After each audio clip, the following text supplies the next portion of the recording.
And I literally stopped recording like 30 seconds ago. So you're back in the room. The phone was in my pocket when I got my hotel room key card turned off. I accidentally pressed the side power button. Over here, almost tripping on my black shoes in the fucking pitch black. For the darkness. What if I would have crashed through the window and just fucking fell to my death?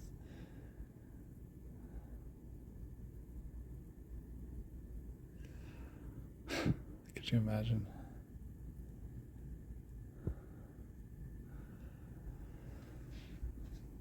Alright, put my food in the fridge. I'm still almost tripping over that.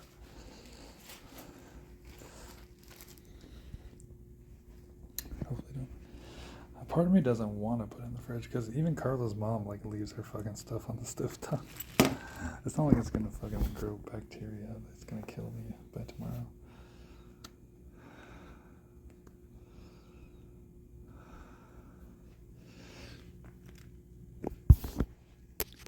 Anyways,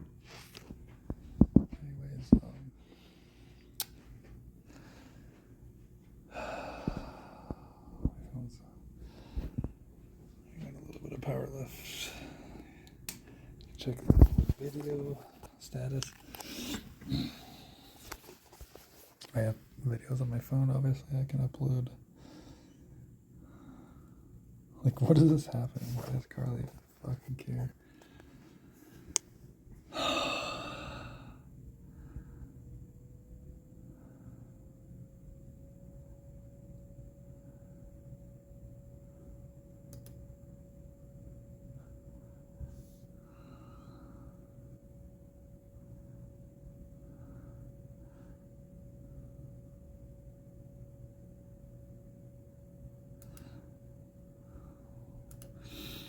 I wonder what countries that's partially blocked in the... It could be America, sadly.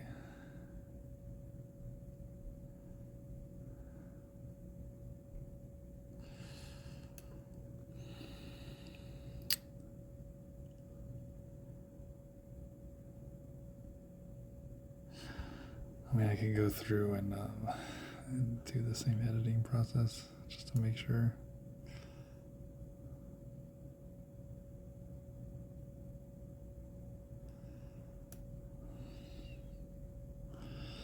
I mean, can I find out what countries it's blocked in?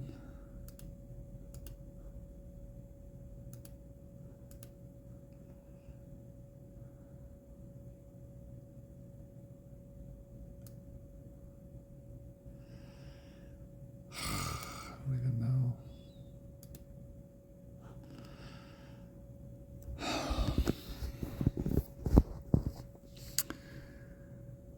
All right. Yeah, I can go to YouTube.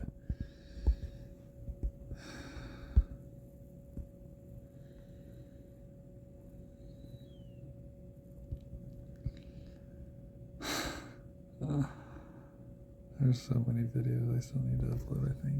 9 hours and 14 minutes, yeah.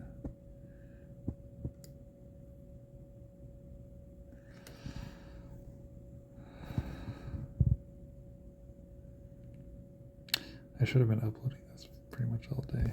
Alright, let me connect to their Wi-Fi.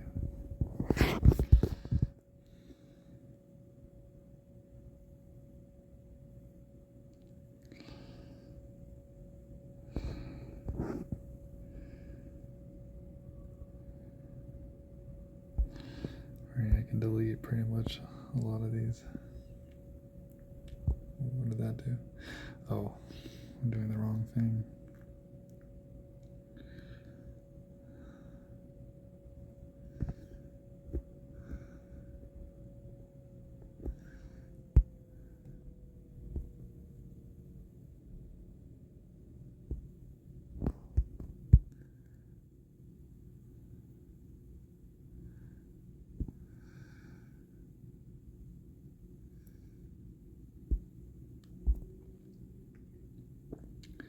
Might as well just upload all of them, right?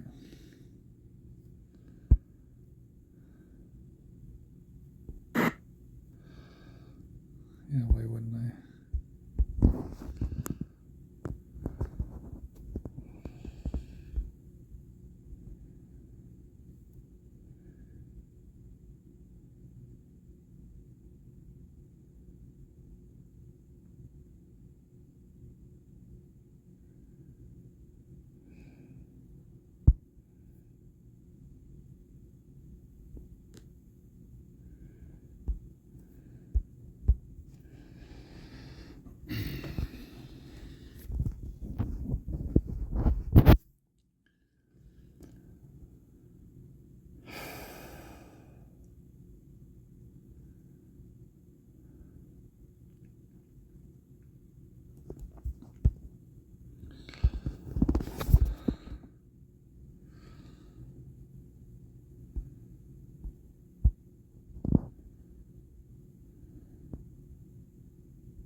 Oh yeah, I need to upload the 14-minute clip, I think. No, it's there.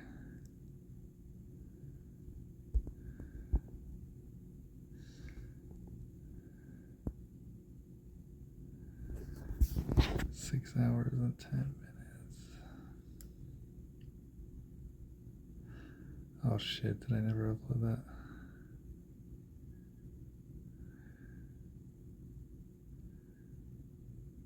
You gotta be kidding me.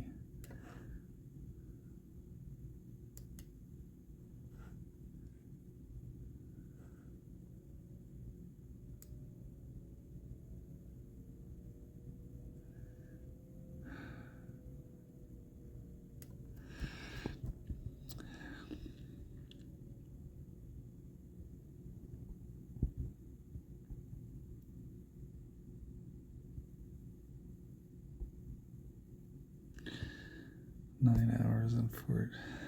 Dude, what is happening here? Oh, those are the ones that are uploading, obviously. Yeah.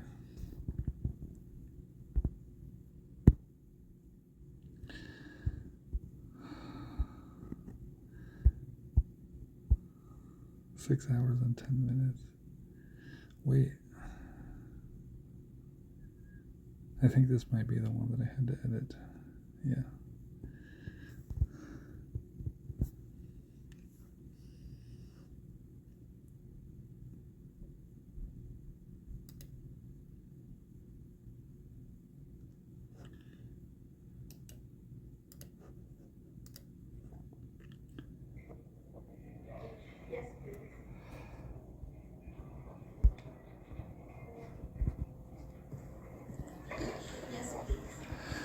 Obviously.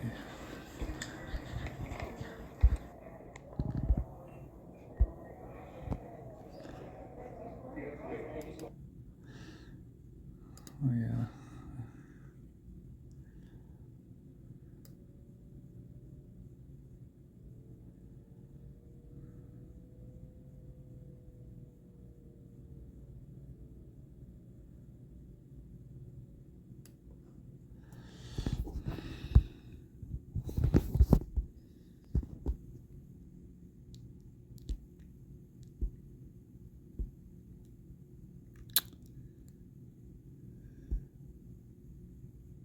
It's from back in November.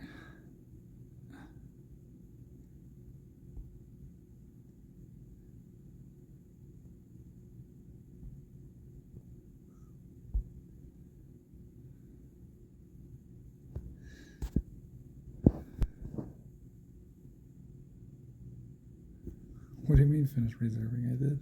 I'm literally here.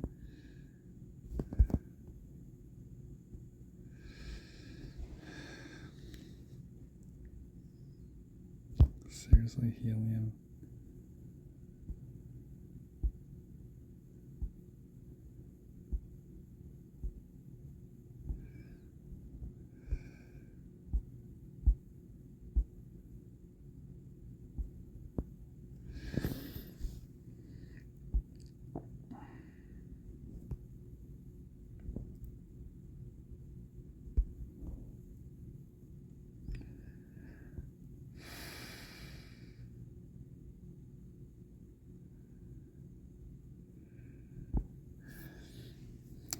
I actually picked Michigan a bunch.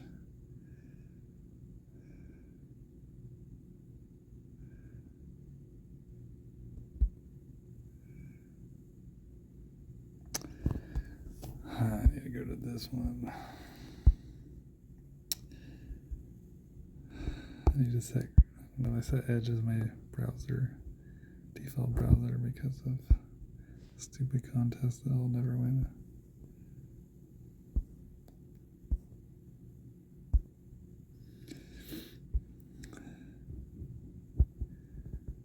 Let's see what I finished in the ranking. Where's my bracket? I literally clicked my bracket.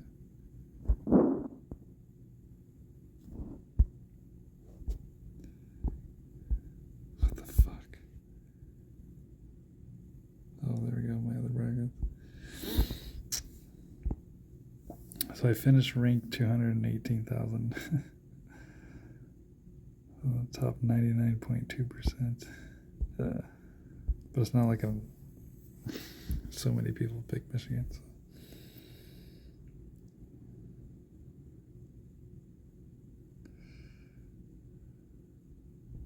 Let's see what the leaderboard ended up being.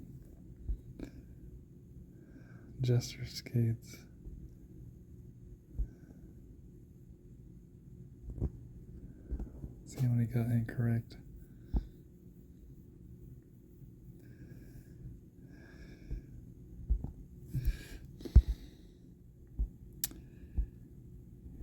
Correct on the file 4 for the championships. Yukon, he was correct on Illinois, Arizona, Michigan.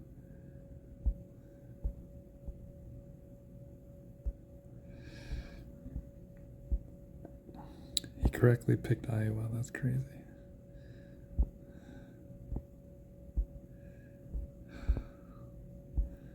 There's no way he got all this round of 32 correct, right? Yeah, there we go, Louisville. He picked Louisville.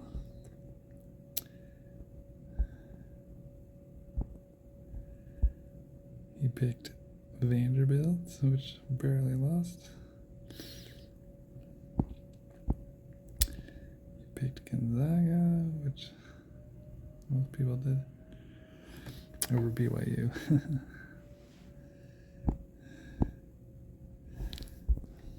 And let's see how we did in the round of 64.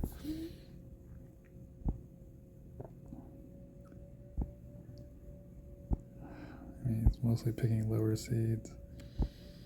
Florida. Oh,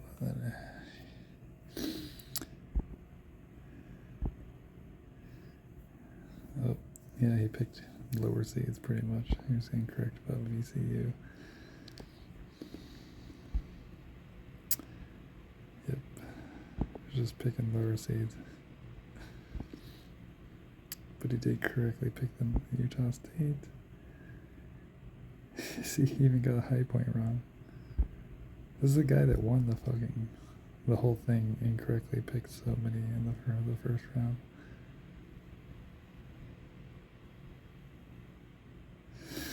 I guess as long as you pick the champion in all the Sweet 16, and you're gonna win it.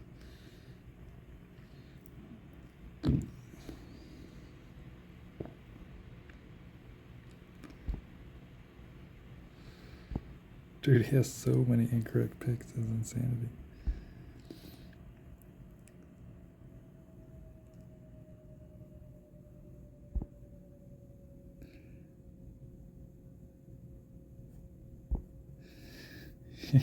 All the 9 seeds kept winning.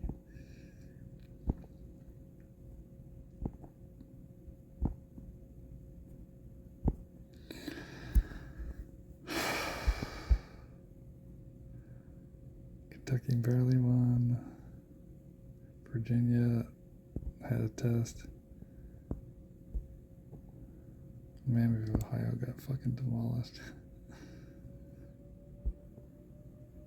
They also couldn't hit any threes, I think.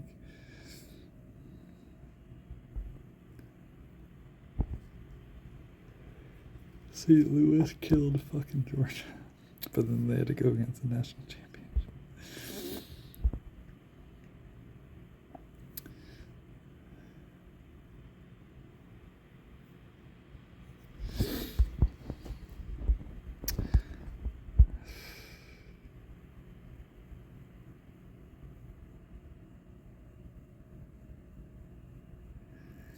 I can finally get my laptop to break.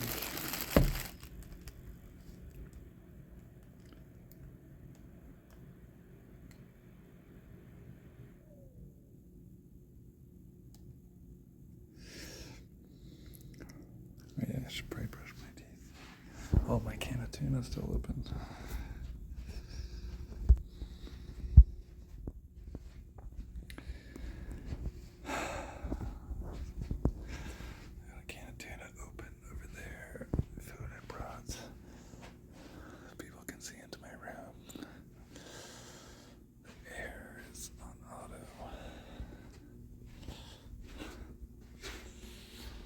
Yep. Carla, where's my imaginary Asian girlfriend? Where? Why is my bed made like I'm the only person sleeping in it? Why has there only been one towel used? What about all my other videos?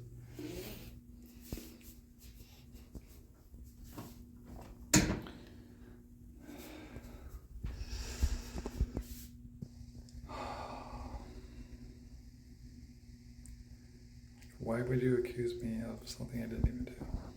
And then say like, oh, you're mad because you're guilty. Why, Carla? You just threw away everything.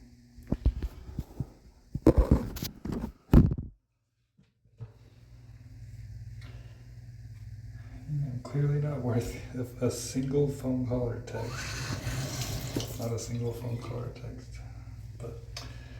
And I sent her 3 hours of fucking videos telling her my feeling. But I also did not even watch her Marcos. Not that she sent me very many.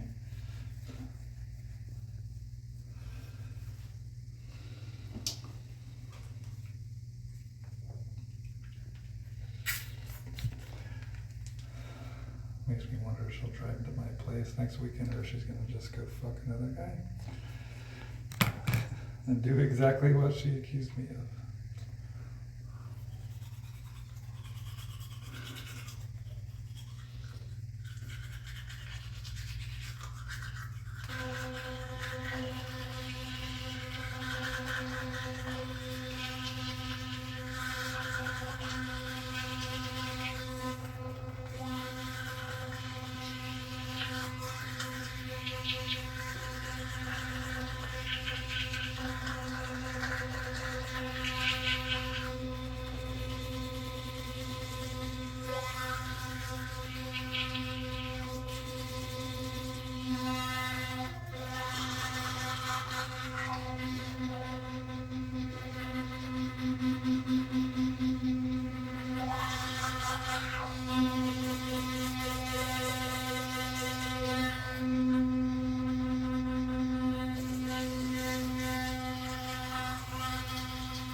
Charge your phone.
miss some spots.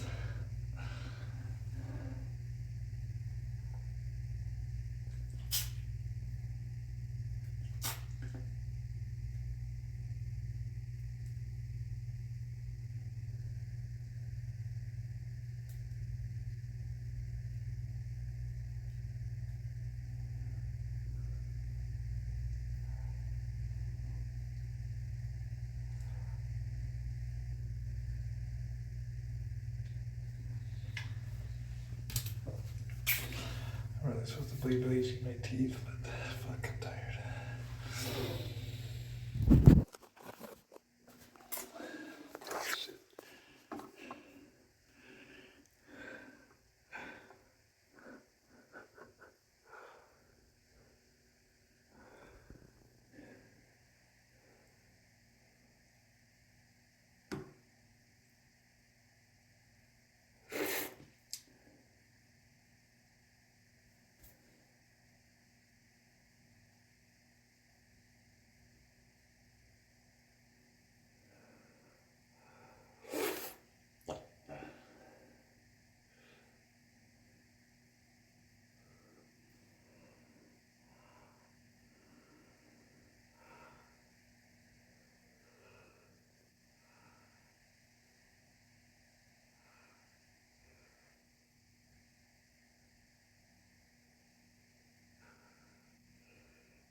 I really need to get braces. No excuse that I have a snaggle tooth.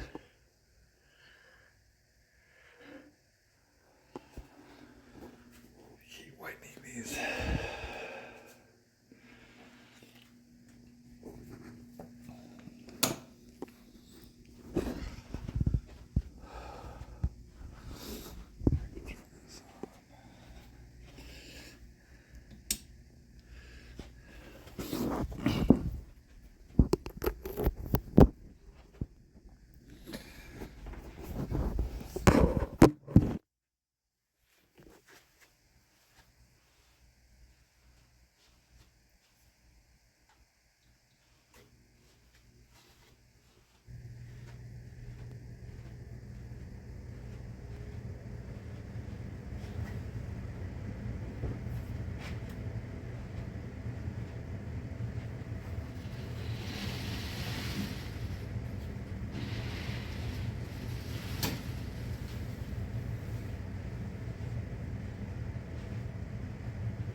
It's looking prominent, like a fucking black fucking hole. What the fuck? I didn't realize my hole was that big. I definitely need to bleach the fuck out of my teeth. Should be as white as the pillow. I won't put enough effort.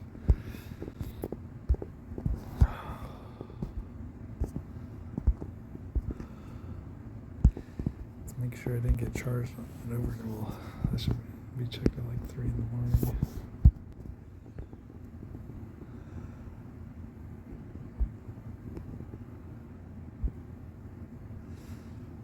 It's kind of bullshit still pending.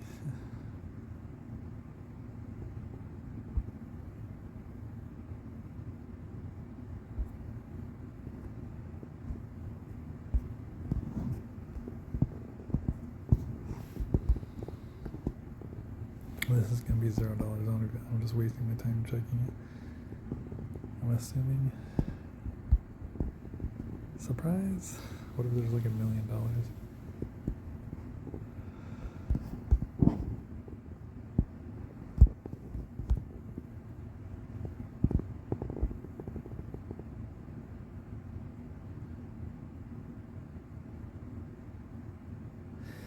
If there was $1 million, I would be going to the nearest ATM.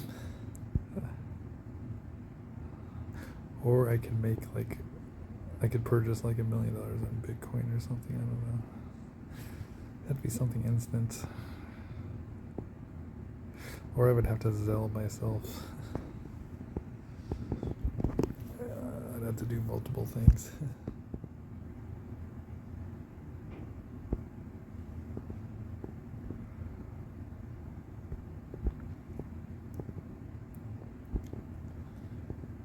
I thought some of these had more than one view. Oh, no views, no views. I watched at least one of these, or I accidentally clicked on one of them, so I clicked on the April 6th multiple times. So, I don't know, there's a chance someone clicked on one of my videos. This is Prada the zebra, and if she can subscribe, so can you. That's one step closer to 500 million. Come on, hit the subscribe button. This is Prada the zebra, and if he just literally does videos just to do videos. she can subscribe, so can you. And they got like a fake background.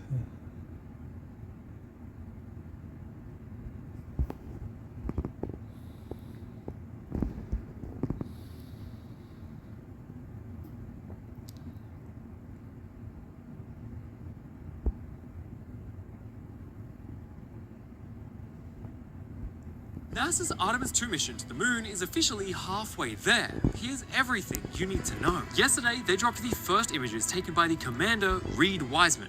This is actually the dark side of the Earth, illuminated by reflected sunlight from the moon. He took a relatively long exposure of the Earth and cranked up the brightness so we can even make out some beautiful stars behind the Earth. The moon landing deniers won't be a fan of that. And look at this one, the Earth seen peeking through the capsule window of Orion.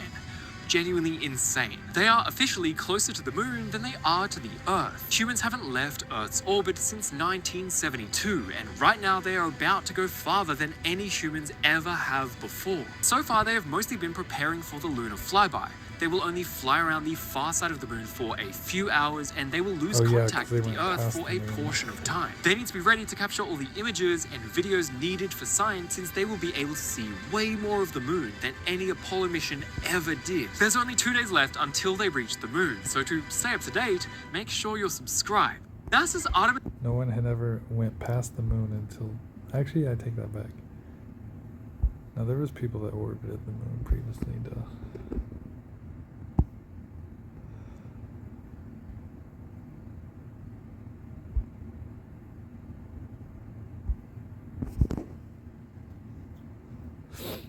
Wait, does fasting cause cancer or stop cancer?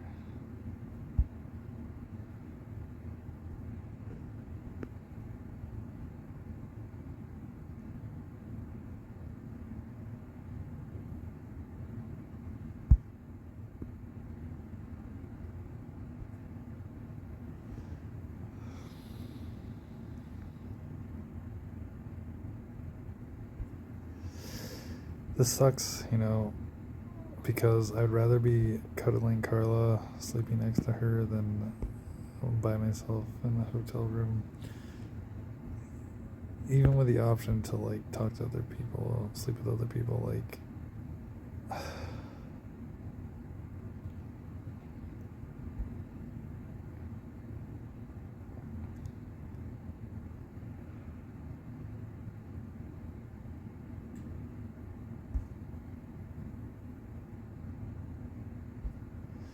Is it wrong that I don't even want to know what her world record was?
Charging souls.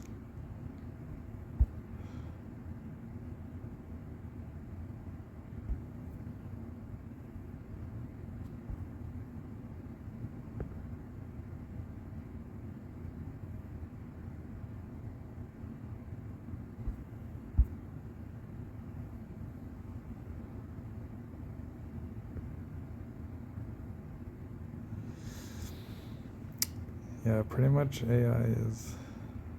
we're fucked.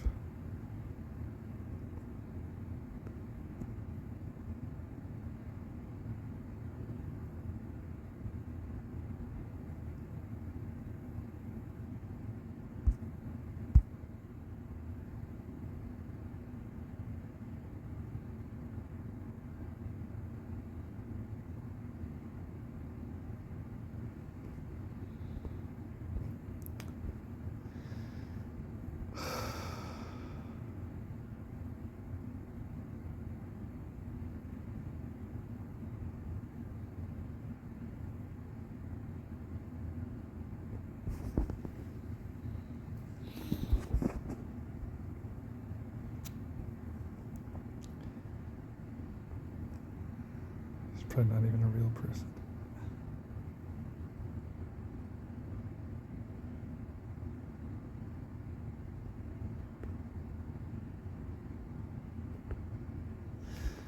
I haven't watched Apollo 13 in years.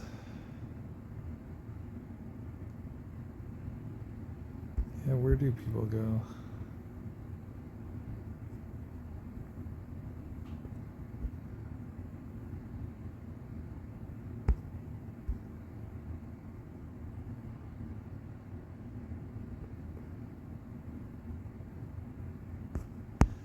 How many subs are you at? 4.1?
So, what if I told you that we might have found not just something new in this game, but the biggest thing?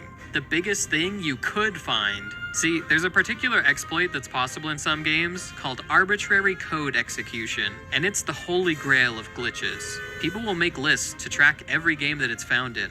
It's a really fascinating technique, and a big deal when it's possible in any game. Last year, arbitrary code execution, or ACE for short, was found in the Japanese Super Mario Bros. 2, aka The Lost Levels. And this year, we've been working on making it happen in SMB 1. In this video, I'll explain arbitrary code execution and the journey we've been on to make it happen in the original game. I'm not going to confirm right now exactly whether we've gotten it to work yet, but I promise it's not because I'm doing a YouTuber thing that's like, make sure you watch till the end to find out. No, it's because I want you to experience the same roller coaster ride that we've been on as we've tried to make this thing happen. So buckle up, because this is gonna be an insane ride. This video is possible thanks to today. Take your money to the next level with high yield cash from Robinhood Gold. Sign up now for just $5 a month.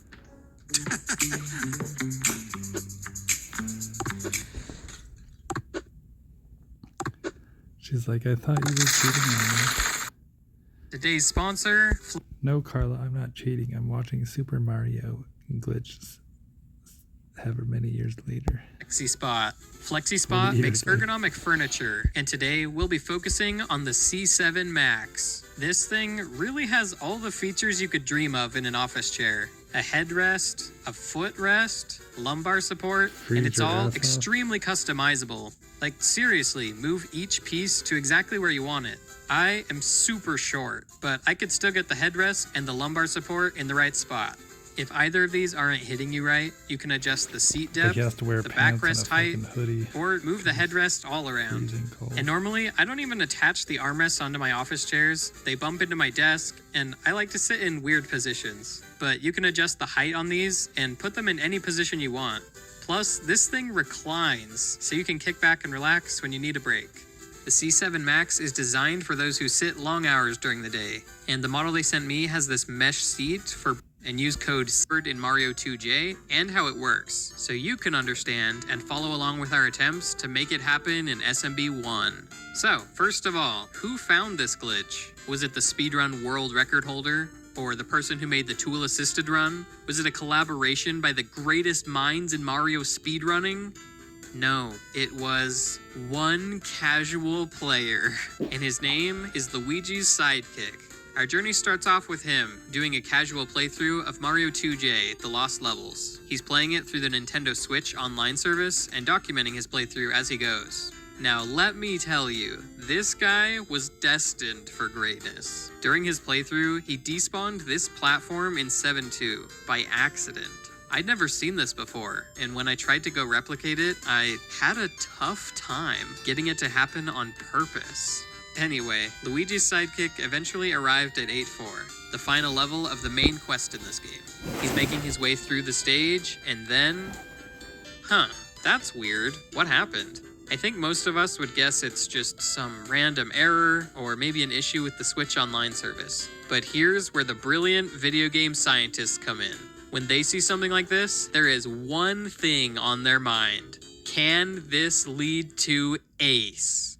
Alright, it's time to talk more about Ace. What it is, how it works, and why people go looking for it when they see a game crash like this. Ace, as I mentioned before, is arbitrary code execution. The arbitrary here basically means we get to choose. So this glitch means we choose what code the game executes. You can basically make the game do whatever you want. That's why it's the holy grail of glitches. You may have seen some crazy examples of it in games like Pokemon, Zelda Ocarina of Time, or in other 2D Mario games like Mario World. So, how does it work exactly? There's some fundamental principles of computer science that you'll need to understand here, but I'm going to do my absolute best to help anyone who stumbles on this video be able to follow along. First, one thing you have to understand is that in computers, everything is just numbers. I mean everything. Text, pictures, enemies in a game, the game code itself, it's all just numbers. And those numbers are interpreted differently in different contexts. For example, have you ever tried to open a file and you see something like this? This is what happens when you try to read something as text, which is not meant to be read as text. Or like the minus world in Super Mario Bros. Is literally the same thing. The game is reading data that is not meant to be level data to generate this level. And the numbers it finds there just happen to match up with the 7.2 area. So that's what we get. Or you especially can see this on the Famicom Disk System version of the game. Due to code changes they made to port the game to this disk, the game now finds different numbers when loading the minus world. And those numbers clearly line up with the 1-3 area, but the area type being a water level, and especially the enemies, they are clearly a bunch of random data that's nonsensical and not meant to be level data. So yeah, as I said, everything in computers has a number associated with it. Every letter of text has an associated number. Every enemy in Super Mario Bros. Has an enemy ID. Every pixel in a picture has numbers telling the computer what color that pixel should be. Now, this is also true for code. Here's an example of some code that's in Super Mario Bros. The game's code is a list of instructions telling the game what to do next, all in order. Things like add these two numbers together, for example. Or one very important instruction is a jump instruction. It means jump over to this other section of code, which should be ran now. Like if a piranha plant is on screen, we need to jump to the code for piranha plants.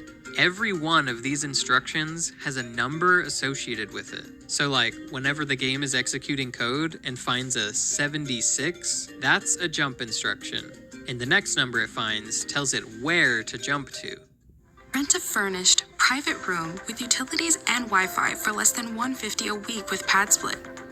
We already have more than two. Alright, following so far?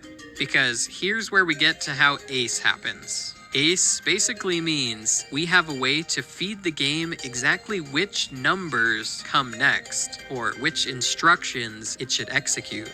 You may be familiar with ACE happening in some other games, and you've heard things like, we execute the position of enemies as code, or in The Legend of Zelda, they execute the file name as code. Or a very common one across the board is executing controller inputs as code.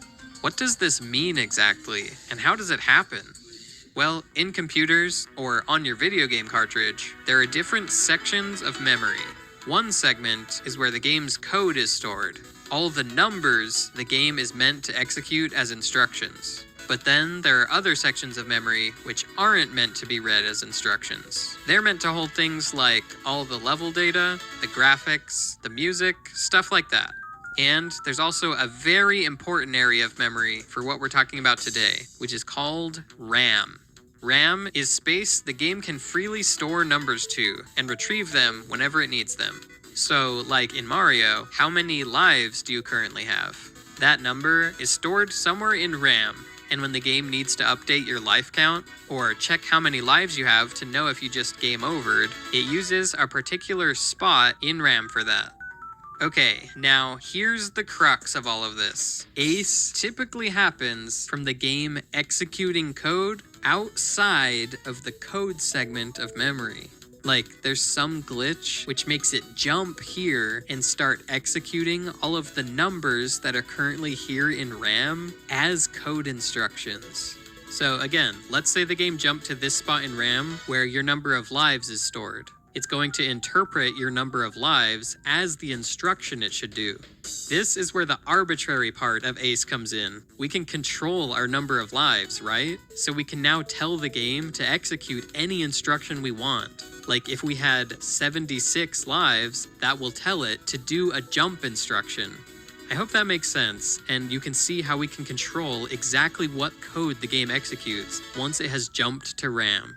Now, one final key detail is it's really easy to crash the game during all this. Some numbers correspond to instructions that will just crash the game.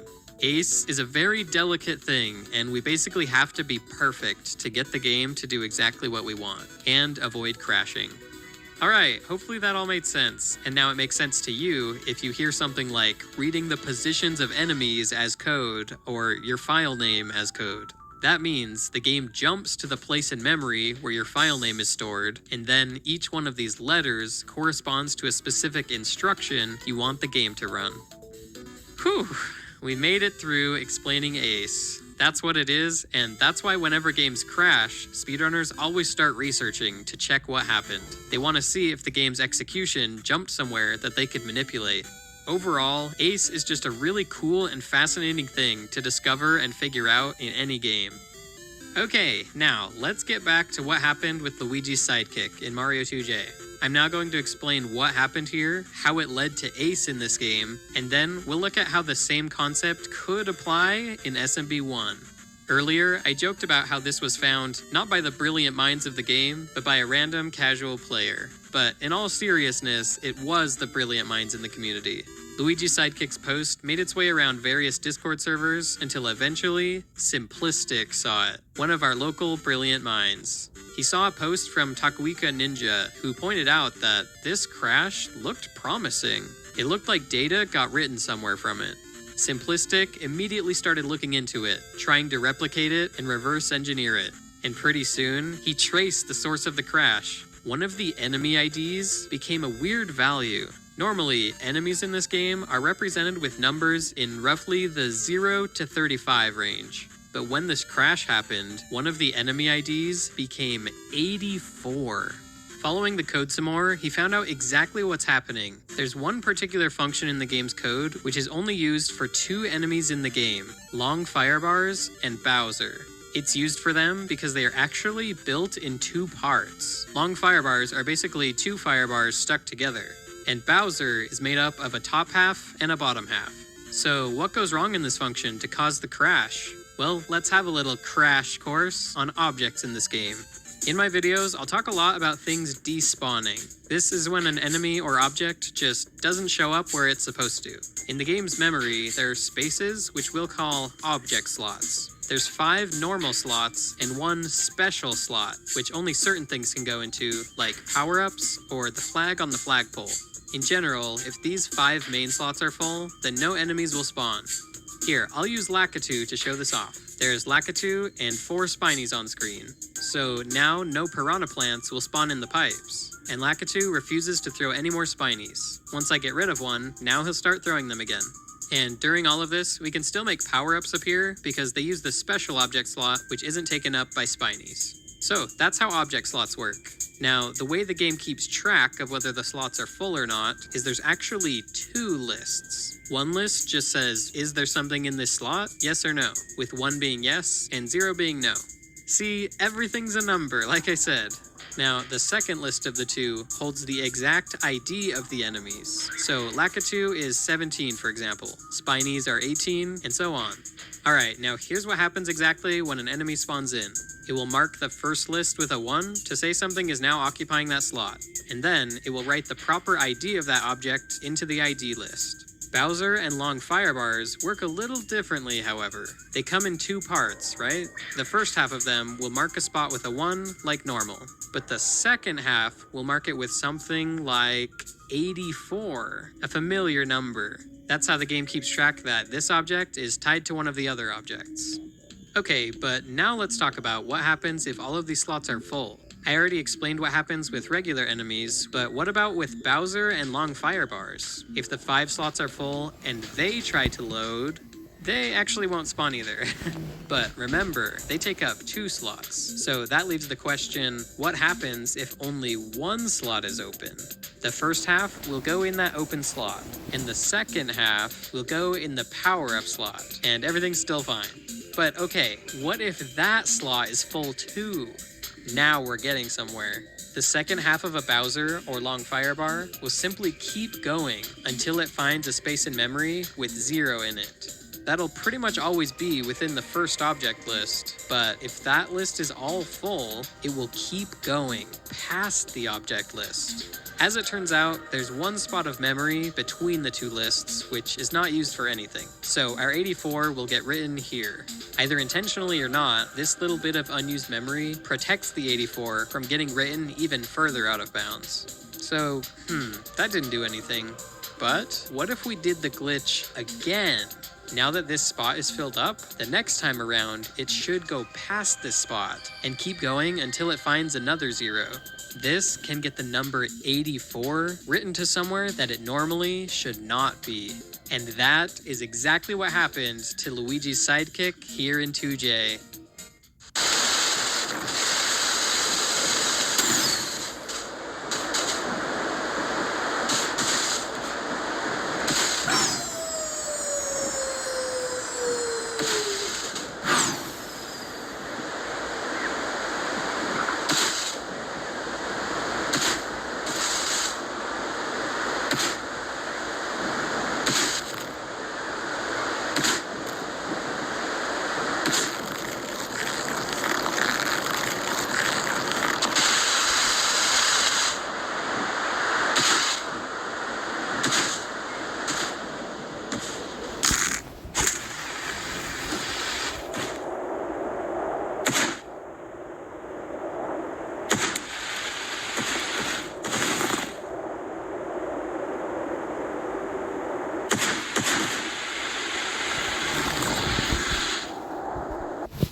Alright, let's take a step back and summarize this glitch so far. Let's consider everything we need to make it happen. This glitch, which I'll call the object overflow glitch, it happens when all the object slots are full, except one, and then we need to load either a long firebar or Bowser. Seems simple enough, but there's two big caveats. We need the power-up slot full, which we aren't able to do very often. And you need to do the glitch twice before anything will happen from it. Here, let's watch back Luigi's Sidekick's video and see all of these elements come into play. Right here, he's got 4 objects on screen, taking up the 4 needed regular slots, plus this poison mushroom, taking up the power-up slot. Then, he loads this long firebar, and that's 1 overflow glitch down. Now, this spot in 8-4 is a maze, where if you don't take the right path,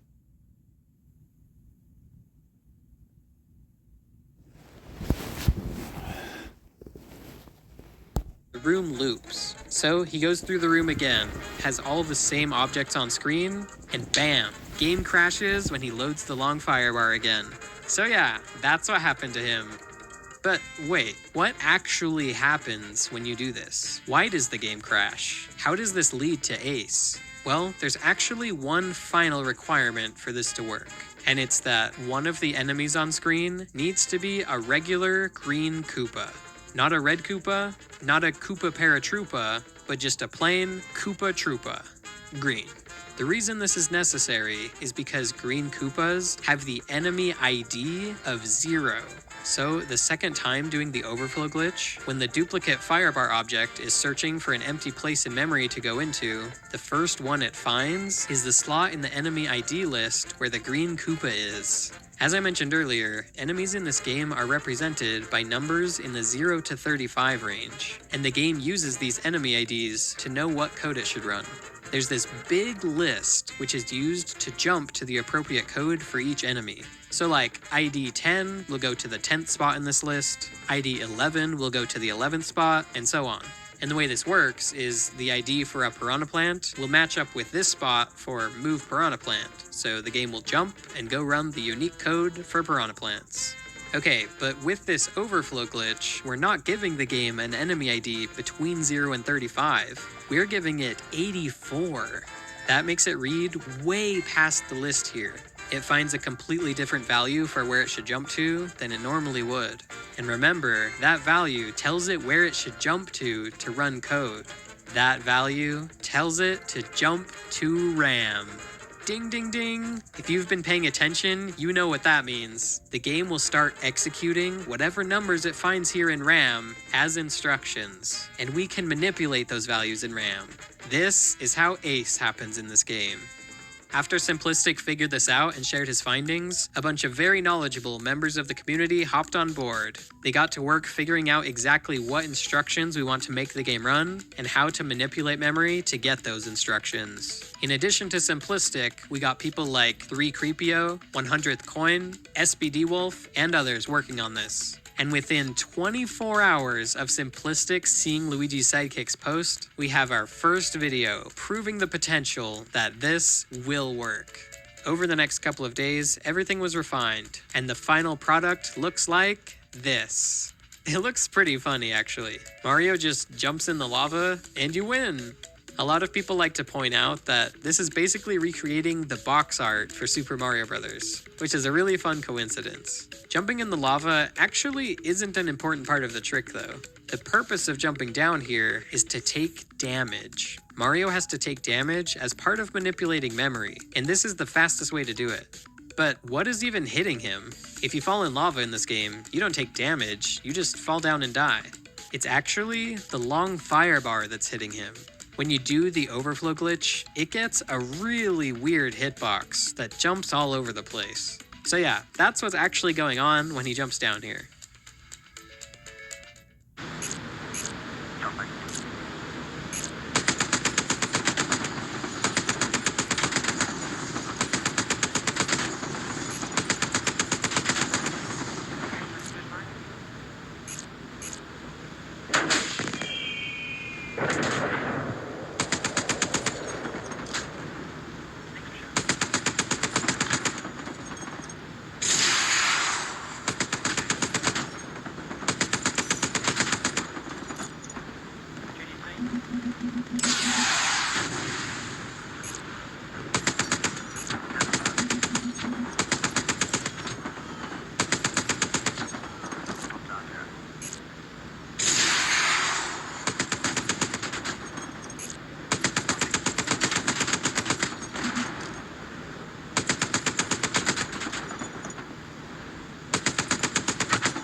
Taxes was chasing updates and getting nowhere.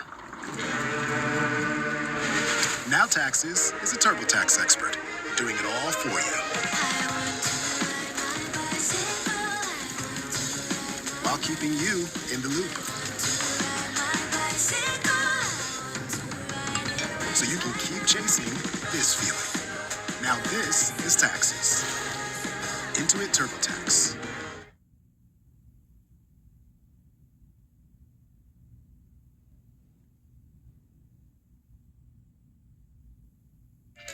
Anyway, there you have it. We jump straight to the Peach cutscene, and Ace exists in Mario 2J. This is a huge accomplishment. It's yet another 2D Mario game where it's been found.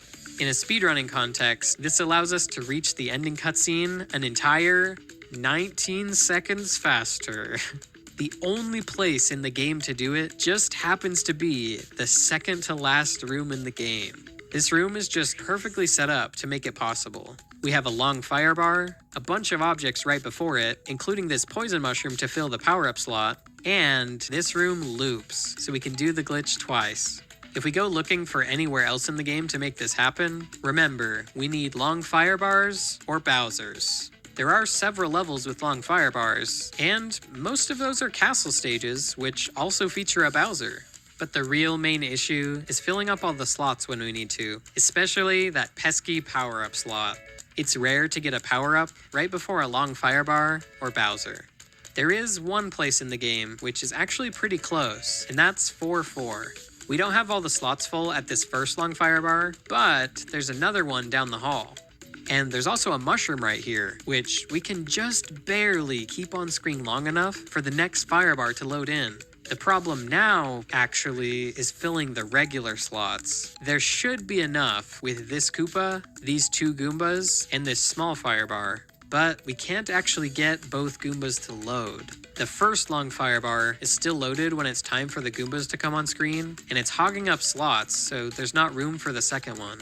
It's actually so close though. If we just move this long fire bar a couple blocks to the left, we'd have it. But okay, let's just pretend that this worked. We would still need a second spot in the stage to do the overflow glitch. There is the Bowser at the end of the level, which we can easily fill up all the regular slots before. And we can even bring a green Koopa with us over here. But again, the power-up slot is just too hard to fill. There is a mushroom right here, but it goes off screen well before we reach Bowser. In some alternate universe where this worked out, here's what a speedrun of this game could look like. I built a silly looking bridge to bring the power up over toward Bowser, and voila! The game crashes. We could ace from here, which would save like 4 minutes. But that's not the world we live in. So with that wishful thinking aside, 8-4 is all we've got. Let's now take a look at what speedrunners have done with it. Thanks to work from people like Lakuki, Nifsky, and Hitscrits, a viable method was found to do this in real-time runs. This setup uses the position of Mario's fireballs, this poison mushroom, and the position of this floating score number to make the correct ace instructions happen. Here's an explanation I made previously to explain what goes into pulling all of that off. How many frame perfects? Okay, the jump off the first pipe is a 2-frame window. The jump into the coin block is a 2-frame window. The jump onto the pipe is a frame-perfect 1-frame jump, so you have to flick the button so you get the shortest jump possible. It's like double frame-perfect. You have to frame-perfectly jump for only 1 frame. Then it's a frame-perfect fireball. Well, really B-press so that you start running at the right moment. So like the floating score number despawns in the right pixel. Then it's a frame-perfect A plus B when you jump into the corner. That pixel perfect despawns your fireball at the right position. And then it's a frame perfect fireball, the blooper. And then it's a precise speed crouch jump into the poison mushroom block. It's just precise and like really hard to control. And after all of that, you have a 3-frame window to land in the lava, like to let go of jump to land in the right place. So yep, that's how we can jump to the Peach cutscene with arbitrary code execution. This is its own category, the Ace category on the leaderboards. I know it's kind of weird, and no one thinks this is like actually the same as beating the game normally. It's just its own interesting thing, and amazing that it's possible at all. Plus, it's super hard if you couldn't tell. Nifsky was the first person to do this in a run with a 7:39, 12 seconds faster than the record without Ace. A little bit after that, I got a run that was just shy of a 7:38, and shortly after that, Scalpel got an actual 7:38. And then recently, I returned to the category and got a lower 7:38, so that's where the record stands today. There is one glaring mistake in the run, and more strategies you could add in to reach 8.4 faster, but it's just really hard to hit this at the end of a run. Still, I think this could eventually go down to at least a 7:35 or so at some point in the future. My name is Shane Wilson, and I am the Director of HR. I spend a lot of time handling personnel issues, making sure that everyone is squared away on their trainings and on time cards and various things I don't necessarily have to remember exactly which form or which report to go to find something. I can just type it in right there and it gives me my answer. I type it in and I has it immediately.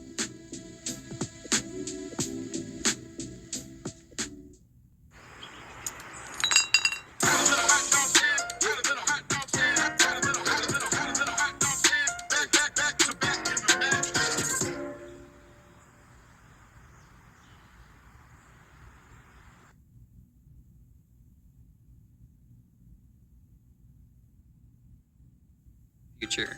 Anyway, yeah, that's the story of Ace in Mario 2J. I think it's really cool, and hopefully you were able to follow along and understand how it works. But alright, it's time to move on. Everything up to this point has been a primer, so you can follow along with the second half of this video. It's time for what you've all been waiting for, trying to make Ace happen in SMB 1. One thing I do need to get out of the way right up front, you might be a little confused at this point. Maybe you've already seen this video by 100th Coin of Ace happening in Super Mario Bros. Yes, there is a way to do it, but you have to do things in other games first, then swap cartridges over to Mario in order to make it work. We want to do Ace in just SMB1 alone, with no outside help. So, anyway, when Ace was found in 2J, people naturally asked, can this be done in SMB1? And the consensus has always been, no. There's nowhere in the game that you can do this. You need 2 long fire bars, or a long fire bar and Bowser, or 2 Bowsers. There's nowhere in the game like that. There's exactly 1 long fire bar in all of SMB1, and it's in 5.4. Sure, there's also a Bowser at the end of the level, but we're nowhere close to meeting the conditions for the overflow glitch, either with the long fire bar or at Bowser. So yeah, there's nowhere in any of the levels that meets the conditions we need. Well, not in the normal levels at least, but maybe we could go to some kind of special level, a glitched level, maybe the minus world? No, that's not gonna help us. The minus world is just a copy of a regular level, 7.2. Okay, but what about that different version of the minus world, on the Famicom Disk System version of the game?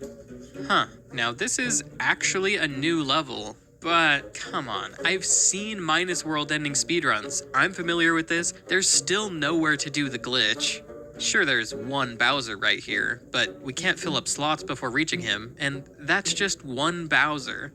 There's only 1 Bowser. Oh man. What do we have here? 2 Bowsers? Wait, there's stuff past this flagpole? What all is back here? Well, even if this Bowser is here, we're still gonna need another one. Oh, wow. This is starting to look pretty possible. Okay, but wait, there's that secret final requirement we need. We need enemy ID 0 for the duplicate object to load into. We need a Koopa? Oh man, there's 3 of them right there. Oh boy.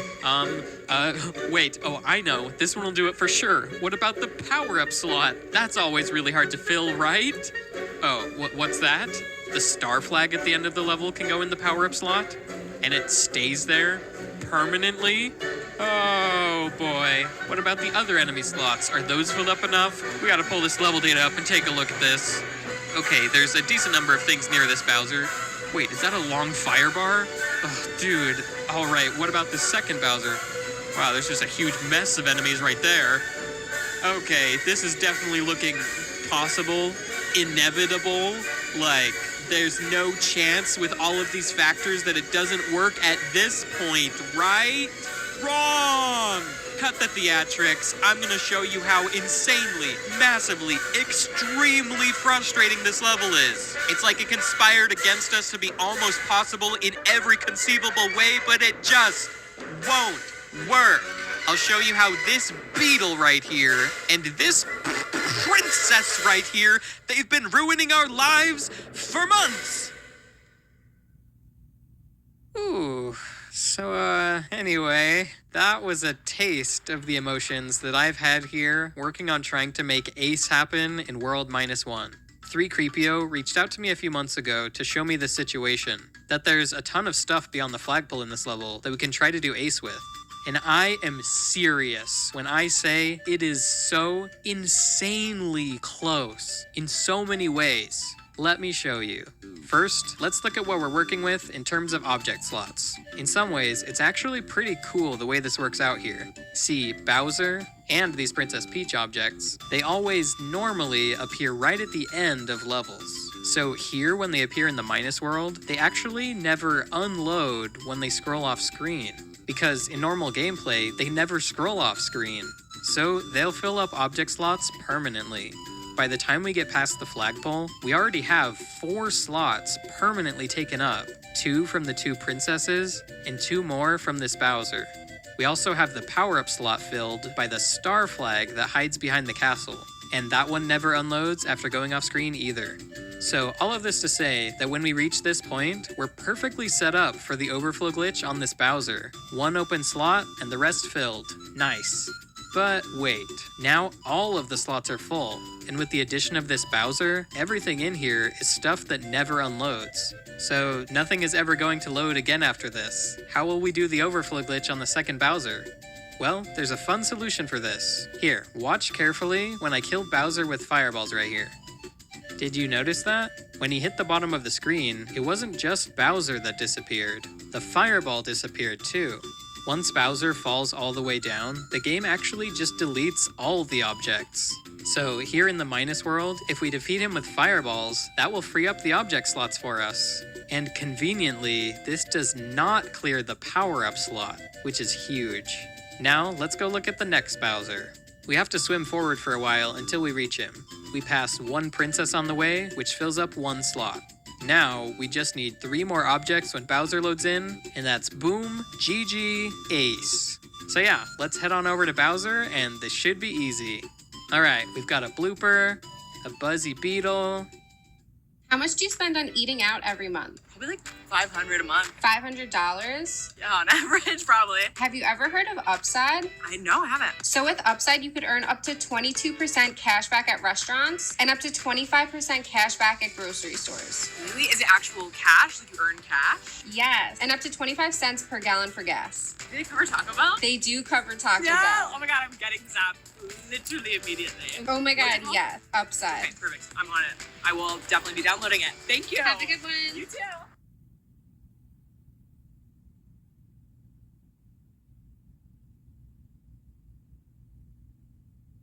Discover PadSplit, your solution for modern, affordable room rentals. With one low weekly payment, you can save 40 to 50% on rent and improve your credit score. Get approved in just 24 hours and move in tomorrow. Rooms start at only $132 per week. Download the PadSplit app today and find your perfect home.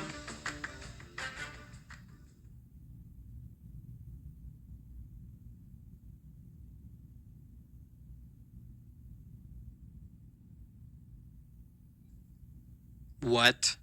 That's it? There's no way we're short on objects. Weren't there 1 billion when we looked at the level data? Yeah, there are. That's so weird. A lot of them must not be spawning in. Alright, here's what's going on. The enemies and objects all come in an ordered list like this, and the game works on spawning them one at a time. Now, normally, the objects in this list would all be in a sensible order, from left to right. But let's consider what would happen if they were out of order. Here, we've got a Goomba, and then a little ways past it, we have a Koopa. But the Koopa comes first in the object list. What will happen? Looks like the Goomba never spawned. This is because the game is waiting for the Koopa to load in before moving on to work on spawning the Goomba. but by the time the Koopa loads, the place where the Goomba should load in is already well on screen. If it loaded in now, it would just pop into existence out of thin air. That would be weird. I bring all of this up because that's our dilemma sometimes here in the Minus world. Remember, we're in a glitched world. This list of objects is built from reading somewhere completely different in memory that is not supposed to be level data. So things are not in a logical order here. Sometimes an object which is farther to the right comes earlier in the list, and that's the case with this Buzzy Beetle. This Buzzy Beetle, man, it ruined everything. It appears in the list before this Firebar, which that one would actually be 1 block too far away from Bowser, so I guess that's fine. But the Beetle is also in the list before these 2 Koopas. And it would have been really nice if they spawned, since, you know, we need a Koopa for Ace. And of course, Bowser is listed before these other 3 Koopas, so they can't help us out. This is a nightmare. There's so much stuff right here. We really can't fill up enough slots. I showed this situation to a few other speedrunners of this game, and their first reaction was usually, oh, just turn one of those Koopas around. That's right. There are 3 Koopas which come just before this part. They show up a little too early, so they go off screen before Bowser loads in, but if we can turn one of them around, we're golden. So, how do we turn enemies around? We're underwater, so we can't just stomp on them, but there is a mechanic in this game where you can turn enemies around by taking damage. I've read in developer interviews that they wanted to make it look like Koopas were biting Mario, so they had them turn to face him. So yeah, if you run into them from behind, they'll turn around and continue walking toward you. Let's do that to get these Koopas to follow us to the right. It didn't work? Is this some kind of sick joke? We are this close to making Ace happen in the original Super Mario Bros., and these Koopas just won't turn around? Because apparently, enemies will never turn around when you're underwater. Why? My initial thought was, oh, it would be weird if you turned the Cheep Cheeps around in water levels. But Cheep Cheeps never turn around regardless, even if you somehow encountered one not underwater. I think this is, unfortunately, just a byproduct of the way they wrote the code for taking damage from enemies. See, when you touch an enemy, the game needs to decide whether you should stomp on that enemy or not. It checks if it's a spiny or a piranha plant, you know, the type of enemies that you shouldn't be able to stomp. And it also checks if you're underwater to prevent you from stomping enemies underwater.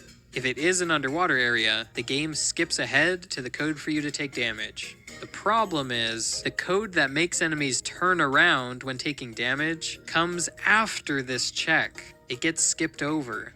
No matter what, enemies will not turn around if you're in an underwater area. Wow, that is really unfortunate. This was like the dream setup with the Koopas right here. But, okay, let's keep looking. There could be something else to do or some other way to pull this off. Like, if we could bring some previous enemy to the right, maybe it would turn the Koopas around. Good thinking, except enemies also don't turn each other around when underwater. Fine, in that case, let's just keep going past this Bowser. Let's defeat him with fire to free up all the slots and keep going. Maybe there's another Bowser somewhere later? Is that wishful thinking? Actually, it's not wishful thinking. There is a Bowser later. In fact, there's 4 Bowsers later, with a bunch of enemies around them. But somehow, none of these are green Koopas.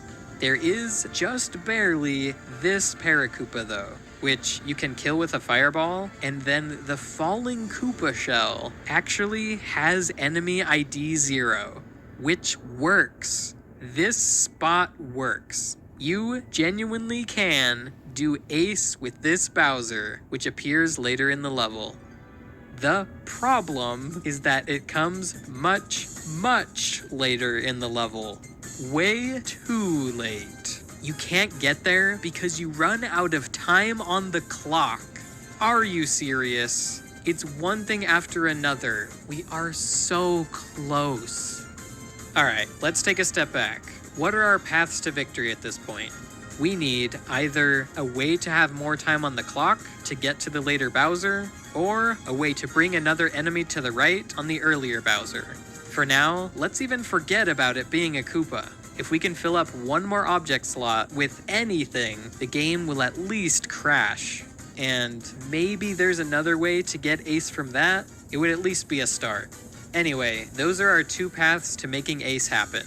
And this is where we were at when I finished my last video and said this. Thanks to the brilliance of 3Creepio, Ace is actually very close to happening in SMB1. And that's what I'm going to cover next. For a full breakdown of Ace in 2J and how it might be possible in SMB1, subscribe, and I'll see you next time. Snap your W-2 and file your taxes 100% free, plus get your biggest refund.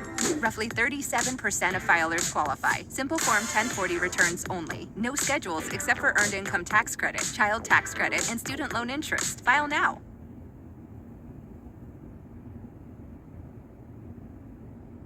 Hello. Do you want to play with me? Sure. You want me to help you with your groceries? Yeah. This journey with childhood cancer comes at you in waves. Every day we wake up knowing that our 2-year-old has cancer. It's tough to get through. The tumor is about the size of a baseball. I believe in the power of hope. And from the very first visit here at St. Jude, it was about hope and love, because you go in expecting the worst. You can join the battle to save lives by supporting St. Jude Children's Research Hospital. Every gift counts, and whatever you can give will make a difference. Make your donation today to help St. Jude save lives. Just by walking inside the doors of St. Jude, I instantly felt hope for my son. With a gift right now, you can help save lives. Please become a St. Jude Partner in Hope today. Families never receive a bill from St. Jude for treatment, travel, housing, or food, so they can focus on helping their child live. For these children to go through what they're going through during this time, and for the supporters to be right there, that means the world. Thank you. It's not enough thank yous. Join with your credit or debit card for only $19 a month, and we'll send you this St. Jude t-shirt you can proudly wear to show your support. As a mom, you just want to protect them and be there to watch her grow up, because we don't really know what the future holds. And I think that no family should have to be worried about that. You can make a difference. Become a Partner in Hope today. Please donate now.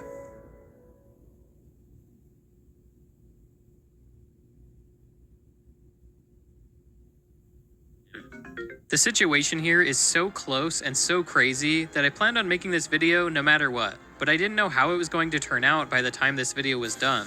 All I knew was that we were going to try.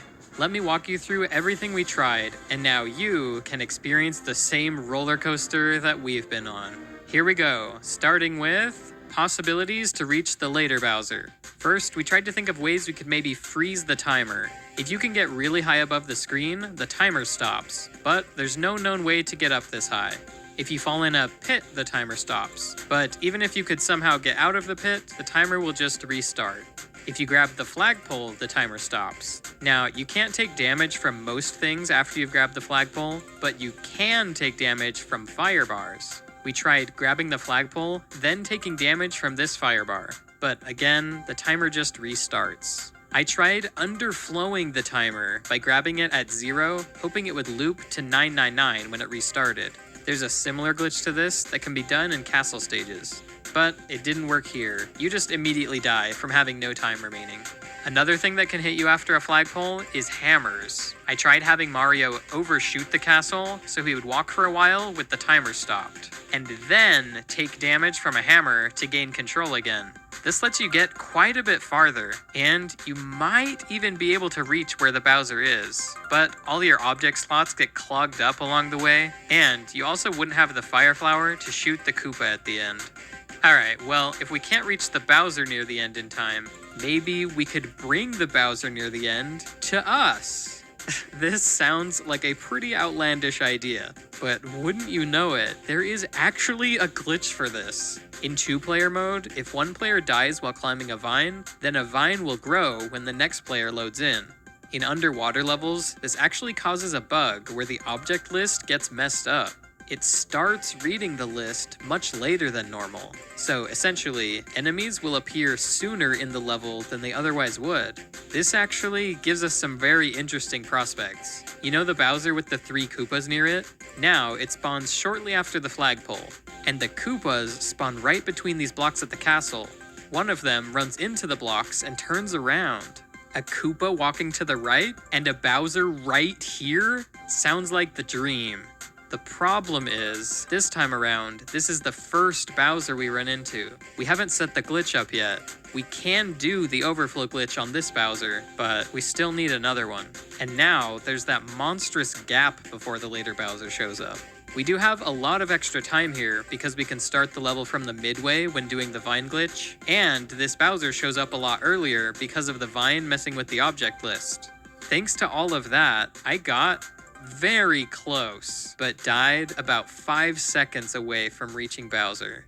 No way. Isn't this crazy, guys? Take 1 Defender. Add a large helping of sand. Mix in some rocks. Freeze to -40 for several days. Then soak in 35 inches of water. Bake at 122 Fahrenheit. Dress with 661 pounds of toppings. Finally, serve on a plateau of your choosing. 10 out of 10 friends say you have to go to that wing place, and that pizza shop, and that noodle spot, which you have time for 0 out of 10 nights. Fortunately, DoorDash knows all your neighborhood hotspots, so you can always get the best of what's around. We wish you the best of luck with that. Shake up your dinner routine. Order with DoorDash.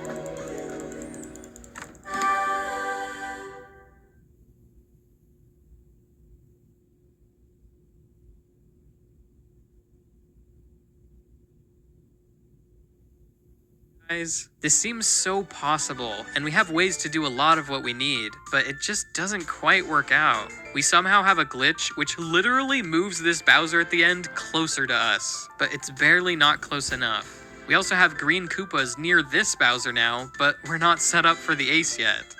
Okay, but I'm not giving up. Those are the ways of trying to reach the later Bowser. Now let's make attempts at the other path to victory, bringing an extra enemy with us to the earlier Bowser. Again, I'll take anything at this point, even if it's not a green Koopa. The main challenge here is there's just not a lot to work with. All the enemies which we could bring to the right, like this blooper for example, seem to come just a moment too late. Before that, we have some Paracoopas, which we can't stomp since we're underwater. If we could, they'd follow us to the right. Then there's this Hammer Brother. These guys actually will start charging at you if you wait around long enough, but only to the left. They won't go to the right because of course they won't. Later on in the level, there are a few of these platforms which move to the right after you step on them, but they all come after the Bowser. All the ones earlier in the level are the kind that just fall down. Another method of turning enemies around is to be on the right side of them when they land on the ground. We can get really far to the right side of the screen, and then any enemy that spawns in the air will turn toward us when it lands on the ground. There are a lot of enemies floating up in the air, so that seems pretty useful. Except, most of those are later in the level. Or these 2 Koopas near the Bowser, which again, never spawn. Then there's this Buzzy Beetle, which we can turn around, but it's already right next to Bowser, so that doesn't help. And finally, there's this Goomba. We can be on the right side of this Goomba when it lands. Except, Goombas are like the one enemy that doesn't turn to follow you when landing on the ground. How is this real? Okay, so taking a step back, the overall problem here is not having enough slots full when we get to Bowser, right? And we don't have enough slots full because we kill this Bowser to wipe them all clean. So, another path to victory could be if we can avoid killing this earlier Bowser and still have slots open for the later Bowser. This basically means having things on screen when the Bowser loads in, which will then go off screen once we pass him and free up slots. With some effort, we can get this firebar to load in and still get the overflow glitch at Bowser. Now, when that firebar goes off screen, it frees up a slot. That should leave one open slot we can load the later Bowser into, and that should be it. Oh, hello there, princess. Guess what? She instantly eats up this free slot and never unloads. Fine, I figured out how to get these 2 firebars spawned in, hoping we could have 2 free slots open after Bowser, and 1 still open after the princess. But you're not gonna believe this. This first firebar goes off screen right before Bowser loads in. If this firebar was 1 block to the right, this would work. Come on. Well, wait, what about this long firebar right here? That could take up 2 slots on its own. Or can't it itself be used for the overflow glitch? Well, it could, if it ever spawned. We got horrible luck here again, and Bowser is in the list before this long firebar, so it will never appear. The 1 long firebar in the entire level is on the same screen as Bowser, and never spawns in. If it did, this would work. This section right here is so unfortunate. There's even more ideas I've tried, and ways this is super close, but I can't even include them all in this video. It's seriously so absurd looking at this level that it doesn't work. Again, there's so many objects around this Bowser, including 8 Koopas, but we can't get any of them on screen. There's 4 Bowsers later, but we can't reach them. If this beetle wasn't out of order in the list, or if these Koopas were a little farther to the right, or if this princess wasn't here, or a multitude of other things, we'd be in good shape. These are the kinds of things 3Creepio and I would just rant back and forth to each other about, as we would try to make this thing work. If this Goomba was any other enemy... Wait, huh? If it was any other enemy, we can make it another enemy. After you beat the game and play the new quest that Peach presents you with, all Goombas become Buzzy Beetles. Creepio, you're a genius. This is 100% going to work. We can play through the game to activate Quest 2, and actually, beating the Minus World on this version also triggers Quest 2, so that will be a lot faster than playing through World 8. And then, yeah, once in Quest 2, we'll go back to the Minus World, use one of several options to be on the far right side of the screen, and then the Goomba will be a Buzzy Beetle, which will follow us to the right. This is not sounding like it will be super fast for a speedrun, but at this point, we just want to pull off Ace in Super Mario Bros. That alone would be huge. Okay, let's bring it over to Bowser, and there it is. The most beautiful crash screen I've seen in my life. Well, wait, now what? We don't have a Koopa on screen. This doesn't necessarily mean we can do Ace, because the glitched object doesn't overwrite a Koopa. Rent a furnished, private room with utilities and Wi-Fi for less than $150 a week with PadSplit. We already have more than 8,000 dedicated members. Just look at some of our member reviews. Ready to join? Fill out an application in less than 10 minutes, get approved in 24 hours, and be in your new home in 48 hours.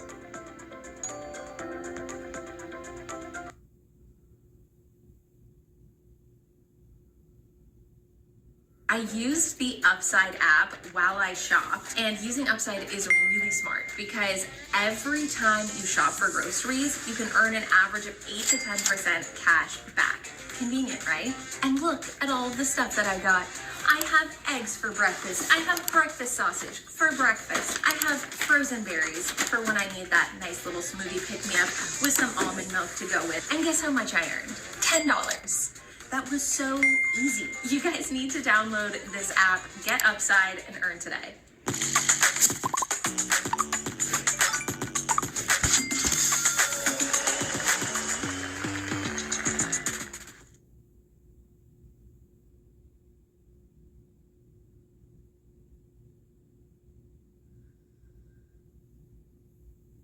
So where does it go? It'll go wherever the first 0 is in memory, and that can be a few different places depending on what's happening on screen. For example, check out what happens if Mario is walking on the ground when we reach the crash. Ooh, pretty. That's an interesting result. This happens because one of the next spots in memory is Mario's action state, and walking on the ground is state 0, so the 84 goes there. Now, remember that big table I talked about earlier, which uses enemy IDs to know what code to jump to? Well, there's a different table that uses Mario's action state to know what code to jump to. If he's swimming, go to the swimming code. If he's climbing, go to the climbing code. You get the idea. Mario's action state can normally be a number from 0 to 3, but we just made it 84. You can probably guess what happens next. This goes out of bounds, the game finds a completely different number from normal to decide where to jump to, and this does indeed jump to somewhere unusual. Alright, this is our chance, but it's not going to be easy, because this time, the place it jumps to is not RAM. The place we're executing code now is called the PPU registers. This area of memory is used to control anything relating to the graphics, like drawing the background, scrolling the screen, stuff like that. What's actually here in memory changes wildly. It all depends on what is being drawn on the screen at that exact moment. Without getting too technical, just know that this area of memory will be very chaotic to work with. In fact, we're going to need some help to figure this out. So I call in 100th Coin. There's no one better for the job right now. He's worked on other ACE projects, as I mentioned earlier. He knows how the NES works inside and out. And it just so happens that right before all of this went down, 100th Coin's other recent projects have required them to learn specifically about PPU behavior and this region of memory. I catch them up to speed on the whole situation, and that's when 100th Coin informs us that this is going to be hard to test, because most emulators don't actually emulate the behavior of this PPU stuff perfectly. That's how niche and technical we're getting here. So, 100th Coin's first order of business is working on making emulators more accurate, so whatever solution we find will be a real solution that works properly on original hardware. And in the meantime, I also bring SBD Wolf on board. Another really brilliant mind in these situations, SBD Wolf pretty much single-handedly cracked Ace in Castlevania a couple years ago. So yeah, I give SBD Wolf the rundown, and now, with the Ace Avengers assembled, they go to work. And boy, did they get busy. 100th Coin got emulators working accurately and has been trying to figure out all the possibilities of what numbers can be here in the PPU registers. Or in other words, what instructions we can make the game run. We get an initial idea of some of the instructions we can run, and everyone is bouncing ideas around of approaches we could take. But one small hurdle to overcome is basically everything ends with the game crashing. This group chat is a sea of jargon and technical ideas being thrown out, but nothing is seeming to land. They're working hard, trying to find some path that doesn't crash, some way to jump to another area of memory that's better to work with, just something, but no luck. SBD Wolf brings up a really interesting idea though. We could just let the game crash, and then push the reset button. Because we're playing on the Famicom Disk System version, we have a unique opportunity here. The way the disk system works is it loads the game off of the disk and into this adapter that you plug into the cartridge slot. With a normal cartridge, you can't modify the data that physically exists inside the cartridge. But here, we can modify the data that's loaded inside this adapter. Essentially, this means we could run instructions which make one tiny change to the game before it crashes, and then press reset, and that change will still be there. And maybe, with one of these changes in place, that could lead to Ace? Maybe we're getting ahead of ourselves. Let's just see if this idea works at all. Up to this point, they've kind of been doing everything by hand, so they're not sure what all the possibilities are that we can do. But they have found one that should do something pretty interesting at least. One of the instructions we can run looks like it will corrupt this routine, which is related to the screen scrolling. So when we scroll the screen, the game will probably crash. It looks like it should work, but now to make it happen for real. we set things up using the exact height of the blooper to affect what data is in the PPU registers at the moment the game crashes. We reset the game. Now, when Mario walks to the right, the screen will scroll and we'll see what happens. It crashes. The idea worked. And, at this point, we have actually technically done Ace. One single instruction of Ace. There it is. Ace in SMB1, guys. Woo, we did it. Well, it's a start at least. The next step was to verify that this works properly on console. I have a device that lets me replay inputs, so everything we just did to test this on emulator, I can play it back on a real NES. So, using that, I confirmed that it works. This is really fun to mess around with, and with each crash, the screen starts to look crazier and crazier. If nothing else happens from here, I was glad to at least have this to show you. We're certainly doing a glitch that has never been done before. But hey, we haven't tested all the possibilities yet. Let's keep looking now. I mean, even this crash might lead to something, but also there are more possibilities to explore with other changes we can make to the game by having different values in the PPU memory.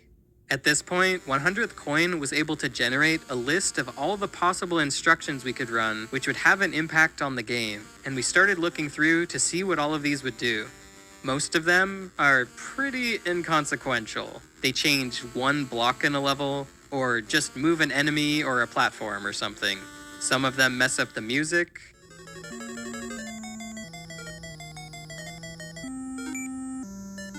This one makes a foot appear above Mario when he dies. Very exciting. A few of them, though, are more interesting. This one corrupts all of the places where pits should be in the ground. This one makes Mario appear up in the air, even though he actually still interacts with things on the ground. And this one makes coins rain from the sky. These are pretty fun glitches, but so far, nothing that's going to help our cause. Taxes was chasing updates and getting nowhere. Now Taxes is a TurboTax expert, doing it all for you. While keeping you in the loop. So you can keep chasing this feeling. Now this is Taxes. Intuit TurboTax. Don't miss the deadline. File by 4/15.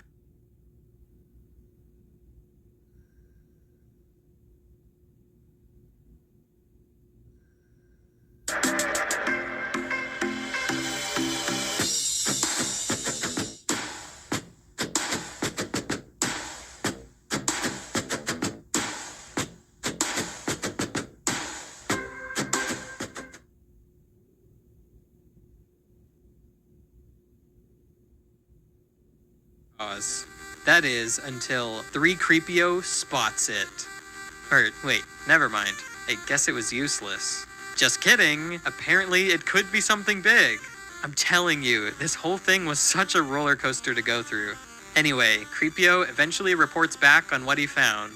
One of the possibilities is an instruction which corrupts this routine, which is used to update the digits at the top of the screen.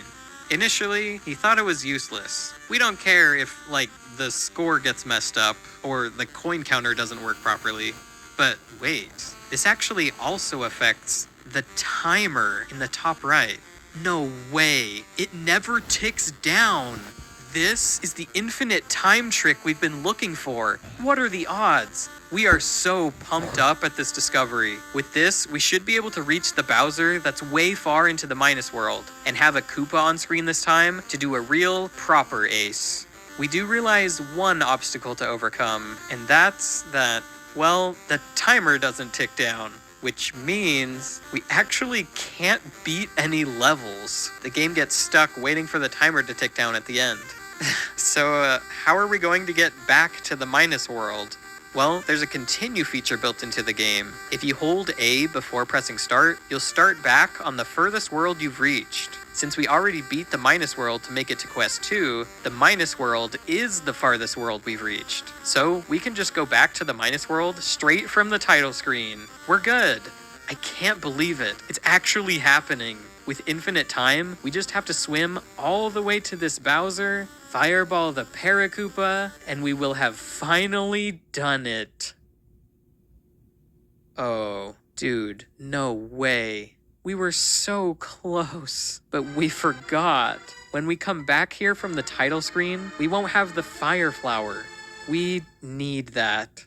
The only thing standing in our way is having a fire flower here, or one single flagpole. The infinite timer that makes Ace possible in Minus World prevents us from completing 1-1 and getting back to the Minus World with a fire flower. It's our fault for jumping the gun a little bit, but still sad. There's no way we're gonna get another chance like that. Simplistic points out that if we're Luigi, there's actually a few more possibilities for what outcomes we can get. I think the odds are pretty low we get another huge opportunity like the infinite timer, but we may as well check these out. Creepio notices that one of them corrupts a routine related to power-ups, so that one could maybe do something.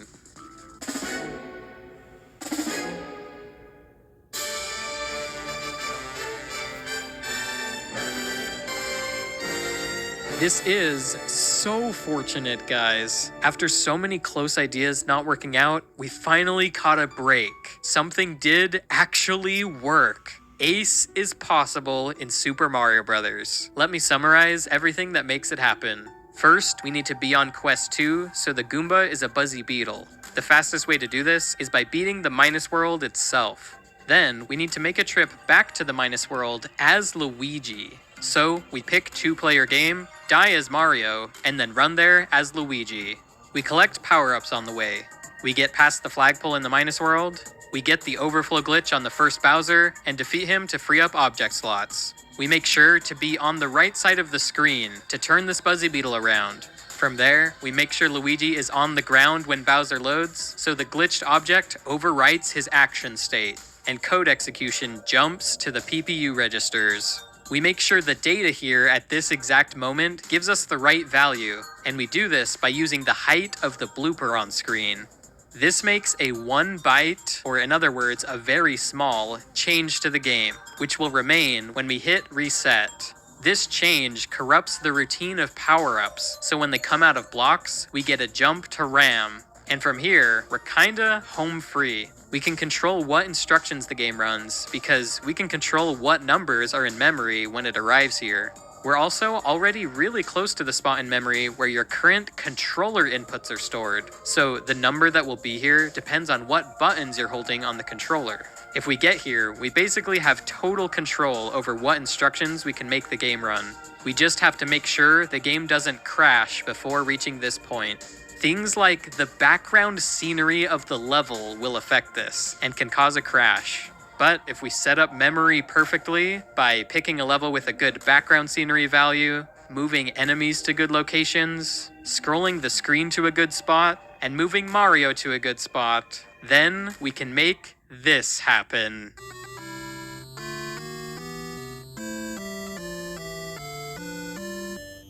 There you have it. We win.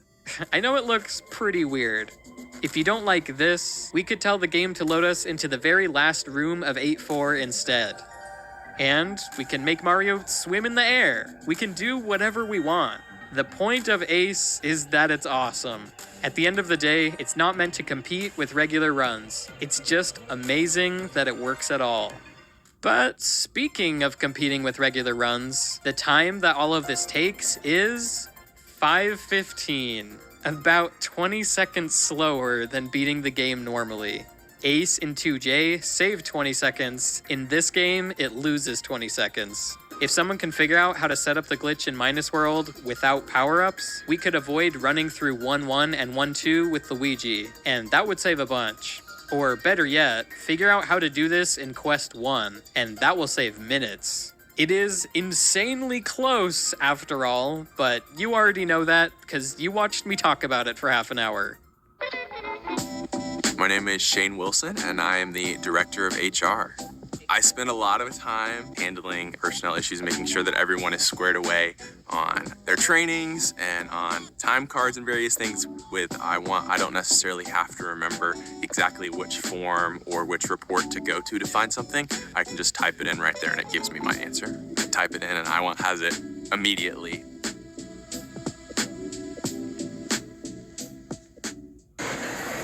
Hello, madam. How do you feel about the bike? I'm just checking the details. Let me see. Function is okay. Screen is okay. Everything looks maybe not today. Why not Yisel? Same rides, same lessons, quarter of the price. Your wallet will stay happy while you get fit. Oh, I know this app. That's great. Do you want to try it? 360 degrees immersive sound delivers audio while cycling makes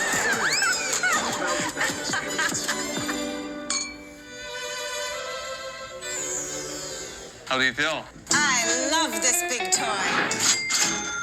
So, why not Yisel?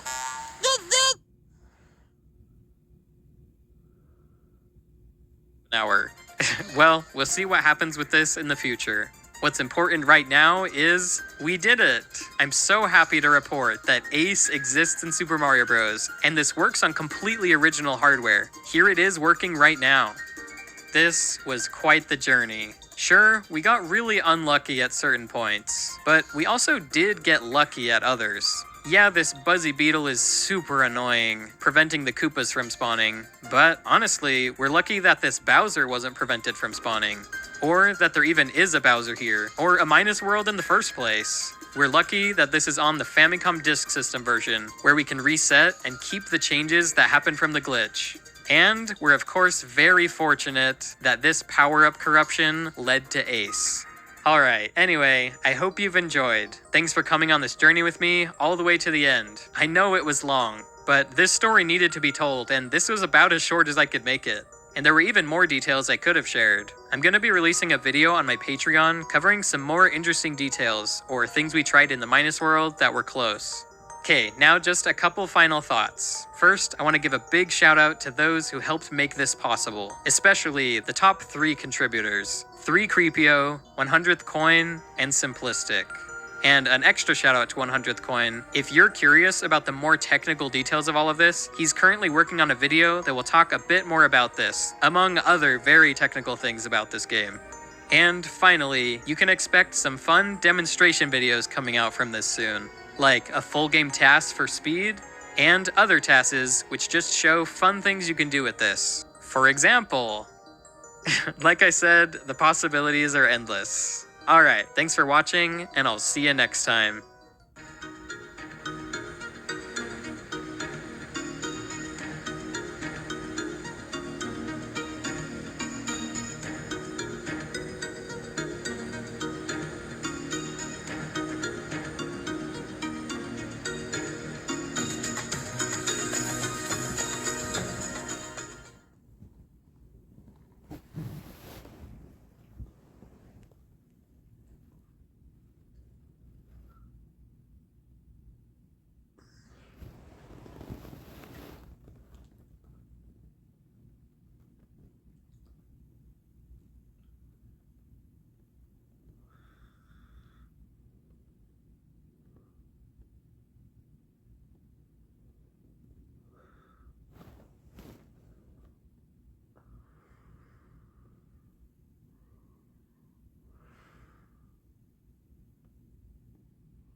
Story of my life. Time for a break.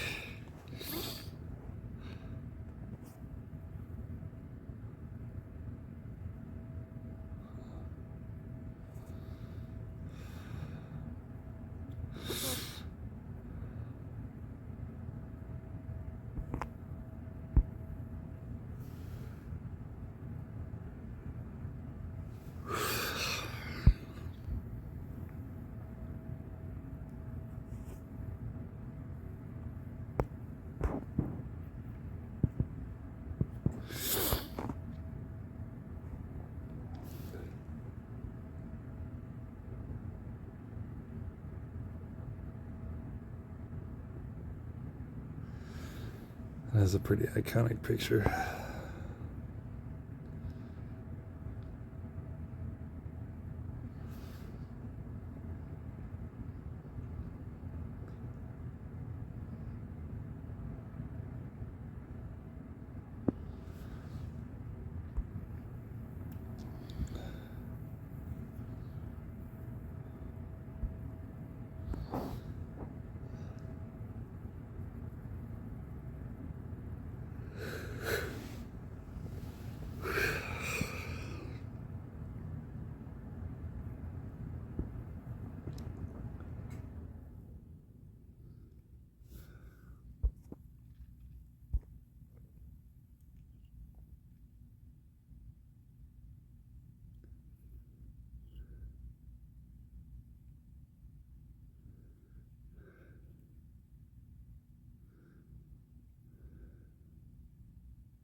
Say pending.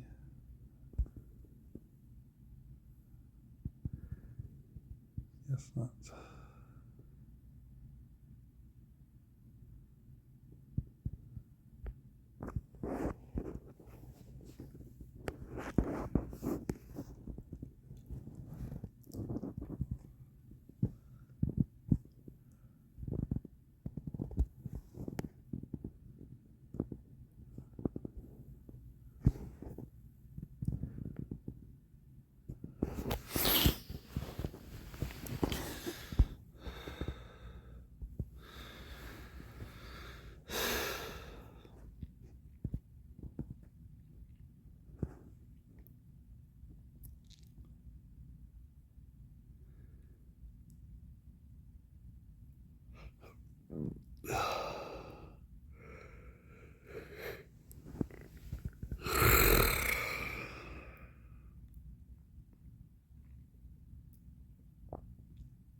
Family, this beautiful. 29 years ago today, 8 News Now aired a story that set off a UFO stampede. It was about a former government scientist named Bob Lazar who claimed to have worked on a secret program in the Nevada desert to analyze recovered alien technology. And ever since then, Las Vegas has been a UFO town. Locals here keep tabs on UFO news and developments, and there have been plenty of both in the last year. Now there is statistical evidence that proves Southern Nevada's fascination with unknown aerial objects is real. The i-team's George Knapp has the story. What are these things floating around in daylight skies over Las Vegas? The images were recorded a few years ago by a local man. Everything from what looked like stationary plastic bags to a tandem of dark spheres that danced around each other to three-orbed contraptions that seemed to change shapes and move against the wind. They started making aerial maneuvers that in dead stop and then start up again, like they're searching for it. It was like searching for ants. Bob has collected dozens of photos and videos of the objects he spotted near his central Las Vegas home, but he's never filed a formal report with the two civilian groups which collect such information, nor did he contact government agencies who say they are not interested. Something very intriguing is going on. I mean, we've been told for 50 years by the government there's nothing to this, but people are still seeing them. Systems analyst Cheryl Costa and her wife, a fellow data cruncher, decided to take some of the guesswork out of UFO numbers. The consensus for years has been that 90% of UFO sightings are probably misidentifications of explainable objects, such as planes or planets, and that at least 90% of people who see one never report it at all. Costa thinks it's closer to 1 in 4,000 UFO sightings that are ever reported, which means there are a heck of a lot of things being seen in the skies, including Nevada. 2001 to 2017, nationally, 139,876 reported sightings. Nevada ranked number 25, up from rank of number 26 in 2015. Nevada had 1,855 sightings in the 17-year period. Clark County ranks number 6 of over 3,000 counties in the United States. It's in the top 10. The Costas created this massive UFO desk reference, which breaks down UFO sightings by state and county, but also by time of day and by shapes of the objects that were seen. Not just circles or lights or triangles in the sky, but also more exotic types, including shapeshifters, like the ones recorded over Las Vegas. 3 shapes, and they are on the steep increase. Egg-shaped, teardrop-shaped, and Saturn-shaped. The state and county rankings in the desk reference do not account for population, just raw sighting numbers. So California is far and away number 1 overall. Nevada's sparse population and wide open spaces mean that whatever is flying around in the desert is less likely to be seen. Nonetheless, residents of Las Vegas are holding up their end and then some. The city of Las Vegas, which blew my socks off, especially when you look at the fact that the state ranked only number 25, Las Vegas itself is the number 2 city in the country for UFO sightings. Number 1 is Phoenix. And what do you know, the 2 hottest cities?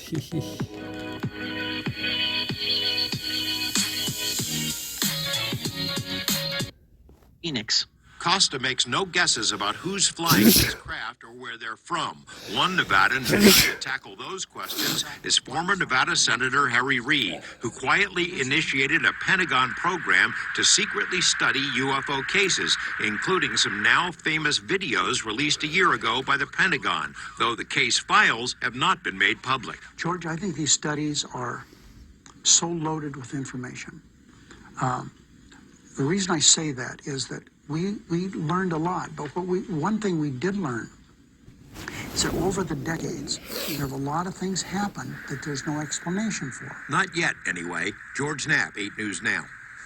All right, so if you would like to know more about UFO sightings in Nevada or really anywhere else in the country, we have links to the UFO desk reference along with other reports that we've produced. Plus, there was a flurry of UFO reports this weekend from airline pilots, and we have that story online as well. 2018 has been a big year for UFO news. It was a year ago this month when the Pentagon admitted that it has been secretly studying unidentified flying objects and also released a few videos recorded by military pilots. All right, so this sudden reemergence of official interest in these unknown aircraft has also resulted in a closer look at older UFO cases and testimony, including one story that started right here. A new documentary film about UFO whistleblower Bob Lazar is out, and there was no way the I-Team's because George Knapp would miss that world premiere. Yeah, you would have had to arm wrestle me to the ground. Longtime locals, of course, will remember what happened 29 years ago when Bob Lazar came forward, claimed he'd worked on ET technology out in the Nevada desert, and suddenly the Area 51 military base became known all over the world. We've done occasional updates with Lazar over the decades, but it is never easy to get him to open up. The premiere of this new film has fired up many of the same arguments about his credibility, but the first audience to see the movie didn't need much convincing. A line of eager fans stretched around a city block in downtown LA. A sellout crowd of 1,600 filed into the historic United Artists Theater to see a film narrated by movie star Mickey Rourke and to hobnob with like-minded enthusiasts. Some brought their Area 51 saucer model kits. At least one wore an ET mask. A few famous faces were in the audience when director Jeremy Corbell took the stage. So the reason why I made this film was because I wanted to know the truth. Now, people that are, haters and debunkers and people that just talk smack, I gotta tell you, some of you are in this audience. You don't know the story. You didn't get it right. As the lights dimmed and the projector fired up, the subject of the movie, Bob Lazar, took a seat alongside other interested parties. Well, there's several, actually 9 flying saucers, flying discs. This 1989 interview on KLAS TV changed things forever for Bob Lazar, whose identity was made public months later. His story about alleged alien technology being stored and analyzed at S4, a camouflage facility built into a mountain south of Groom Lake, the heart of the now infamous Area 51 military base, set off a stampede. UFO researchers by the busload made the pilgrimage to the Nevada desert, along with major news organizations. The story put Area 51 on the map worldwide, inspired movies, TV shows, and books, led to the creation of the ET Highway and a namesake professional baseball team. In our periodic interviews with Lazar over the last 29 years, he expressed regret about ever coming forward. In Corbell's film, Lazar opens up even more. I'm known for working at a classified base known as S4 out in the Nevada desert near Area 51. And there, we reverse engineered alien spacecraft. And it's changed my life a lot. Positive or negative? Well, for the most part, negative. Would you take it all back and just be Bob the jet car guy and never have done this if you can, or are you glad you had the experience? Yeah, that's hard to say. I don't know. I think I lean towards not, at this point in my life, I probably lean towards not saying anything. In the movie, Lazar goes into specific details about the technology he says he saw. Technology that is remarkably similar to the objects seen in videos released 1 year ago by the Pentagon and first obtained by the To the Stars Academy. These craft can generate their own gravity and bend space-time, Lazar said nearly 3 decades ago, and now the topic is once again generating waves of media coverage. Audience response to the film's premiere was overwhelmingly positive, enough to coax a visibly uncomfortable Lazar onto the stage with the director to answer a few questions, including about the attacks on his credibility that are now a staple on social media. Lazar says he doesn't blame people for their skepticism. No, I understand it's an incredible story, and I myself would have a really tough time believing it, as I said in the film. But the events that were portrayed occurred just like they were shown. And, quite frankly, I prefer people don't believe it because then I don't get asked questions and don't get bothered at all. On our website, we have a clip from the movie wherein Lazar describes the technology he says he saw. The characteristics he describes are remarkably consistent with 2 of the Pentagon videos made public 1 year ago. We also have posted the official movie trailer. And a word of disclosure, because I provided input to the director, my name is listed in these movie credits, but this is Jeremy Corbell's film. So fascinating. I can't wait to watch it. Oldie but a goodie. Thanks, George. Thanks, George.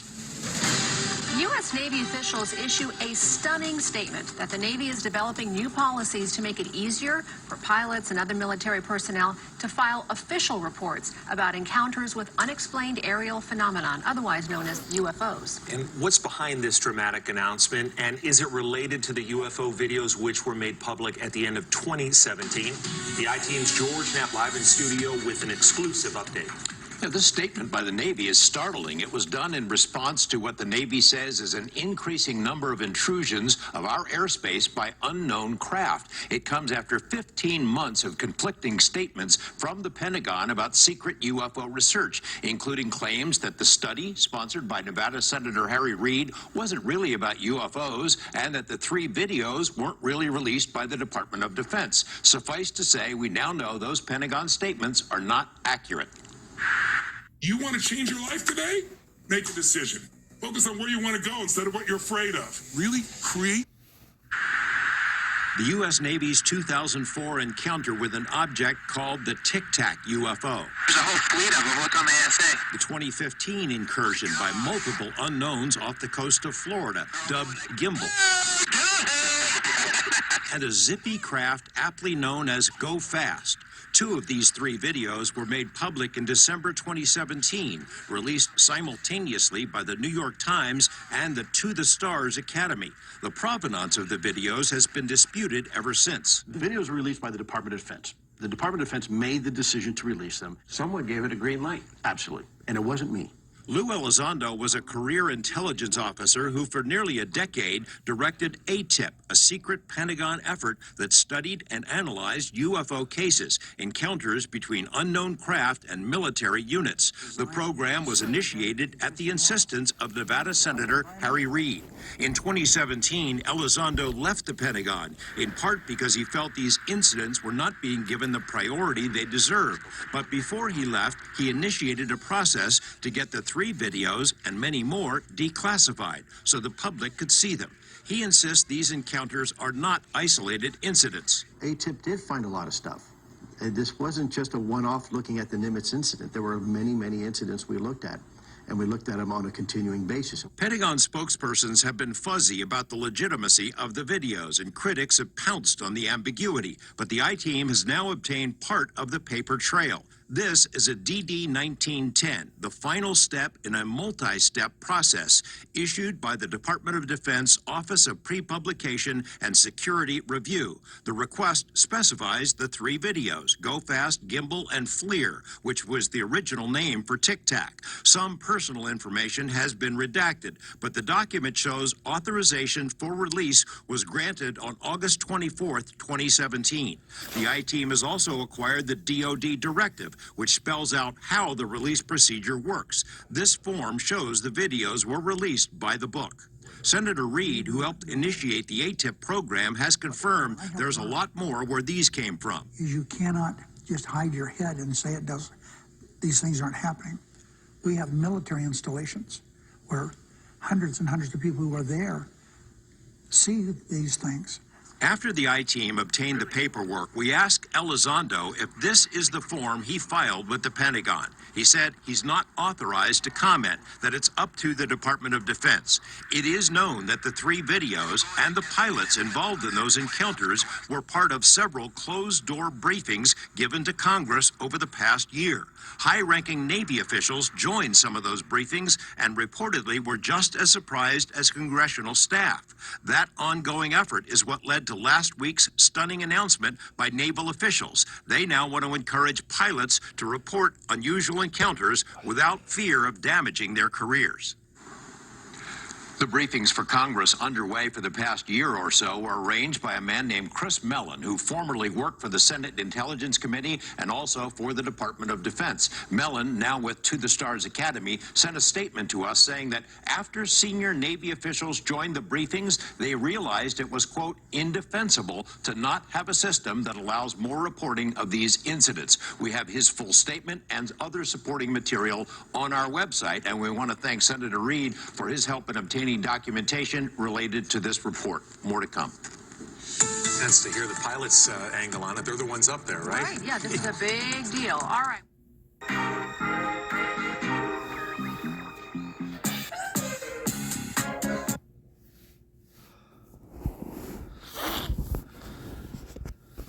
Oh.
A U.S. intelligence official who designed and directed the largest UFO investigation in American history has confirmed at least one UFO-type craft of unknown origin is being studied in absolute secrecy. But Dr. James Lakatsky adds the fact that our government has stashed away one of these craft is just a small part of a much bigger mystery. Lakatsky spoke exclusively with our chief investigator, George Knapp. Yeah, we're overdue for some UFO news, right? Some of our viewers might remember the name James Lakatsky, an analyst and nuclear engineer who worked for the DIA, the Defense Intelligence Agency, and oversaw a program called OSAP, based here in Las Vegas. The government still hasn't released a single page from the OSAP files, though the program ended 15 years ago. But Dr. Lakatsky has been authorized to spill some of these deep, dark secrets.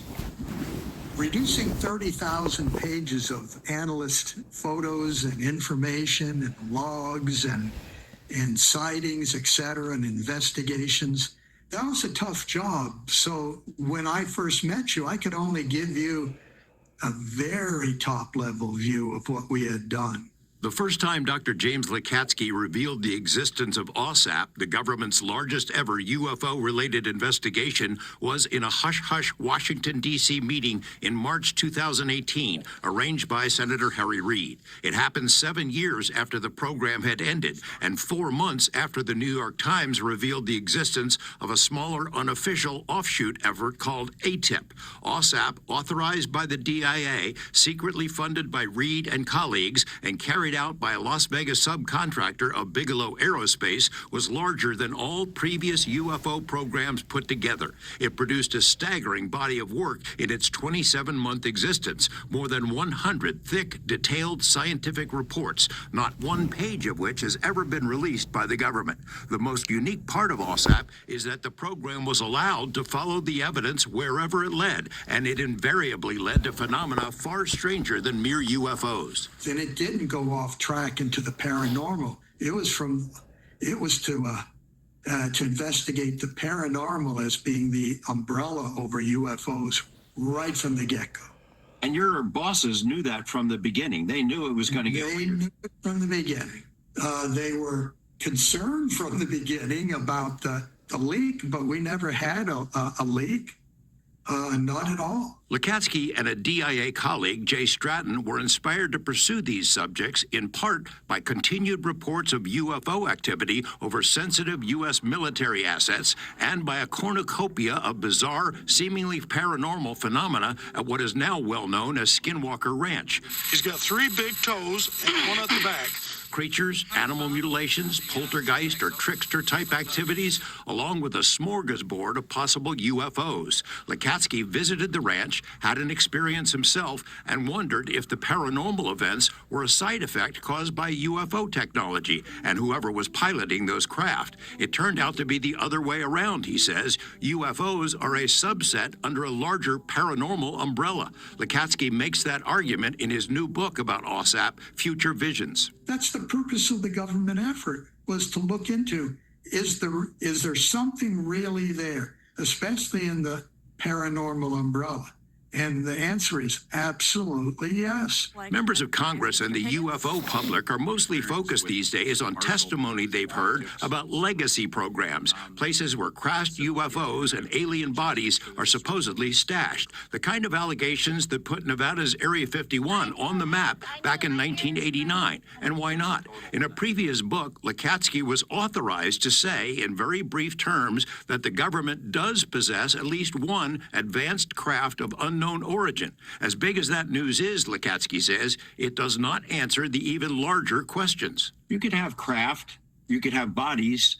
It wouldn't necessarily tell you where they're from, why they're here, what their long-term plan is. Nope, it wouldn't, and that's part of the story. And what have we really done? In fact, if there was an alien intelligence, which some people think is behind all of this, they must be shaking their heads in frustration, because we move like a snail, and maybe at times we even go backwards. This is Dr. Lukatsky's 4th and final book based on the OSAP files. I was co-author on 2 of those, along with Dr. Colm Kelleher. Future Visions contains many new details about dramatic UFO incidents and cases, weird events at Skinwalker Ranch and similar locations, and hints about another program that grew out of OSAP. The full interview can eventually be viewed on our Mystery Wire site. Back to you. Good reading, George. Thanks so much. Does it get more interesting than a George Never. Knapp You report? can hear I a don't pin think drop when he's talking. Snap your W-2 and file your taxes 100% free. Plus, get your biggest refund. Roughly 37% of filers qualify. Simple Form 1040 returns only. No schedules except for earned income.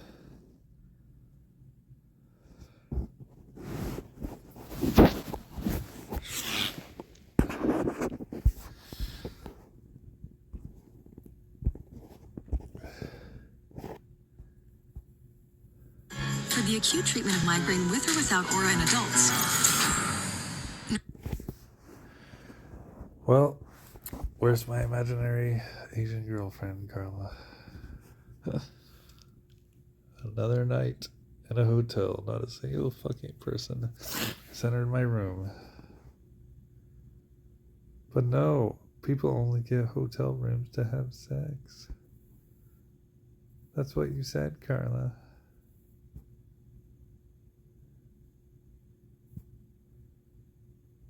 Whatever.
G'day and welcome back to Reality Check. I'm your host, Ross Coulthart, and today we have Dr. Anna Brady Estevez, a long-time friend of the program. She's been with us before, but I've long wanted to get Anna back on because of her illustrious career and her long-stated interest in UAP as someone who's been at the very top of science in America.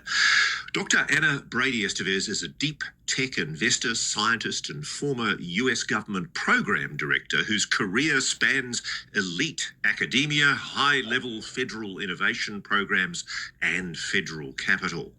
She earned her PhD in chemical and environmental engineering from Yale, where she was also a National Science Foundation graduate research fellow, and she completed her undergraduate work at Johns Hopkins, studying chemical engineering and Spanish while competing as a varsity athlete.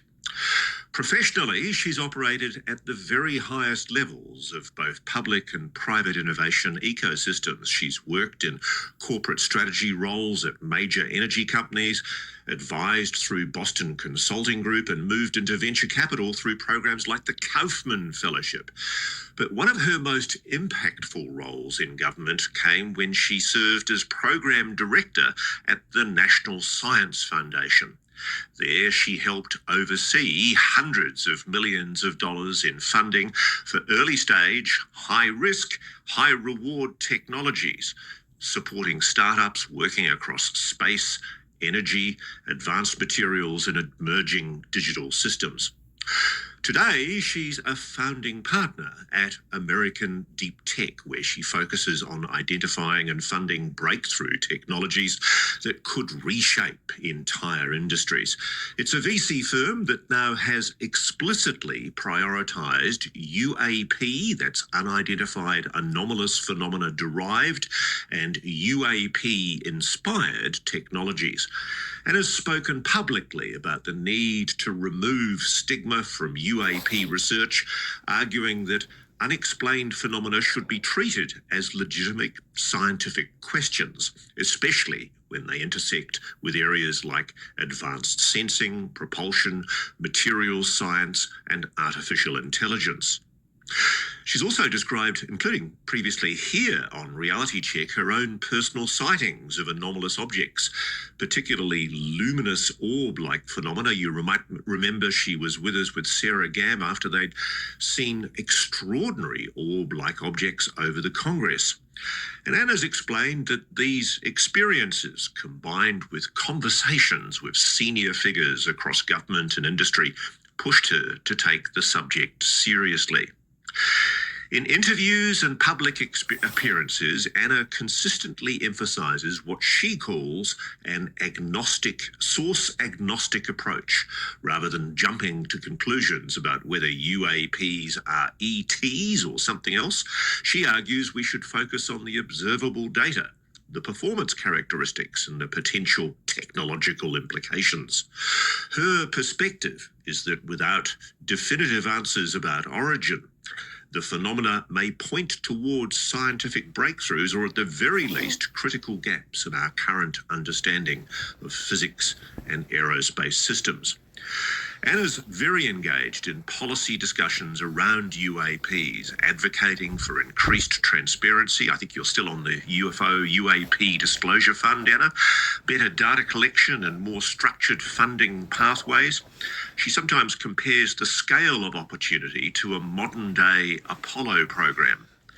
So whether you see UAPs as a scientific mystery, a national security issue, or a frontier for technological innovation, Dr. Anna Brady Estevez brings a rare combination of credibility, curiosity, and cross-sector experience to the conversation. Anna, welcome to Reality Check.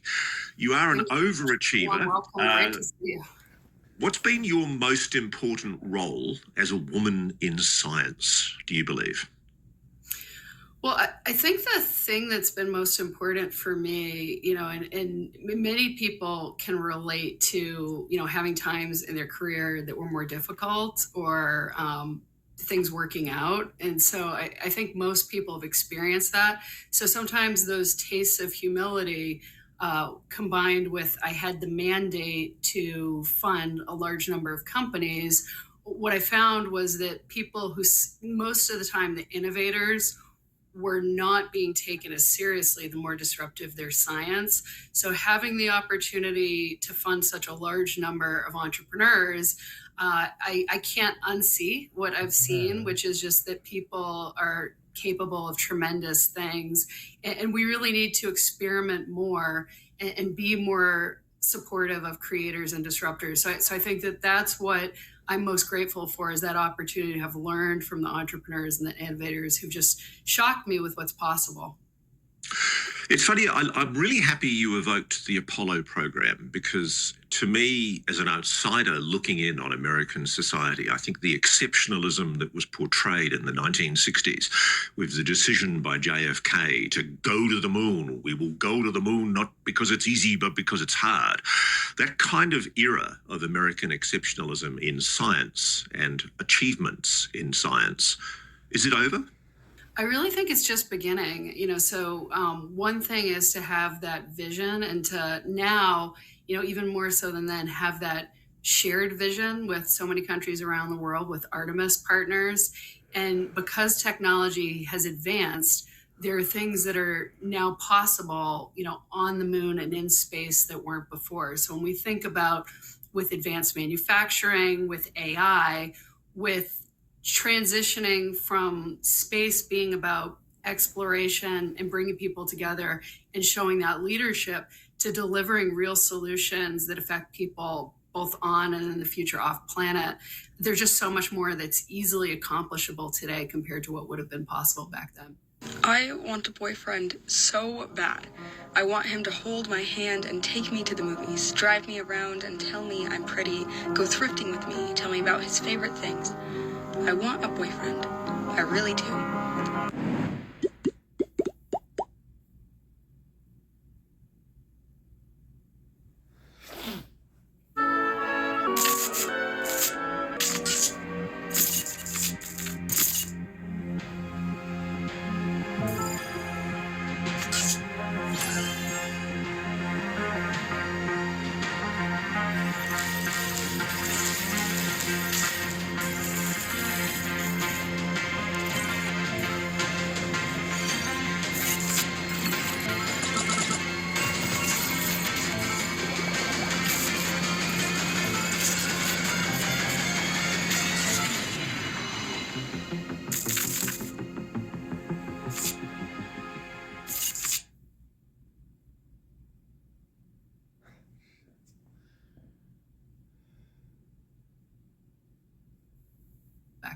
Now, the role that I think is perhaps most interesting, it's an extraordinarily senior role as a program director in the National Science Foundation. You were making decisions about who to fund with what are essentially federal grants to spark good science in American colleges and universities.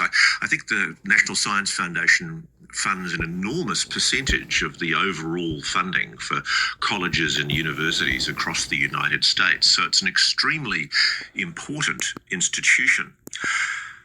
I guess I've got to tease you a little bit. I've got to ask you, at the very height, at the very apex of that incredible institution, the NSF, did you ever come across acknowledgements or implicit references to the UAP mystery? The allegation of a reverse engineering program that's secretly working with non-human technology. Was it something that was ever discussed? Well, I think we really worked hard to try to share as much of that as really there was time to, because I think we spent dozens of hours actually speaking on it publicly while I was in my NSF role, working with NASA and other agencies. So one of the reasons that I am able to speak is that many of those things I spoke to while in government to really get the information out there. And so I probably had hundreds of conversations on, anomalous phenomena, UAP in general. During the end of my time there, we had, like I said, I think it might have been 40 hours of related content that we put out in U.S. Space Disruptors Day. We actually had a day, we had two separate days where we brought, UAP and anomalous phenomena alongside other technologies. So the first day we had was, I think, December 18th, 2024.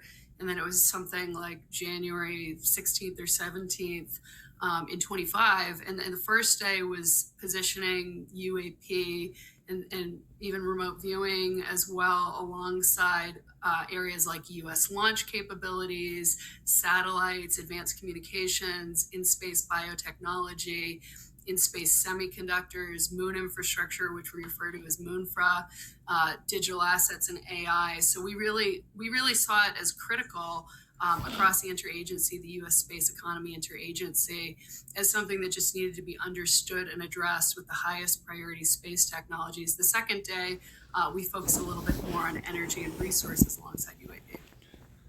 I think the one of the guys that spoke.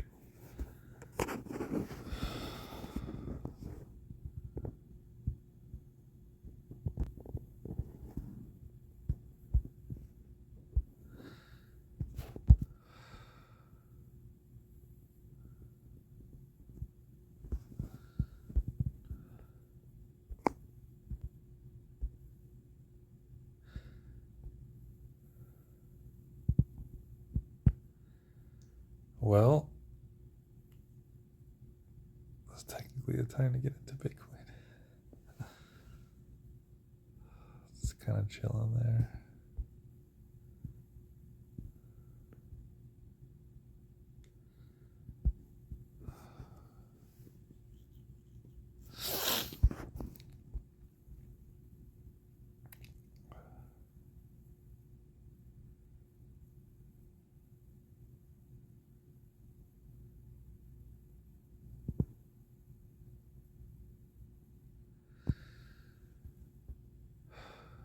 Yeah, if only I would have jumped in 2022, would have almost 10x money. Maybe that would have been smart enough to sell at the top though.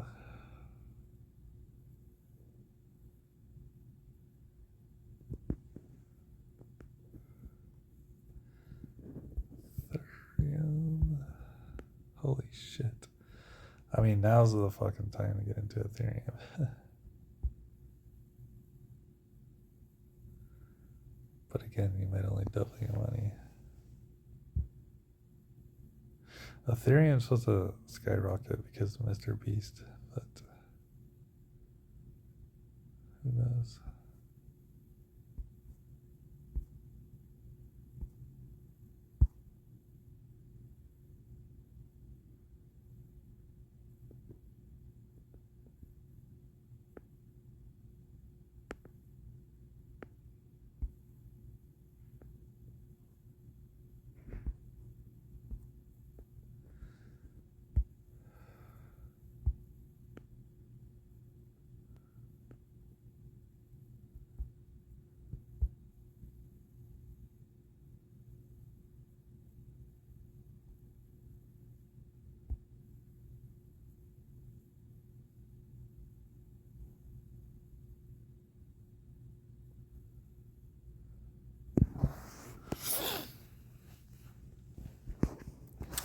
The guy that backed me for poker supposedly got rich off of XRP. I wonder if he was smart and cashed out.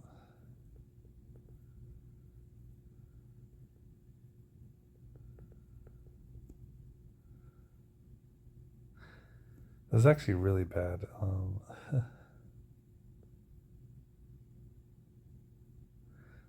I probably typed my fucking passwords at some point.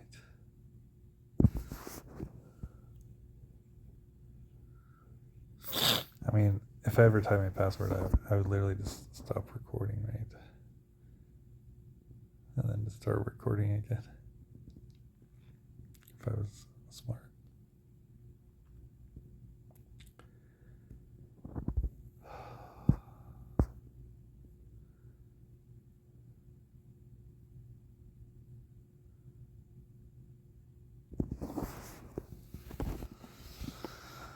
Oh.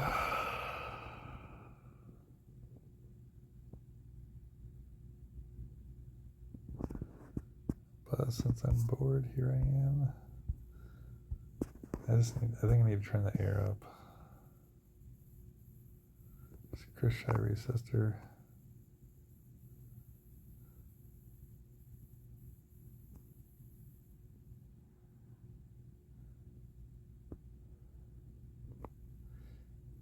Supposedly he gave her a chance to make.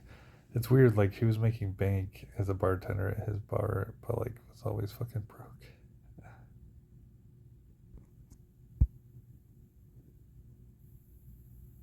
One of those people like they make videos just hovering the camera.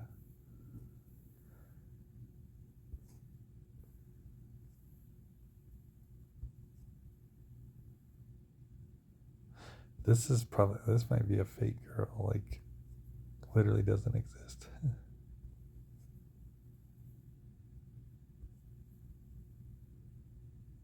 This could literally just be an AI girl.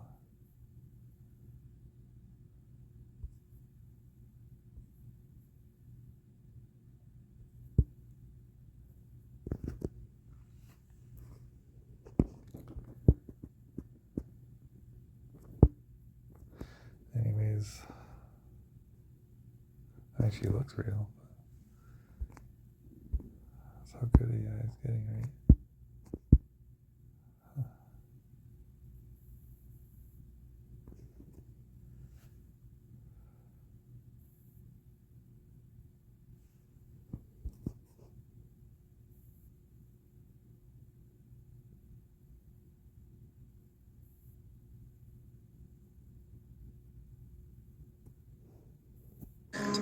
Women don't have this same mandatory refractory period.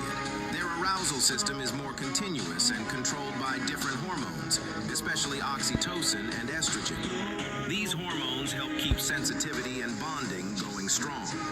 Instead of blood flow shutting down, nerve responsiveness and brain arousal can stay elevated rather than crashing. Neurologically, women's arousal isn't about one big peak and drop. It's more about feeling emotionally safe, being stimulated, and staying engaged. That's why women can often experience intimacy differently than men.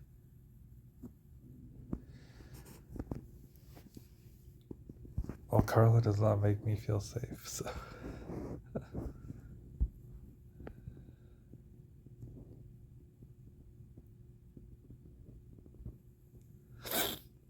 She sends me videos saying this reminds me of you.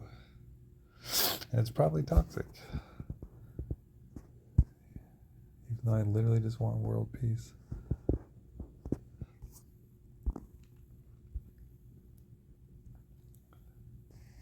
If I put in the effort, I'd blow the fucking door wide open on her.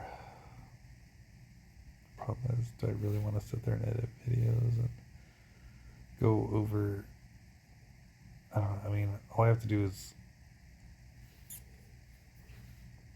show the last time she accused me, which I've already had screen recorded and saved. And then anything toxic she followed up with, if she hasn't deleted them yet. She's famous for doing that. I mean, I've done it in the past 2 years ago.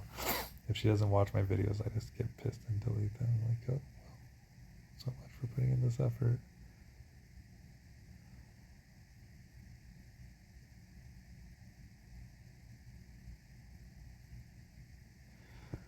But here I am.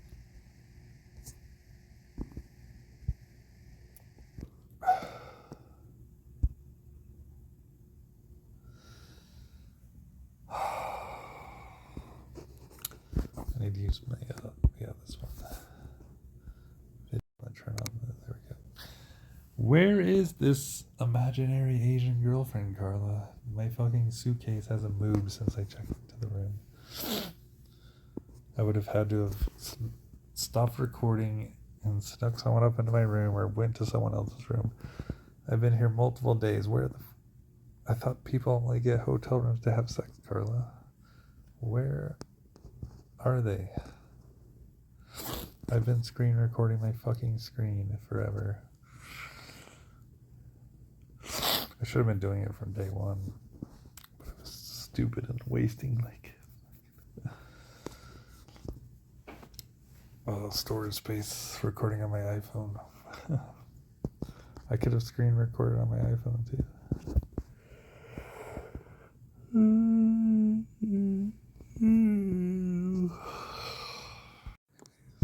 Let's see, did it even upload?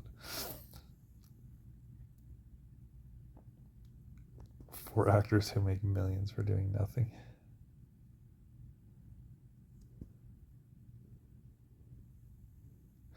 Wait, what? Lake Mead is it?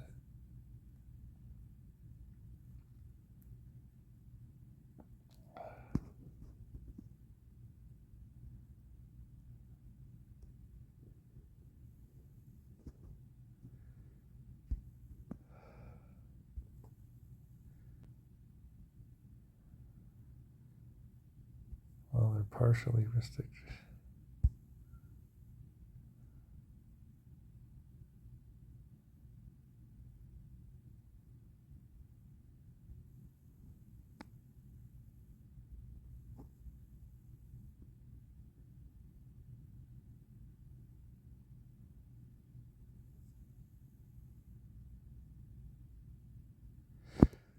Well, the April 5th one has 3 views, so.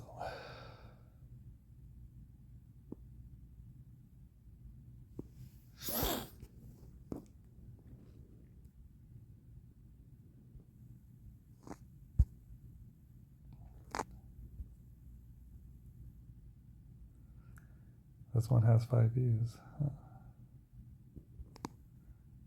This one has 1 view. Makes me wonder.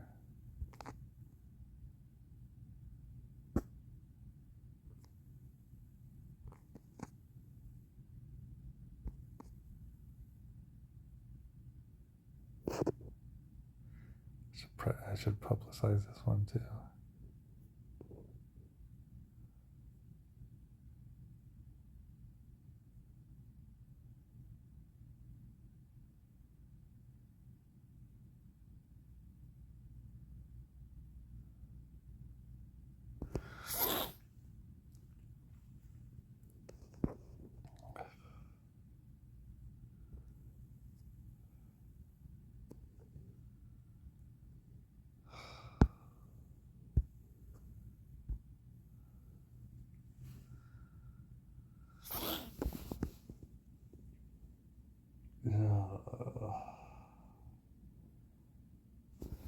Let me turn the air on. Guess I can get down to my skivvies too.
Where are the aliens, Carla? Where are the aliens in my bed?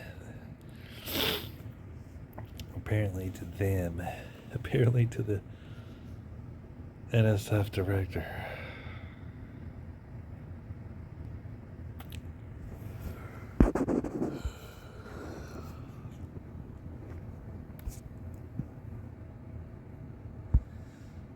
Well, this is the guy that could be staking me.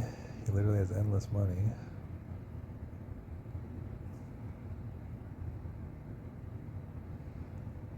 This guy could totally be backing me.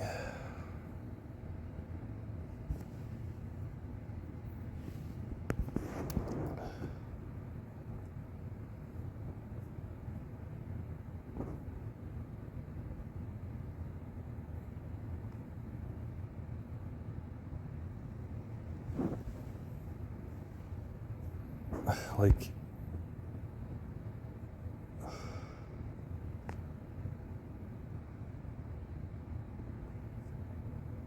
does she think it's actually going to work? And then she reposted it.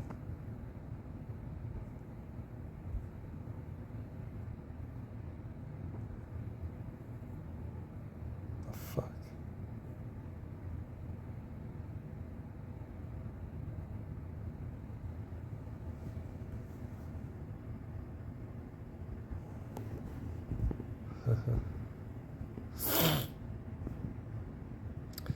It's funny that it's called Polymarket.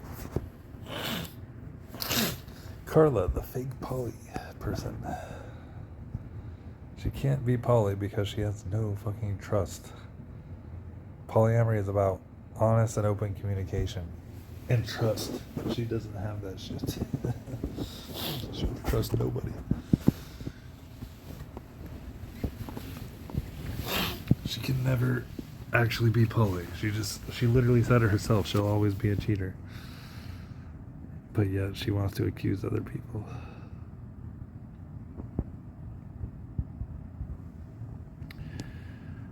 What am I even doing? I'm just laying in bed looking at my fucking home screens.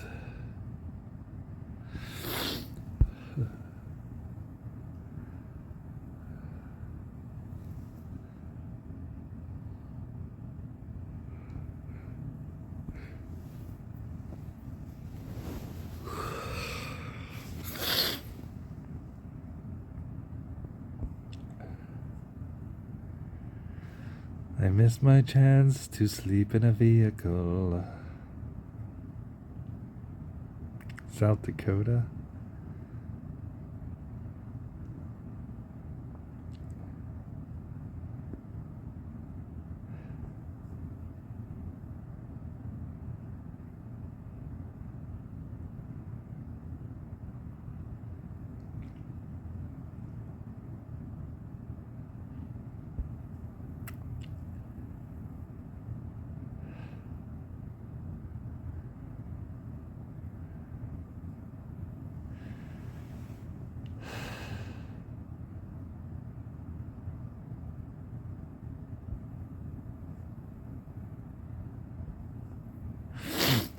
Good luck playing in fucking Texas where they're gonna confiscate your money potentially.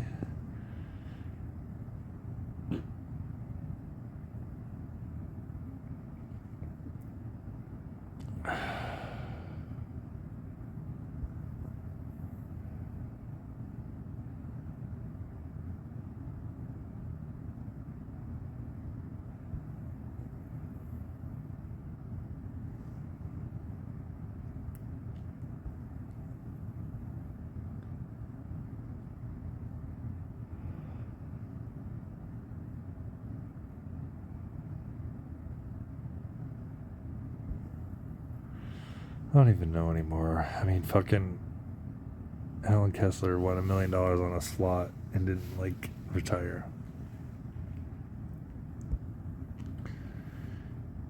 He's out there just traveling poker circuits still, like...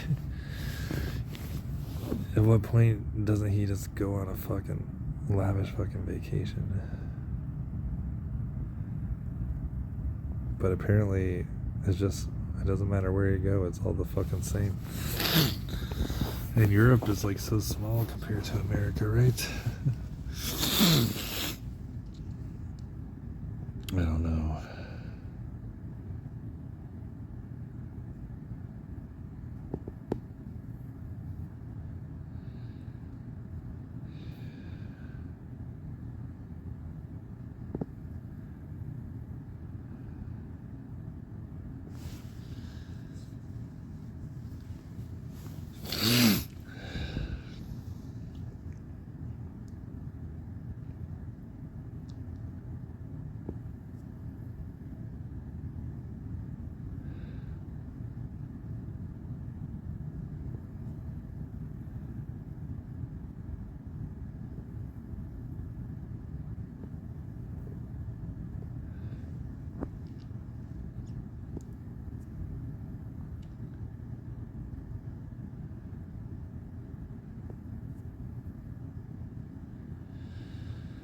My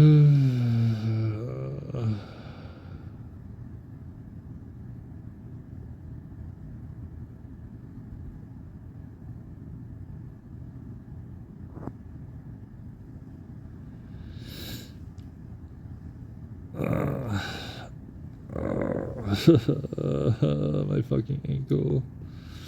Trying to pop my ankle and it's not working. It's like I'm injuring it further.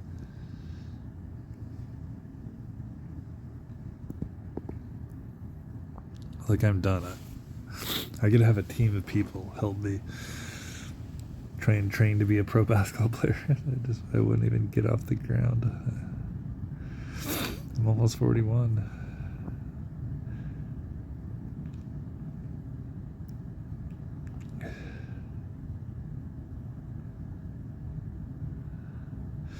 It's funny how they have state poker championships.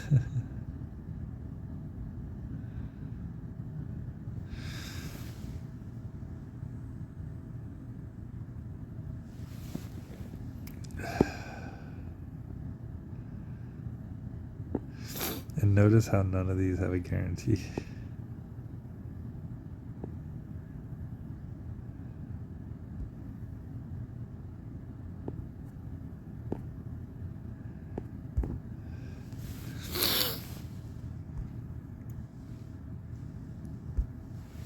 Oh my god. Okay.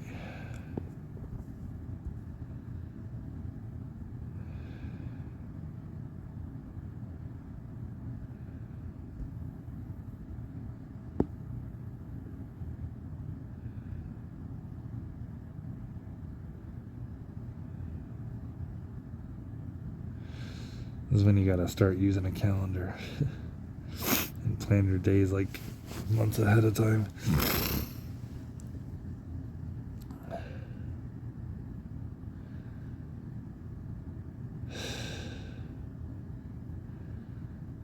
I mean, that's pretty cool. A 1 day 100K guarantee event.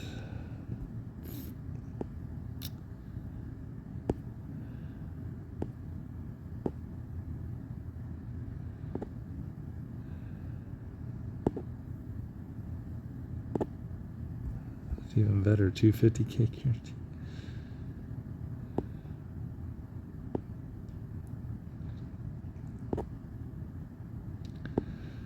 That's kind of their limit. Let's see what the main event is. Oh, look at that, 300K guarantee.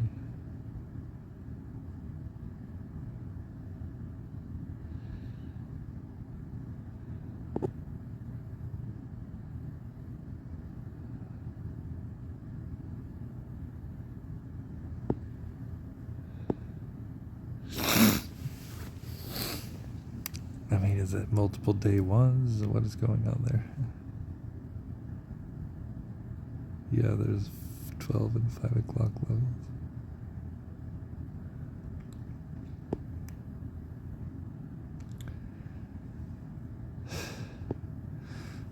That's the main event, $600 300K guarantee. Yeah.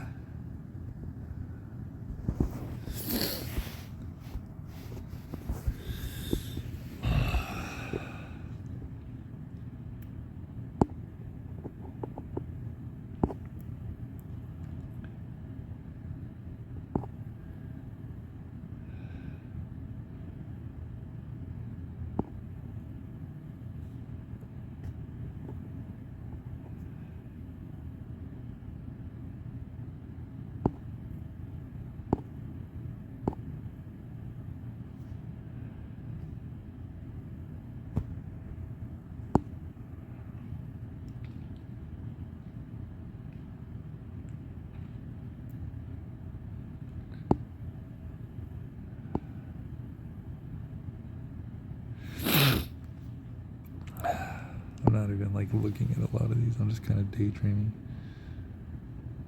Yeah, it's like I'm tired, but I'm not tired. Which means instead of laying here, I should be at the poker table.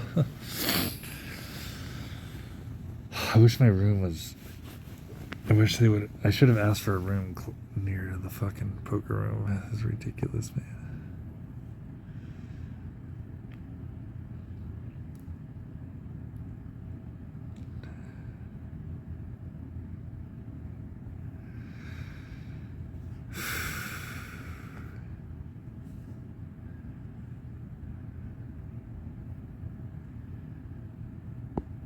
This is what my future holds right here. And the sad thing is, do you realize how rich I would be if I just waited for aces and kings in like every single tournament I've ever played? Oh my god.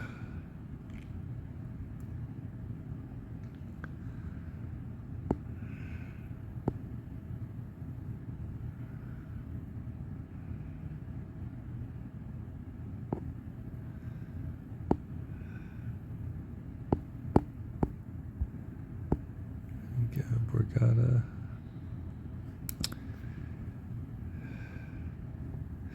Borgata is gonna have a lot. Holy shit.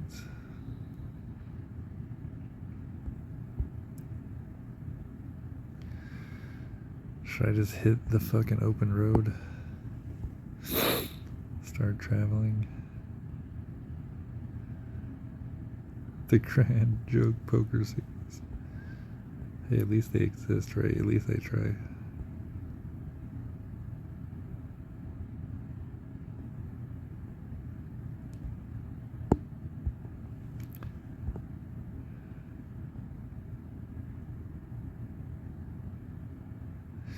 Yeah, they were a joke. They made us play like fucking 5-handed when other tables were fucking like 8-handed. Makes 0 sense. And then he's like, oh, but if we combine tables, we're gonna have to move again. Yeah, like, oh, are you not getting paid to do your fucking job, asshole? Like, what the fuck are you here for? Sorry for my negativity language. So right now at the Venetian, and I just missed, I didn't play a single horseshoe circuit event. There's gonna be more, supposedly. Change the mixed series of poker. That's cool.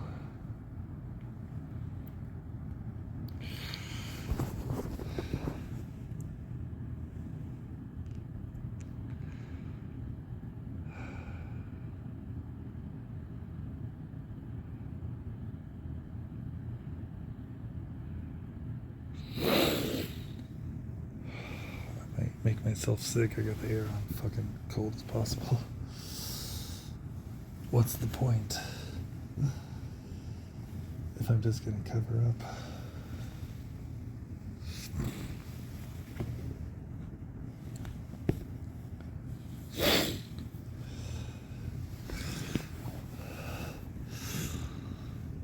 Other than breathing in cold air.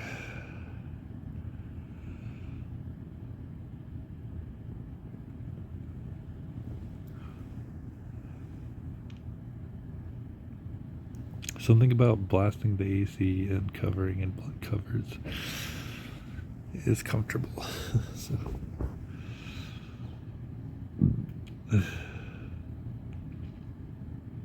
it's a total waste of electricity though. But supposedly we have more electricity than the humans will even remotely ever need. So why not use it, right?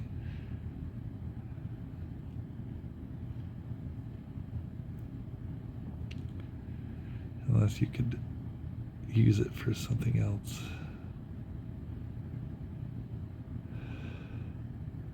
I was gonna say, where's the World Series of Poker?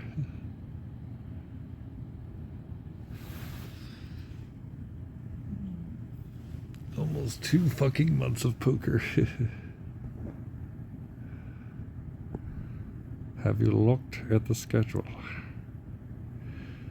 Anyways, we got the win.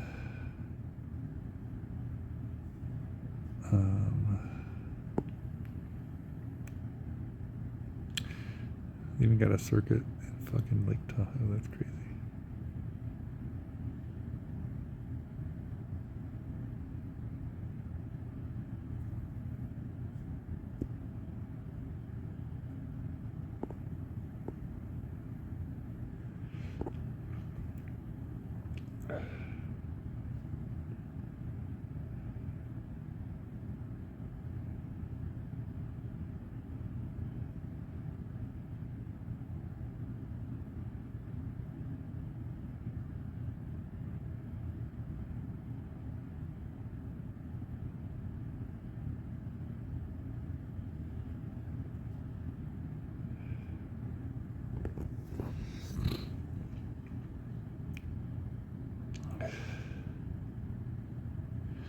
Women in poker.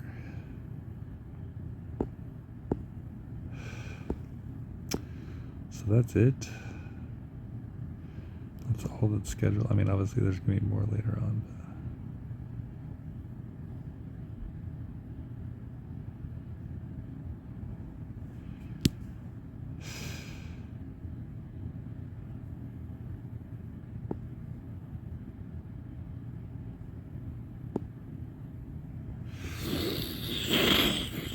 Here we go, boys and girls. The Mystery Millions. No guarantee needed. I think it had a guarantee last year, the 1K one. Something did.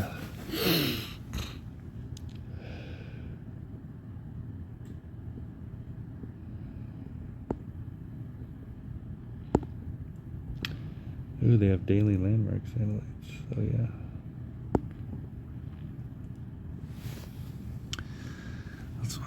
That's what I might be grinding, the fucking daily deep stack.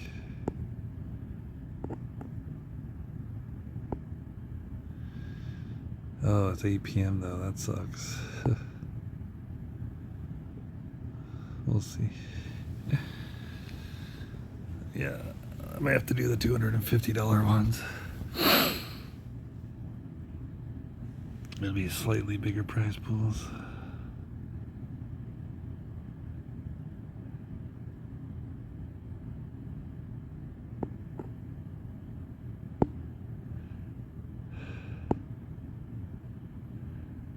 The Mystery Millions.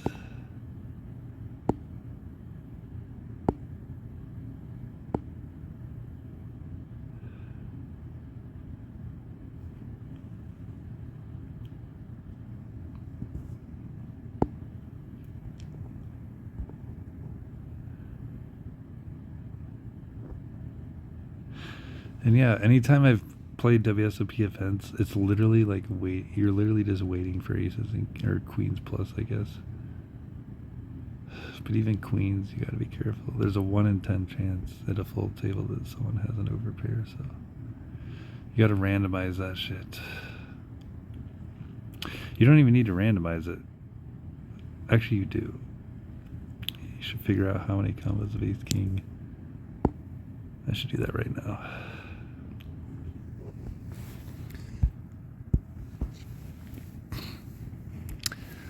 If I am dealt pocket queens on a 9-handed table, how many combinations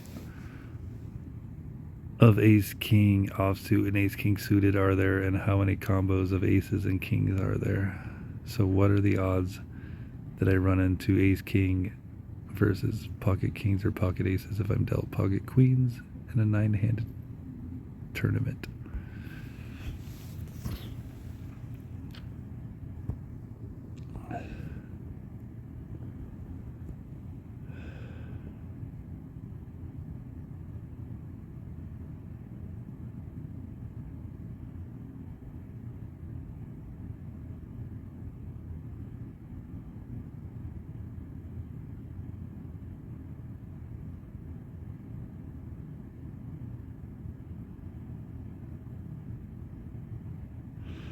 Well, this takes a while, which is good, because I want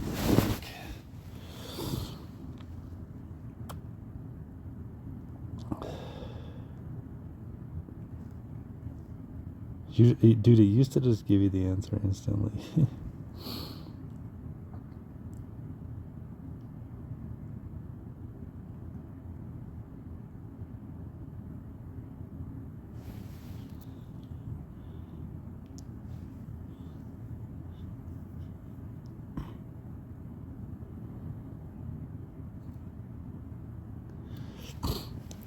So yeah, 16 versus 12. So 30% more likely to hold ace king. So yeah, that's why you shouldn't be too scared to get in with queens, I guess. But then you're still technically flipping.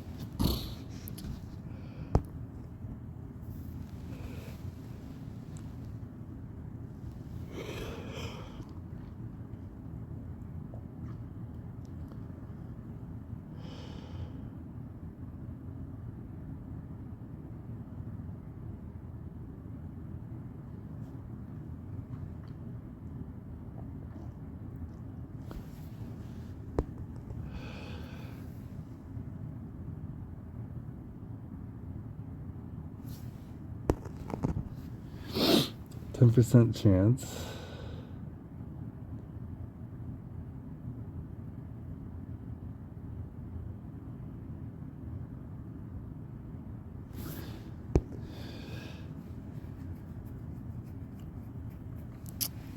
And look at that. I thought it was more like 1 in 10, but yeah. If you're dealt queens, there's a 1 in 13 chance that someone has aces or kings. Yeah.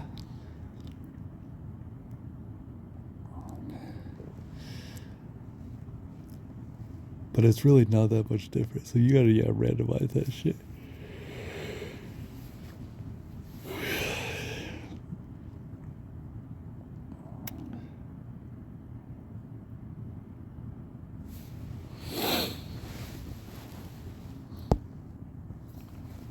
Or you could just unexploitively fucking get it all in, or just whatever. But that's why you're supposed to just flat with queens to a 3-bet a lot of the time. Because most people aren't going to fucking triple barrel shove ace king to get you off of it, so.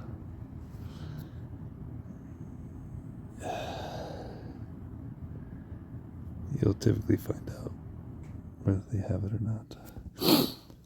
But then if they have queens, they might get you off of the same hand.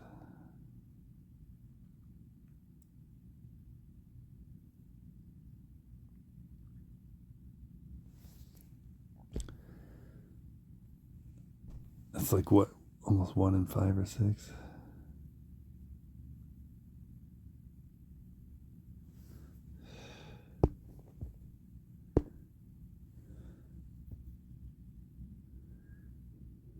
%.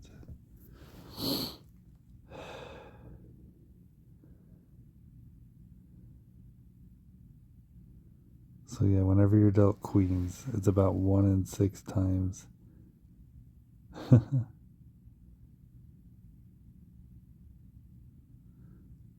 in 6 times you have queens, someone has at least ace king or better. That's pretty annoying.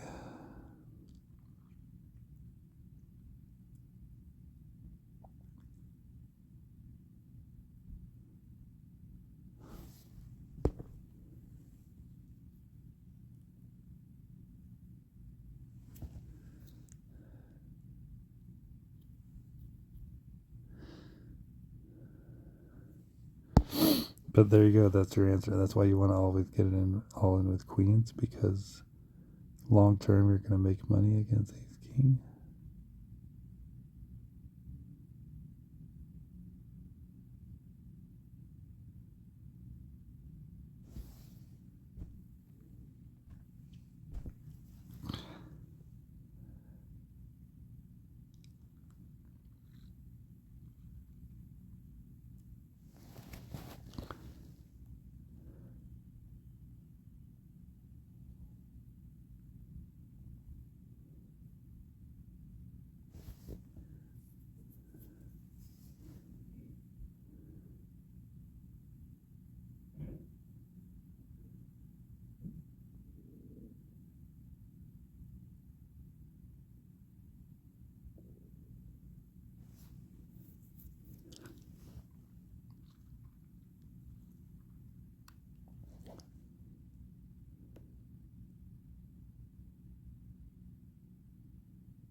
running into just aces and kings is about 7.7%.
Yes for 1-3.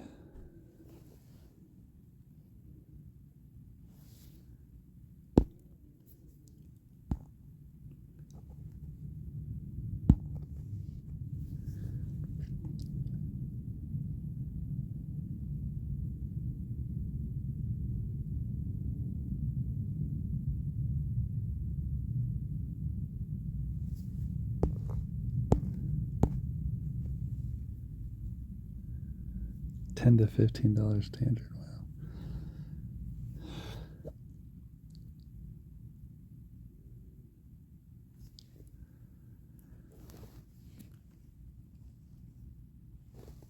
Wow.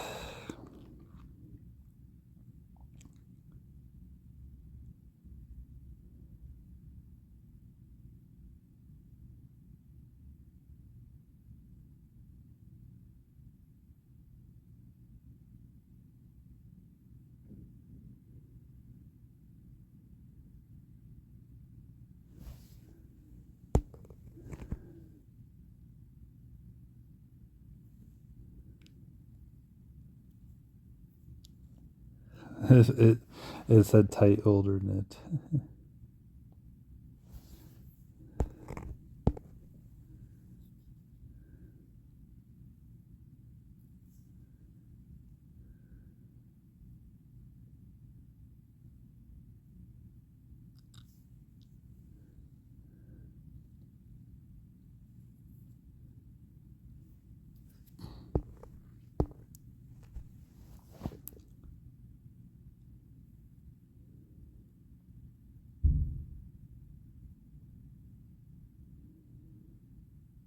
The people in the room next to me are fucking smashing stuff again.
Someone opens UJam. Standard. Someone 3-bets UJam. Standard.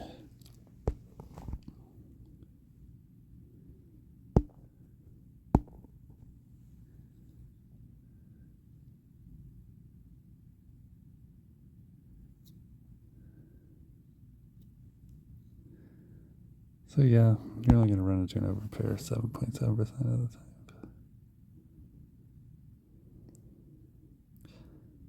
Which means you could use a randomizer on a stopwatch or whatever. So if your clock shows like 5 seconds or less, you either call or fold or whatever.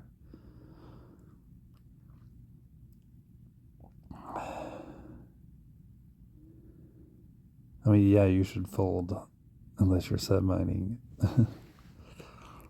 But you'd have to be deep stack enough to set mine.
Oh.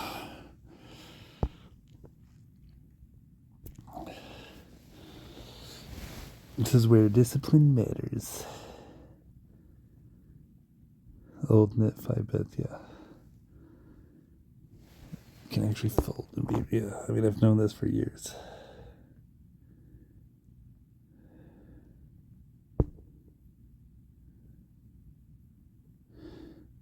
It doesn't have to be an older player.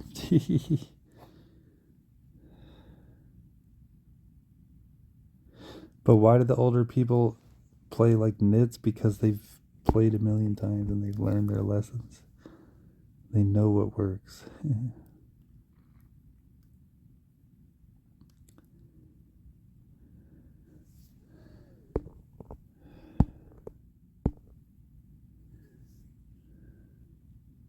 But honestly, nits only have like small win rates, like 3 big blinds at most. So if you want the max win rate, you gotta fucking play all hands. But then you're susceptible to making mistakes.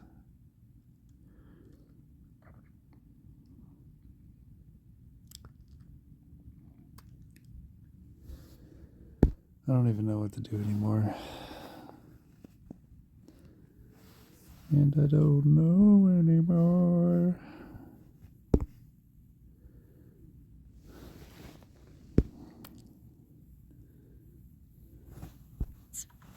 All right, stay with us here on Live Now from Fox. When we come back, we're going to head back out to our Fox 11 LA team as they continue their reporting on this warehouse fire that we've been bringing you here. Quite massive in size. This is coming out of Ontario, California, about 45 minutes away from Los Angeles. And this is our Skyfox chopper shots, as you can see here. Just the magnitude, really, of this fire. Checking in with our team here in just 2 short minutes on the latest. That's next. Damn. Does anything work to kill these weeds? Roundup for lawns. What kills to the roots so they don't come back? Roundup dual action. Does that say it prevents weeds for up to 4 months? Sometimes you can get a microwave. Maculata. Roundup dual action. Dandelions. Roundup for lawns. Is this? Yep, that's poison ivy, all right. Margo! Can I just get this other stuff? Well, I wouldn't. From America's #1 weed control brand, Roundup. This stuff works.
You're watching Live Now from Fox. Welcome back. We continue to follow this story coming in out of California. A massive warehouse fire. Now arson is suspected. That's according to our Fox 11 LA team.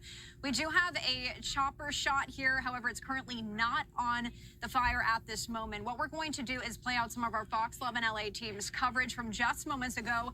They have a reporter on the scene there. And we do have Stu Mendel, who is up in the Skyfox chopper, bring you the latest. Let's listen in. Morning out of Ontario, arson may be the cause of a huge fire in a paper products warehouse that is 20 times larger than a football field. Rachel Aragon has been live at the scene since early this morning. She has the very latest there from Ontario. Rachel.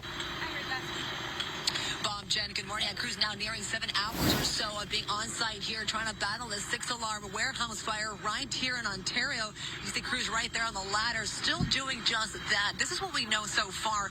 Firefighters confirming earlier that the sprinkler system inside was working at the time when the fire broke out inside this massive facility. A reminder, this is not just any kind of warehouse. It also houses paper products, things like Kleenex, as well as tissue paper. So a lot of fuel for this fire to burn. And you can absolutely see the smoke from early this morning. We also know this is currently being investigated as potential arson. One person right now is in custody, and many people are wondering whether or not it was an employee who may have been involved in this. We asked the fire department just that. They said they can't confirm that at the time, but what we do know that there were several people on site this morning when the fire broke out, and again, the fire did break out inside of this facility. Well, take a listen to Deputy Fire Chief from earlier this morning saying it's going to be a long day for their crews. We would expect to be here on scene for the rest of the day for sure. As you can tell, there's still a lot of crews. We have this building completely surrounded with both engine and truck companies. The truck companies are used for elevated master streams, pumping approximately 1,000 gallons a minute to continue to extinguish this fire. I don't want to stress that. No reported injuries and no one has been reported missing. Now back here live, just want to show you the smoke you can see. I believe Stu Mundell has mentioned that you can see the smoke as far as 14 miles away. I can attest to that. This morning driving to this site, you could absolutely see the smoke coming out from really far away. But the good news is, as you can see throughout the morning and now that the light is coming up, they have a much better hold of this fire and it is being contained just this one structure. All right, so there's a live look there right now. We're going to take you out to a live press conference here. Let's listen in.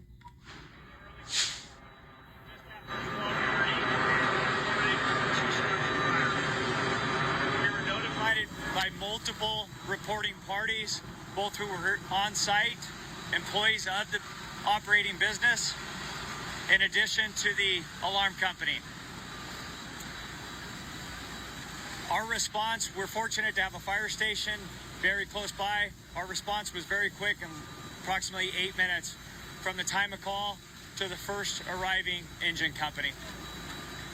Upon their arrival, the first engine company was met with light smoke throughout the structure, and what they believed was a small fire being contained by the operating fire protection system or sprinkler system. As they continued to investigate and begin their interior fire attack, they were quickly overrun by fire that rapidly spread throughout this enormous warehouse. This operating business is Kimberly-Clark, which is a paper manufacturing or a paper company. So there's a large fire load of paper products inside of this building. Again, at the time of the call, they were operational. There was approximately 20 employees on site. They were evacuating. Originally, there was one person missing from the company. That's why our crews made an interior aggressive fire attack and a search. That missing person was quickly identified or found, and so there has been no reported injuries to civilians or firefighters associated with this fire. Again, this is a warehouse, 1.2 million square foot warehouse. The fire expanded very quickly, involving the entire interior space of this warehouse. We're fortunate that we've been able to contain the fire to the building, so there is no threat of the fire spreading to nearby buildings, businesses, or residents. This is obviously still an active firefight. We still have multiple fire trucks and engines continuing to extinguish the fire. There's several roads closed in the area. I would ask our community to still drive mindfully, try to avoid the area because those roads are closed. While there is smoke in the area, we certainly want to remind our residents and community members to try to stay away from the smoke. We're fortunate with good weather that the smoke hasn't presented worse conditions. It's continuing to just rise and leave the immediate area. There was this fire is being investigated as an arson fire. Very early on in this incident, we identified this fire as suspicious in nature. And so it was immediately began investigating as an arson fire. There was a person of interest identified from the very initial response of this incident. That individual was identified, was taken into custody, and has been taken to the Ontario Police Department, where the Ontario Fire Department arson investigator and the Ontario Police Department detectives are interviewing that individual. The overall investigation is still ongoing. It's going to take some time. While we've seen steady progress in our firefight, again, we originally had 28 fire apparatuses here, 19 engines, 9 trucks, 11 chief officers, over 140 firefighters were here when it was fully burning out of control. We've made really good progress, happy to report. We've been able to release some resources down to 8 engines, 8 trucks, which is, you know, I'm extremely pleased to that effort. We are fortunate to be well supported in this area by multiple partner agencies in the nearby area, to include Rancho Cucamonga, Chino, San Bernardino County Fire Departments, Riverside County Fire Department, Montclair, Corona, and Riverside City. All of those agencies sent resources to help us with this fire attack.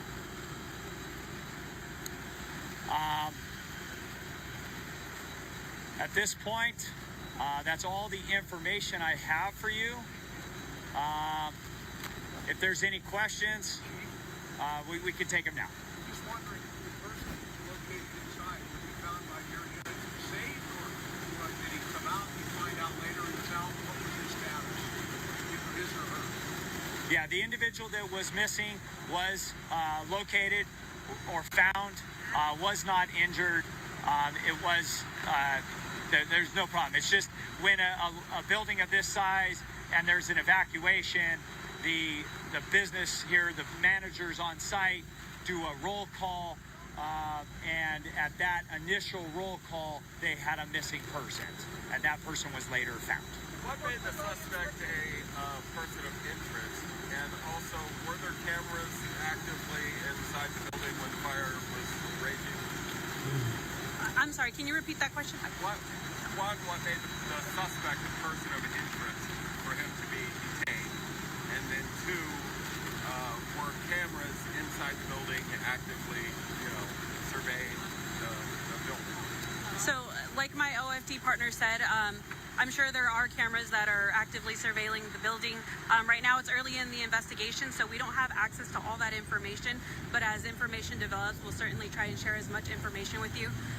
As far as suspect or person of interest located, so early on in the investigation, Ontario police officers did learn that a current employee was missing from the building. He was identified as a person of interest, ultimately detained by Ontario police officers and taken to the Ontario Police Department, and he has been identified as a suspect who is in custody right now for arson. So to clarify, the person of interest is the missing person we're looking for, or a different person? We're still trying to figure out that information, if he is the same one that was reported missing at the time of the call. If that person of interest is the same person that matches. Will he be charged? I'm sorry. We're still trying to figure that out. Like I said, it's early in the investigation, so there could have been 2 different people, or it could be one person, but right now we're still trying to gather that information as the investigation develops. Is your suspect an employee? Our suspect is a current employee of the warehouse, yes. It is a male. Officially arrested? He's detained right now, and yes. So not under arrest? He is detained at this point as a suspect, but obviously as the investigation develops, if we do identify him as a suspect and place him under arrest and take him into custody, we'll share the information that we can. Do we know if he had any prior? We don't have that information at this time. From the Ontario area? I don't have that information. Do you have an age? No, ma'am.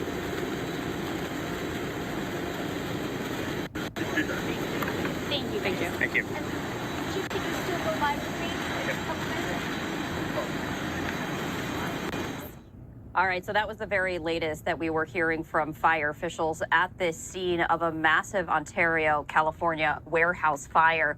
I wanted to share just a larger picture of this, as you can see that firefighters are still on scene as they continue to investigate. The latest information that we just heard from officials is that they now have a person of interest in custody. They have identified that person as a male employee of this warehouse, and they have identified that male employee as a suspect. They're also stating that there was a staffer, an employee who was also reported missing, but at this point in time, it's unclear as to whether those might be two different people or one and the same. So this is a live look right here as we continue to follow this breaking news, and a little bit more information from our Fox 11 LA team.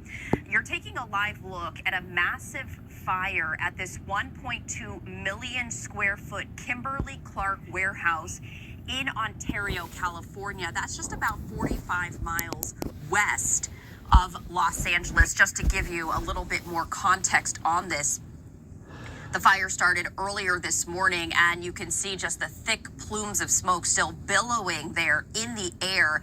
As we just heard live from law enforcement, there is a suspect in custody.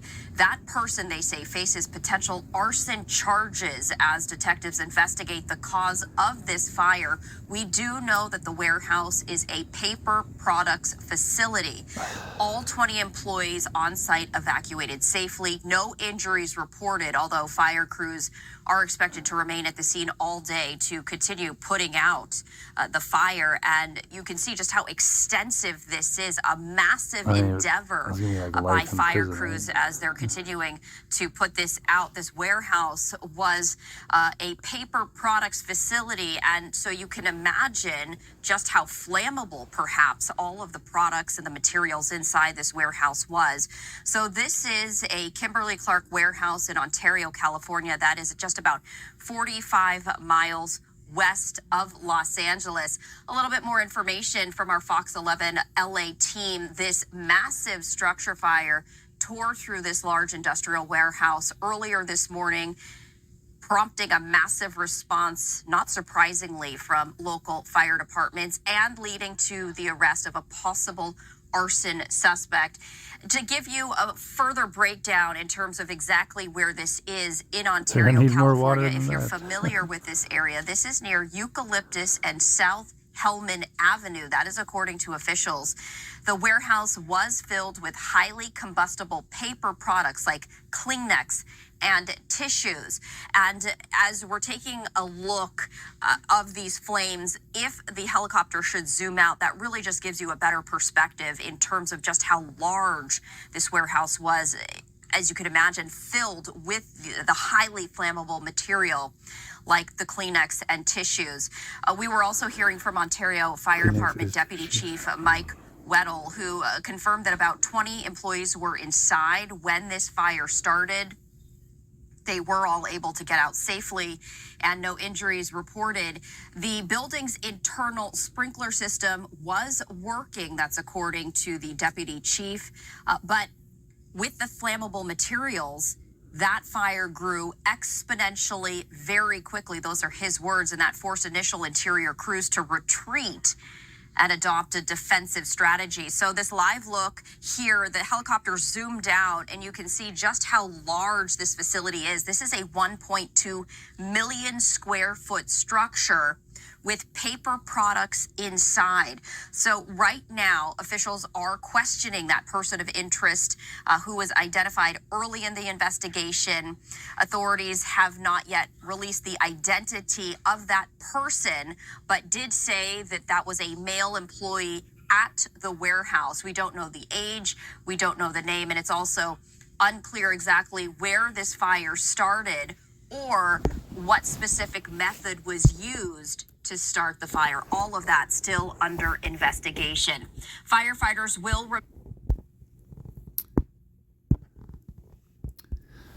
How much prison time is an arson suspect looking at that burns down a massive warehouse facility?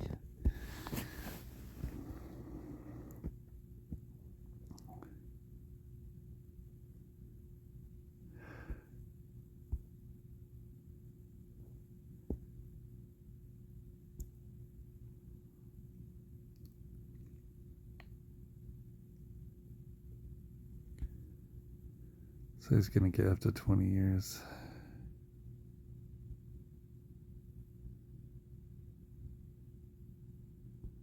It'd be crazy if someone only got 2 years.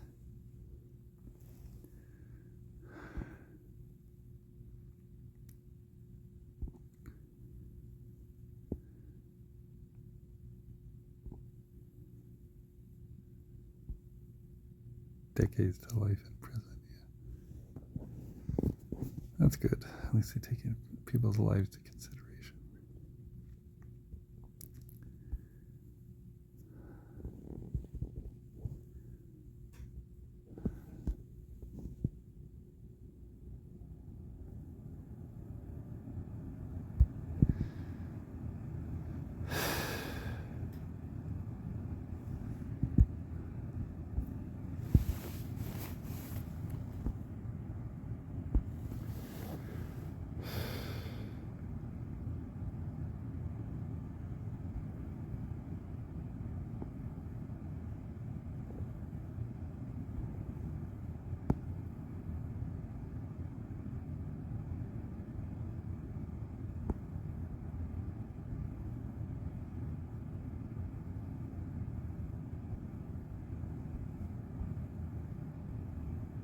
It's just a distraction.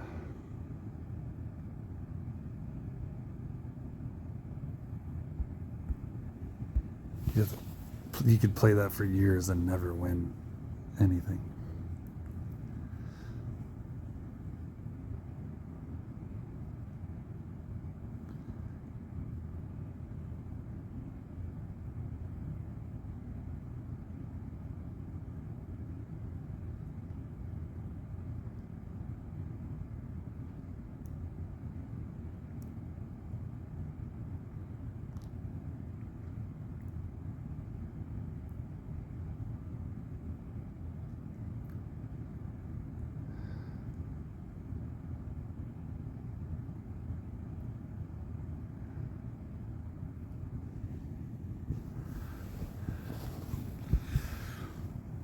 I can't really stay anywhere if I have to wait till 3 days after Friday, essentially, or yeah.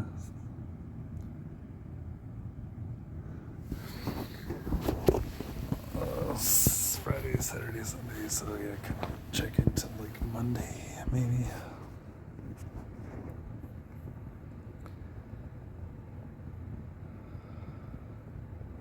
It's getting too cold in here.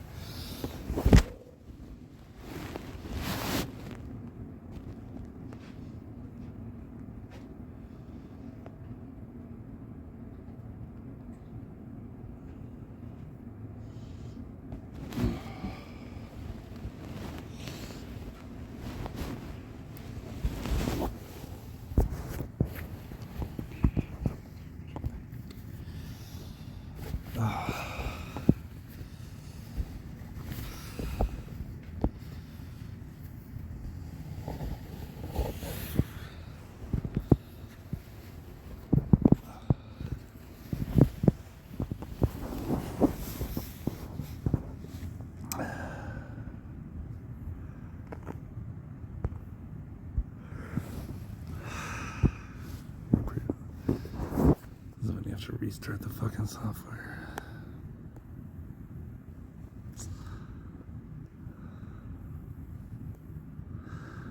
I know, yeah. Alright.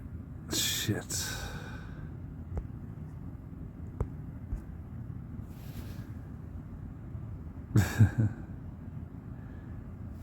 April 25th.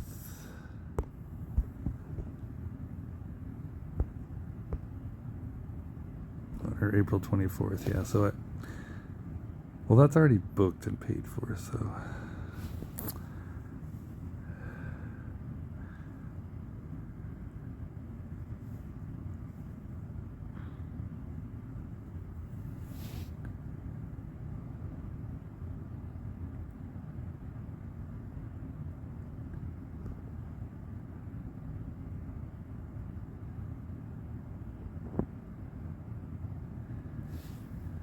I got money for a sub. I don't want to eat any more turkeys because they're dying just to feed me. But what else am I going to eat besides like cookies or salad? Pizza, oh, even pizza. Well, that'd be a cheese pizza.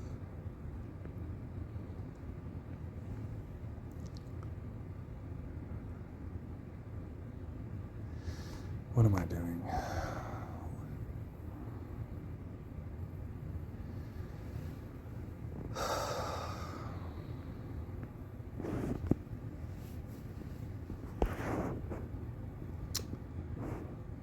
I don't know about this.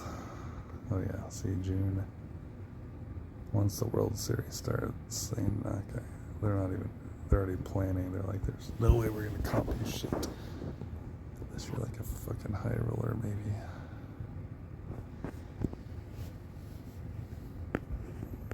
Towards the end of the World Series.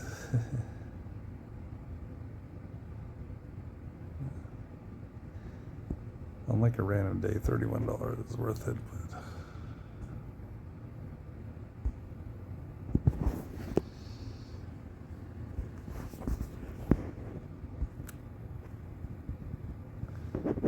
I could look at other properties.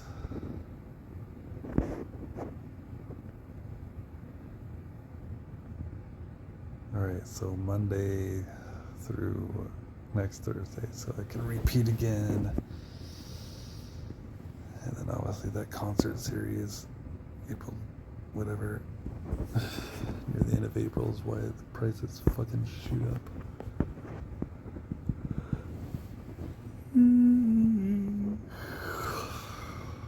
But even then, even April 26th, do you think? I'd gladly pay like $13 if I didn't feel like driving home.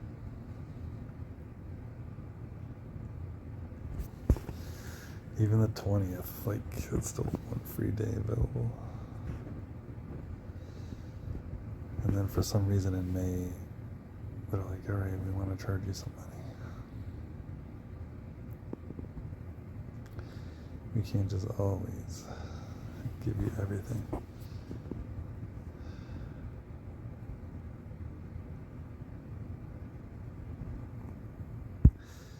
The thing is, yeah, the counter argument is I'm paying rent. Why am I paying rent? Well, I'm paying rent as like a storage fee.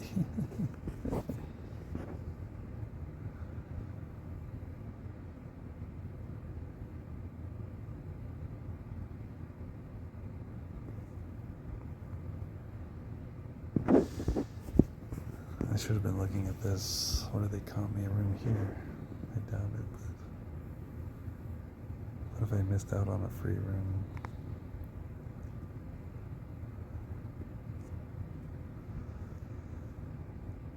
So yeah, right now I had to drop $91 just to say, you know what, I stayed here. It looked just like a Caesar's room, but I stayed there. Like, what are you getting? What are you paying $91 for? That? Because it's slightly different decorated? That's fucking hilarious.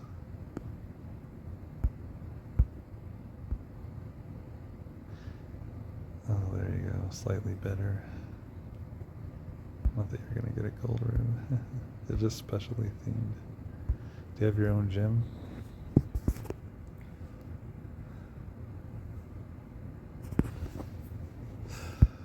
What are we, hamsters on treadmills?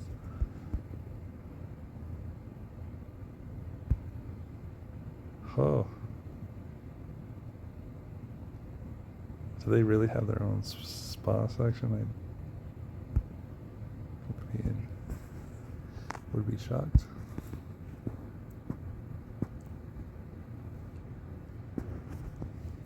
Yeah, look at these fucking insane prices. So you'd have to go all the way to April 26th to get the $102 price. And then way into like fucking June to get $91 or whatever. Harrods is always the go-to place besides Horseshoe. It's too bad they got rid of the fucking Rio, man.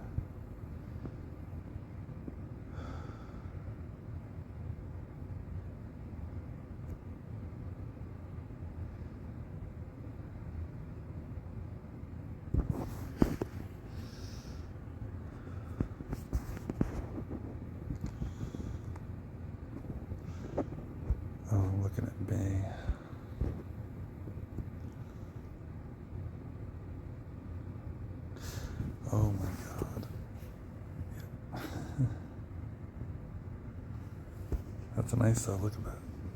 26th to 30th comped.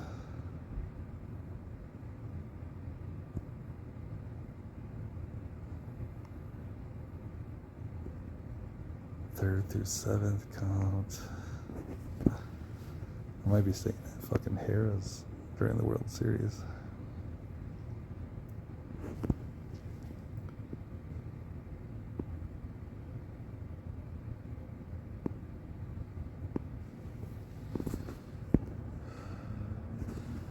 It's gonna change, obviously, once people start getting here. And I don't think you can book them and get the comp rate.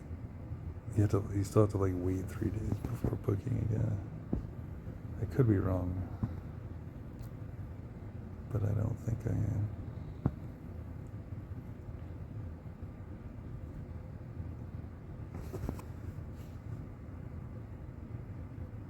Otherwise, you could just schedule fucking all the comp days.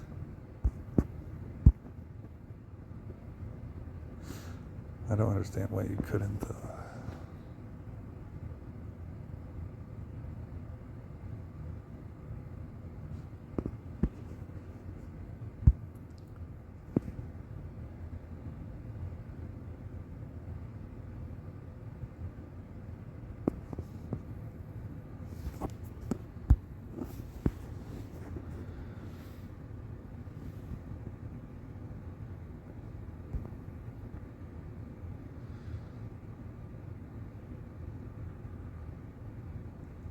I do wonder why they're giving me free rooms, like, and 4 free drinks a day. I mean, well, it's probably because of how much I made them in the past. I don't know. Are they really that nice? Also, they probably know that I can just randomly lose my mind.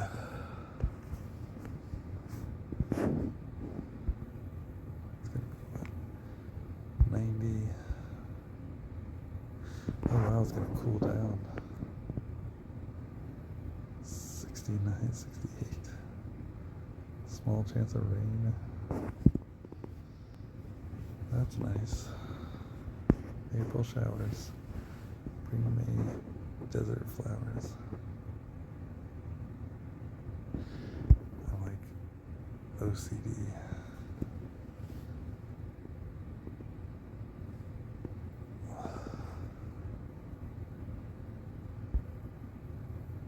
Wait, okay. Let's say I entered a Heineken contest.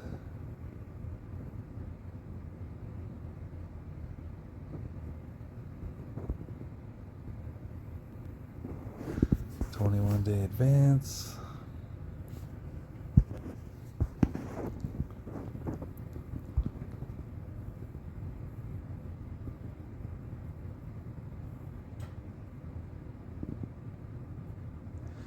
Booked by April 9th.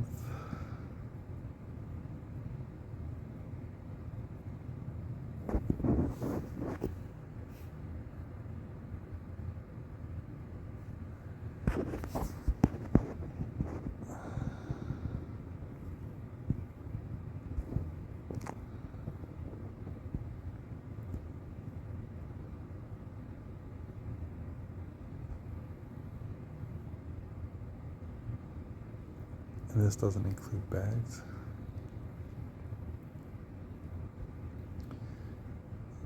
Well, there you go, Burbank, California.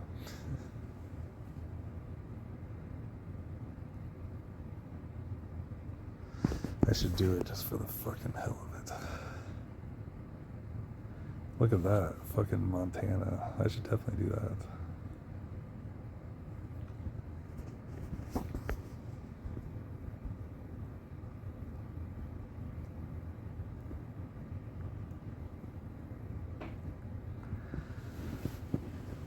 The only catch is, fucking, then what? You know, Uber, pay out your ass Ubering, you gotta find a cheap place to stay. Look at that, I could go to Eugene, Oregon for fucking $62. couch surf.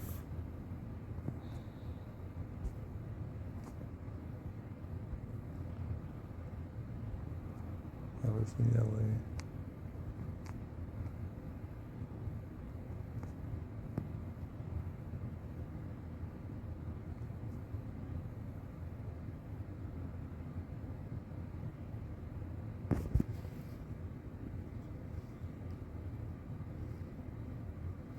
So these Southwest planes are landing in these other city airports. That's cool.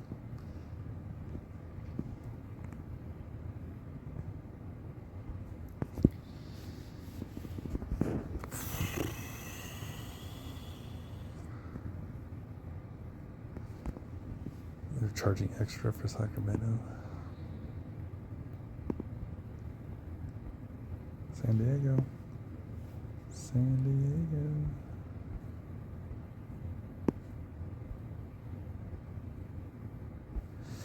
I could just go stay in the fucking homeless shelter, right? That's hilarious.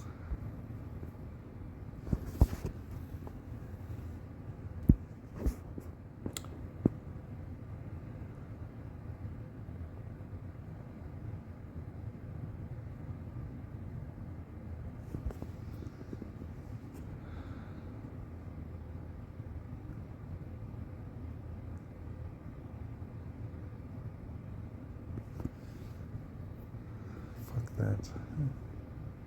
Imagine us living in a giant room with random people in LA and fucking bunk beds and shit. The noise and everything else.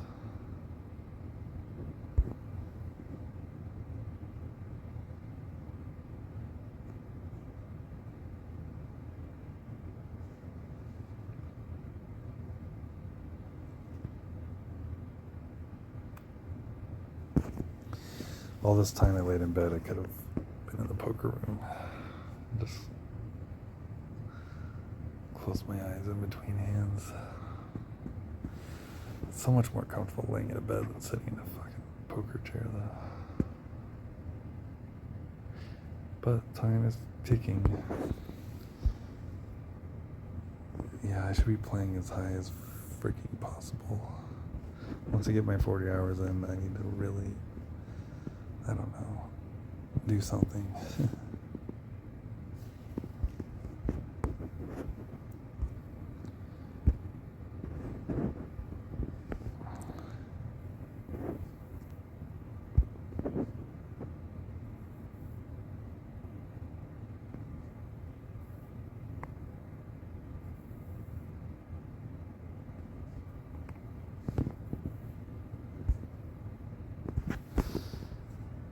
I actually want to see this smile. 12-year-old LeBron James.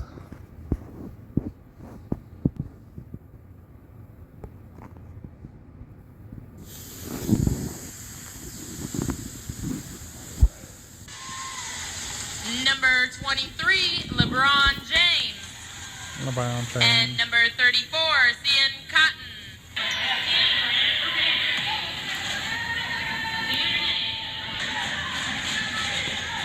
Holy shit. Did you see his pass? At 12 years old. Holy shit, that was a fast pass.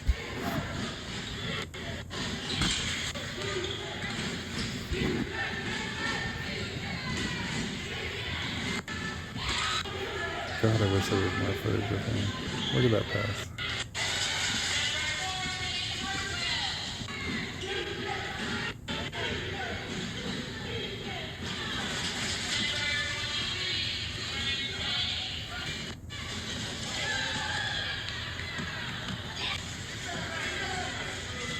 Starting another 22.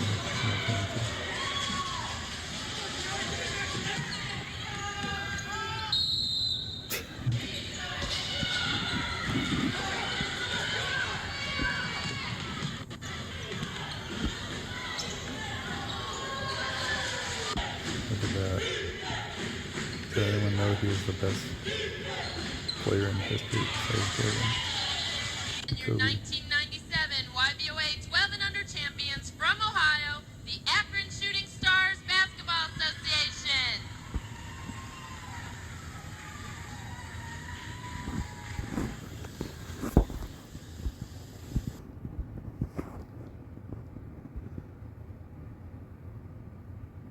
10 points, 4 assists, and 2 steals.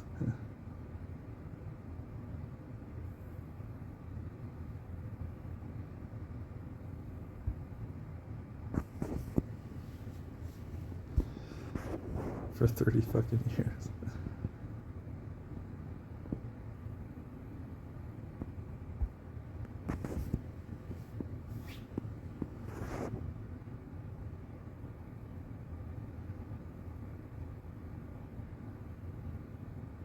I think LeBron was already LeBron before becoming LeBron.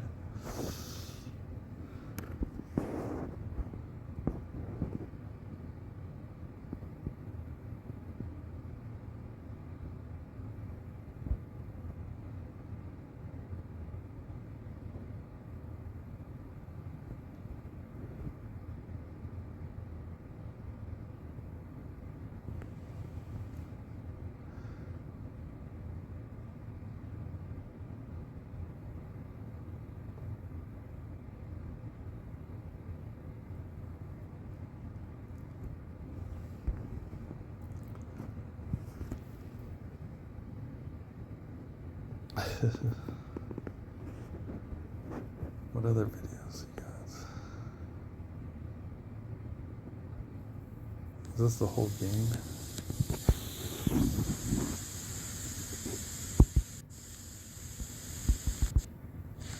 Number 15, Jared Gresham.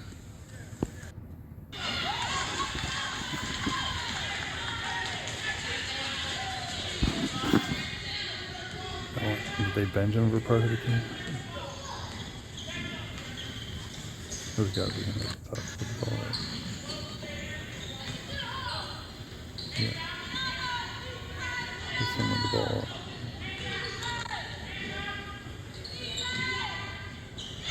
There you go. It's a confident shot.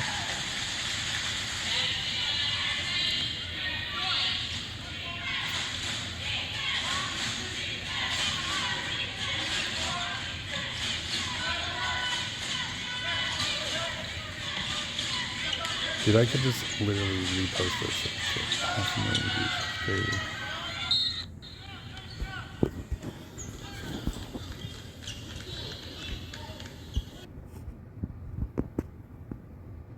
Look at this. He got 500,000 views on one video and only has 1,400. The highlight video is the one that got a bunch.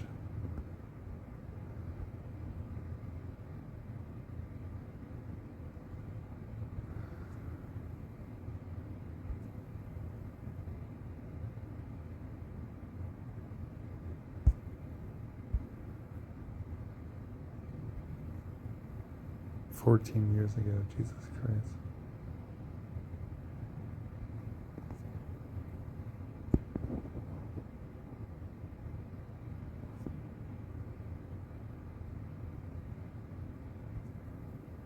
Fuck.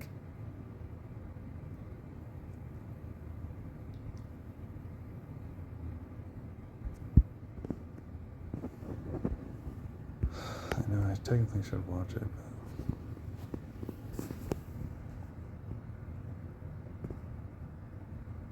a whole civilization. What the fuck, man?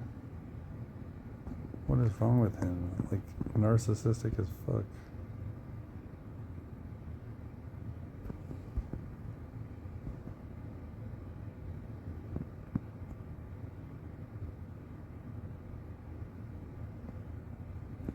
Like, what you're gonna do to Iran, what you did to Gaza? This is insanity, dude. And of course, Fox News is going to go easy on him.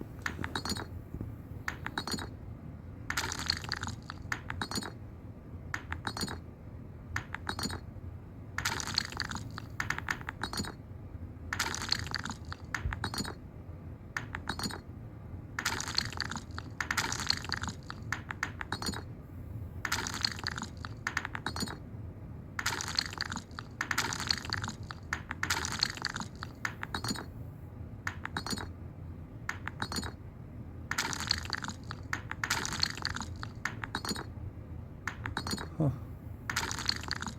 We're gonna do this up with a little line. Single space.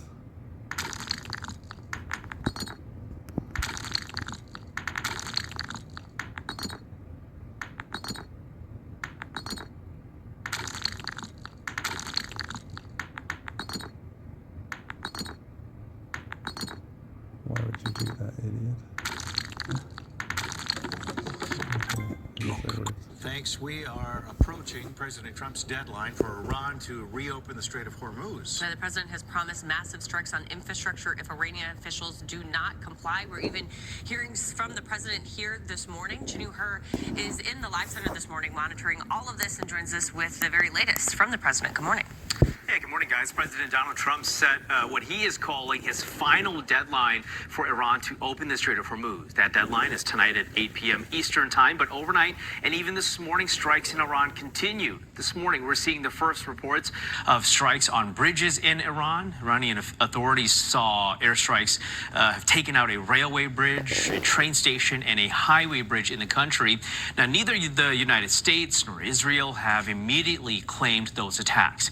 President Trump is now lobbying new threats at Iran. In just the last hour, he said, in part, quote, "A whole civilization will die tonight, never to be brought back again. I don't want that to happen, but it probably will. However, now that we have complete and total regime change where different, smarter, and less radicalized minds prevail, maybe something revolutionarily wonderful can happen." Also, overnight, a series of airstrikes also hit Iran's capital, Tehran, including a strike on a possible weapons depot in the mountains. Iranian state media reports at least 18 people were killed and 24 more wounded in an Israeli airstrike targeting Iran's Al-Borz province northwest of the capital. Now, Iran's Revolutionary Guard is giving a stark warning to President Trump if he carries out his threats to attack power plants and bridges, saying it will, quote, "deprive the U.S. and its allies of the region's oil and gas for years." So we'll continue following this this morning, guys, as we've seen just within the last hour some developments about the war in Iran. Yeah, absolutely. And that deadline coming up tonight. Okay, thanks, Chanu. Shanks Chinook.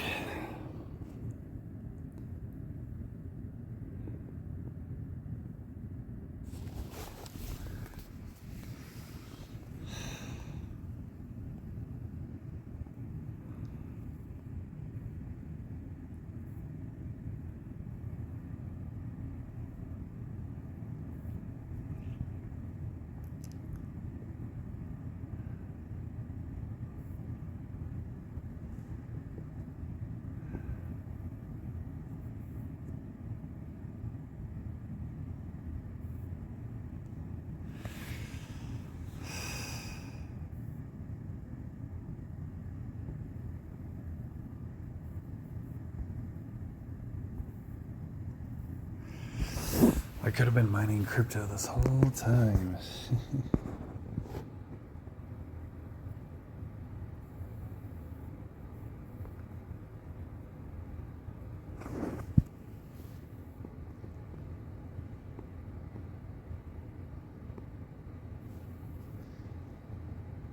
Dude, what if I just stayed in hotels and mined crypto? Yeah, I never thought about that. Dude, she's looking old as hell.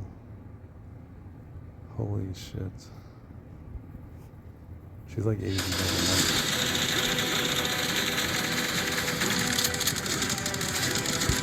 Do we have definitive proof of life on other planets? Now, that's been the question I've been excited about since I was a little kid, looking up at the stars and wondering who else might be out there. A lot of my work also asks that next question of who's living there? Is anyone living there? Could we actually try and find life? And there are many interesting ideas for how life could have begun. It does seem like life started very quickly, but the thing you have to be careful with that is that it took 4 billion years to go from whatever that first creature was all the way to us. And if that's typical, then Earth doesn't have that long left, and it's terrifying. Dr. David Kipping is a professor of astronomy and astrophysics at Columbia University. He's here to definitively answer the question, is there life on other planets? And what can we be doing to prepare? Try to remain very open-minded about what the real answer is. We have no idea what the motives of alien would be. We seem to have evidence of ancient microbial life on Mars. When we talk about biosignatures like the Martian rocks, or looking for gases in alien atmospheres, why do scientists feel comfortable calling that legitimate science, but we feel uncomfortable talking about UFOs as legitimate ways of looking for aliens? For astronomers, it's not a question of if. Surely there's someone out there, but it does raise the question, why would they have any interest in communicating with us?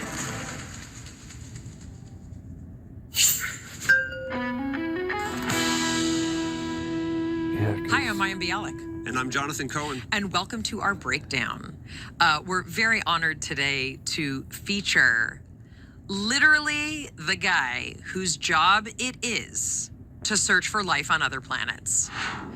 We're talking to Professor David Kipping, and Dr. Kipping is a professor of astronomy and astrophysics at Columbia. He's the director of the Cool Worlds Lab. He also has a YouTube channel by the same name, Cool Worlds, with over 1 million subscribers. And Dr. Kipping is here to definitively answer the question, is there life on other planets? And what can we be doing to prepare for that information? He also discusses the evolution of human life, how we got to this point, and what Earth will look like in 1 billion years, just a blink of an eye.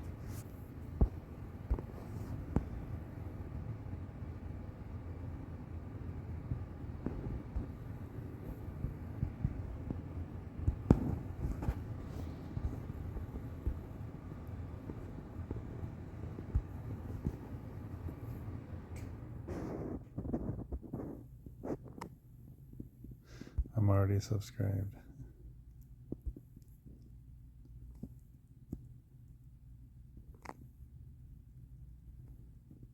Look at that, he's waiting weeks at a time. I mean, when you got 1 million subscribers, you can probably afford.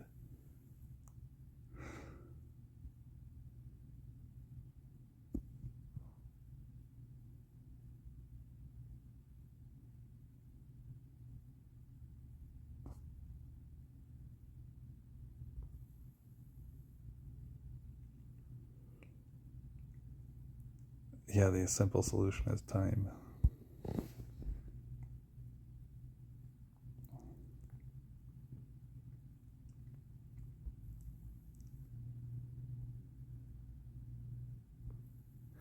And the thing is, these videos have been made by other people over and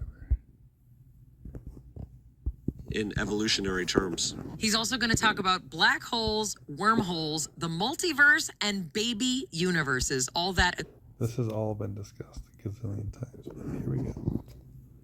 So much more. We are thrilled to have Dr. David Kipping join us. Dr. Kipping, welcome to the breakdown. Break it down. Thank you so much for having me. It's great to finally be here. We would love for you to start us off with what are you most excited about in terms of the work you do and what it means for the larger universe? That's a great question. I mean, that's a very broad question. It's a very fair one. I do so many things that excite me, to be honest. My daytime job is looking for planets outside of the solar system. And that's as good as it gets. Ideally, trying to find moons around those planets as well. So we call these exoplanets. These are just planets outside the solar system. Technically, you could call planets inside the solar system endoplanets. Endo, like inside, but nobody ever calls them that. And then the moons around those planets we call exomoons. So we've been on this journey for the last 25, 30 years of going from absolutely no information whatsoever about planets outside our solar system. So maybe, you know, for all we know, it could have just been the 8 that we have in our backyard, and maybe that was it. I mean, people did seriously speculate about that. They looked at other stars and they said, you know, there could be something special about our own star. And now we know, when you look up at the sky, that on average, every star has at least one planet around it, often much more than that. So it's totally blown us away with just the numbers that are out there. And then yet more, the diversity. So we're just discovering every day you pick up one of the latest astronomy journals and you see what's being found. It blows our mind over and over again. We're finding so many planets that are in between the size of Earth and Neptune, for instance. And we just don't know what they are. Are they scaled up versions of a rocky Earth, super Earths, or are they scaled down versions of a gas giant, a gas dwarf? And we're still just totally in the dark, really, about the nature of those. Or maybe there could be something else entirely, like a water world or something. You know, these are the questions that get a lot of exoplanet scientists very excited. And then, of course, a lot of my work also asks that next question of, well, you know, who's living there? Is anyone living there? Could we actually try and find life? And for me, I mean, that's been the question I've been excited about since I was a little kid was looking up at the stars and wondering who else might be out there. So, we could talk about all of those things, but that's a broad brush of all the stuff that gets me excited. Hello, my name is Adam Ferrari, the Chief Executive Officer of Phoenix Energy. I look forward to you joining us at our next... Excited. I mean, is Kevin Costner on the Waterworld planet is what I want to know, but that's probably outside of the scope of this conversation. I mean, if the universe is infinite, then everything happens somewhere, right? So Kevin Costner's out there somewhere. I just like thinking about David taking his lunch pail to work and being like, did I find life on other planets today? No? All right, not the best day. Let's keep going back. It is often a journey that's what discovery is. Science is often like that, of highs and lows. So there's an emotional roller coaster involved in all of this, but generally I think it's a very exciting time to be alive. This is actually something I was discussing with my older son, who's 20, because we were stargazing the other night, and I was telling him that story that, we old people, meaning someone who's over 40, will tell that, memorizing the 9 planets was my main job in terms of my relationship to astronomy or the universe. That was my job as a kid, right? And that's sort of where things stopped for us. There was no internet for us to be looking things up. Our knowledge about the universe was incredibly vast and incredibly limited.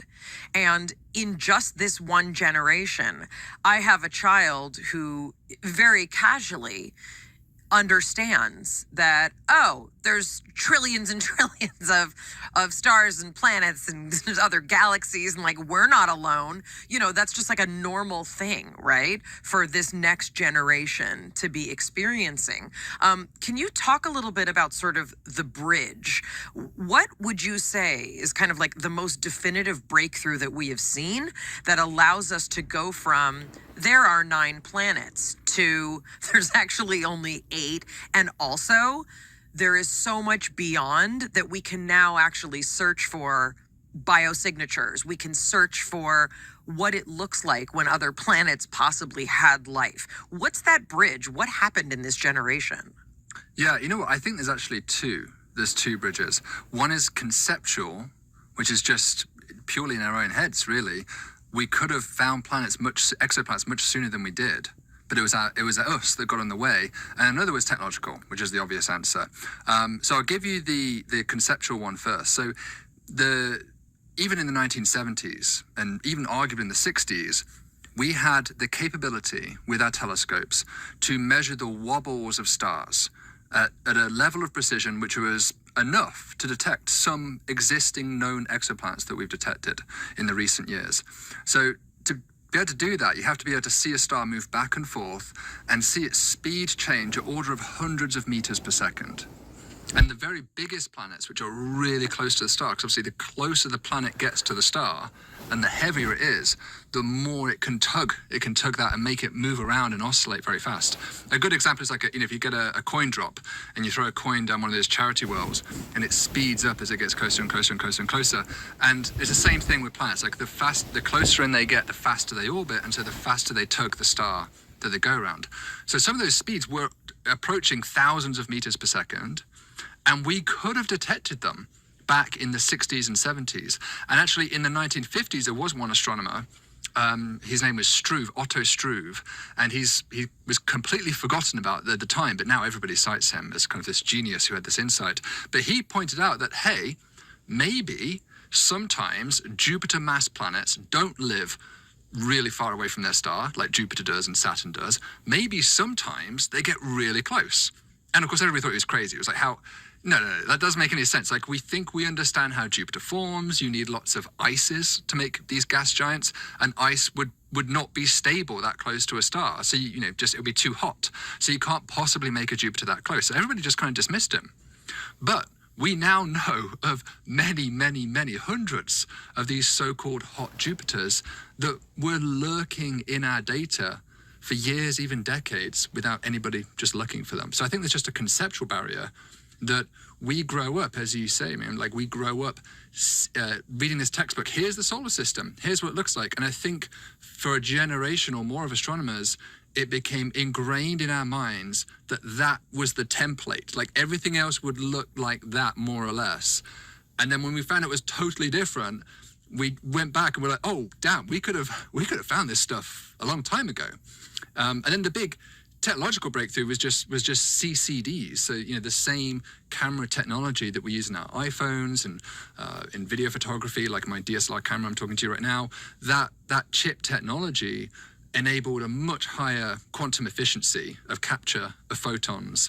And so we were able to go from basically, maybe capturing 10% of the photons to nearly 100% of the photons. So overnight with that technology, you get basically 10 times more photons and there's square root 10 higher signal to noise in your data. So that was a huge breakthrough as well. Now I'd like you to take us to something that happened very recently, where we seem to have evidence of some sort of ancient microbial life on Mars. And this was something that when you posted about it, you said something very tender, for scientists among us. And what you said, Simon says, touch your head. Simon says, kiss. Simon says, touch your head. Simon says, kiss. Simon says, touch your head. Simon says, kiss. It's like my heart can't take it if this is not evidence of life on Mars. Can you talk a little bit about, if I were to ask you the basic question, do we have definitive proof of life on other? So I'm still here in my bed, obviously. And I just realized, I can keep the camera on myself. Just so there's no beyond shadow of a doubt. I got the damn cord running across me that keeps falling off. The air turned off for some reason. That's so annoying. That's probably going to keep getting hotter and hotter. See, I want to do this real quick. Oh, I don't want it on auto. I want it on fucking... There we go. I think I accidentally had it on auto earlier. I think it switches to auto after a while. Motherfuckers. But that's good because it means they can save at least some electricity. Imagine how much money that saves them.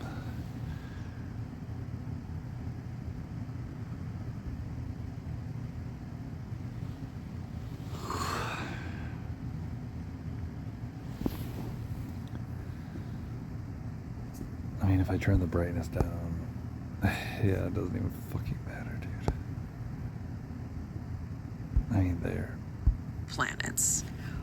Where would this Mars data fit into that? So, speaking to my Mars colleagues, because I don't study Mars, I'm not a solar system planetary scientist, but speaking to my colleagues about this, the data is very tantalizing. So you see these kind of speckles which look like this sort of things that you get from bacteria inside rocks. So that's enticing, but of course we don't have direct evidence of the bacteria in those rocks. We haven't collected a sample, we haven't brought it back to Earth, we haven't dissected it and pulled apart its DNA and been like, okay, now we're 100% sure this is life. So it is another example of a biosignature, I think would be fair to say. A very nice biosignature, but still an example of a biosignature. So that means a indirect telltale sign of life, but we've seen that before with Mars. So years ago there was methane on Mars that was claimed. It's still there, and it's still a very provocative potential signal of life. But a lot of debate has started since then that maybe this is geological. Maybe there are methane traps deep inside, underneath the crust, that are leaking out sometimes, and it looks like this seasonal biological activity, but in fact, it could just be something geological going on. As the crust warms up, it releases some of this gas seasonally. We've also seen it most famously, I remember as a kid, going back, you have to be old to remember this, Bill Clinton stood on the White House lawn and talking about this famous meteor called the Allen Hills meteor, and it had these little worm-like fossils on it. And everybody was just so excited. Like, this seemed like the real deal of life on a Martian rock. This wasn't actually collected from Mars directly. This was a rock knocked off Mars that then traveled to the Earth, came through the atmosphere, landed in Antarctica, and someone picked it up and put it under a microscope. And that meteor still is very enticing, but in the years that followed, other laboratories were able to show that you could make something that looked very, very similar to those little worm-like things without any biology involved. Just kind of passing water and the minerals that you find on Mars together, you can sometimes get things that look like that. So that's always it's the story, and it took this like broken heart.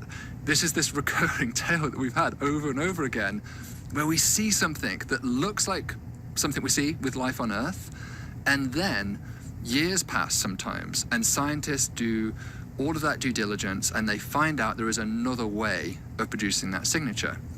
Now, that in itself doesn't prove it's not life, because it could, just because you can make it without life means it still could be life, but it provides an alternative rational explanation that doesn't require the aliens to be invoked. And normally, as you know, scientists tend to lean on like the simplest, dumbest idea we can get away with, the least sensational idea we can get away with. And so for these reasons, you know, Alan Hills, Martian methane, and you know, who knows what will happen with this one, but there has been a recurring story. So we just have to kind of be braced for that. Like, the lessons of history teach us that we often do get disappointed.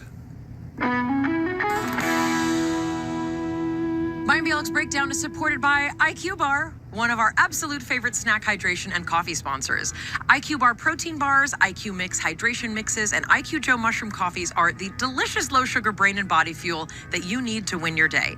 The Ultimate Sampler Pack is a great way to try all IQ Bar products and flavors. You get 9 IQ Bars, 8 IQ Mix sticks, and 4 IQ Joe sticks. All IQ Bar products are clean label certified and entirely free from gluten, dairy, soy, GMOs, and artificial ingredients. They're packed with clean, delicious ingredients that keep you physically and mentally fit, like magnesium, lion's mane, and so much more. IQ Bar's plant protein bars are the smarter snack choice with plenty of plant protein, tons of fiber, and no added sugar.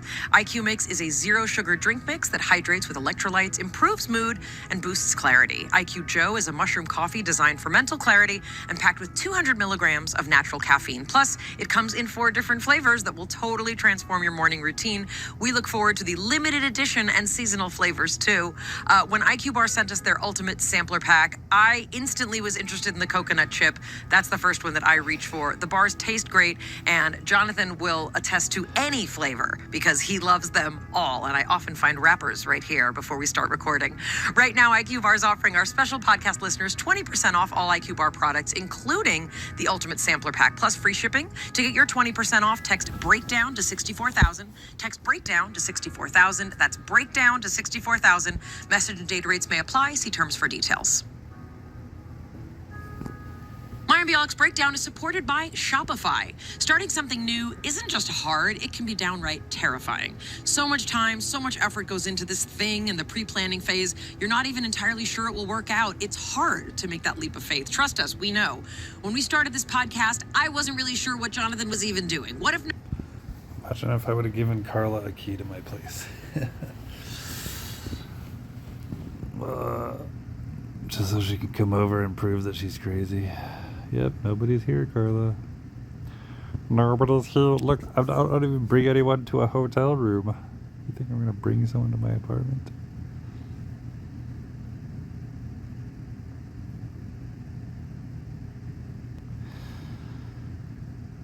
And the sad thing is, like, what if I magically did find someone special? I'm just gonna like walk. Yeah, I mean, this has theoretically happened already. I'm just walking past potential people that don't treat me like shit, or to at least share a special moment with, and I'm just passing up on them because I love Carla, even though I'm ignoring her. It's kind of like what Carla was doing to me for 10.5 months. Because afterwards she's like, oh, I just wanted to be with you the whole time and missed you. But like, I ignored you anyways.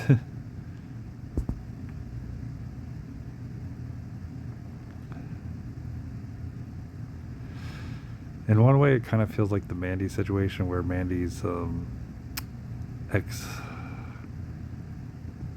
baby daddy was getting out of prison, and it just made sense to get as far away from them as possible because he was going to be hell-bent on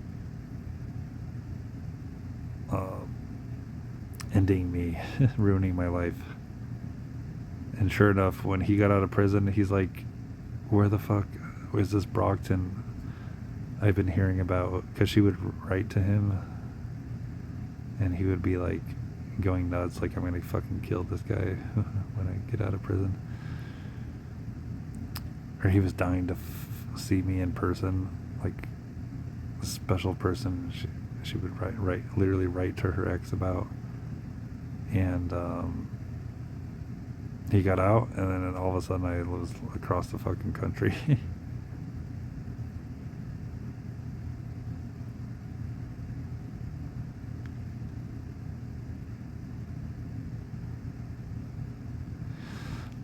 I think I even told Mandy that, like, I know that he's getting out of prison. I know that he's going to be, you guys are likely going to end up back together. And she would deny it, and then sure enough, as soon as he got out, he moved right into her place.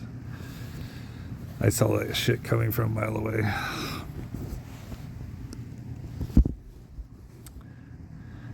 Guinness.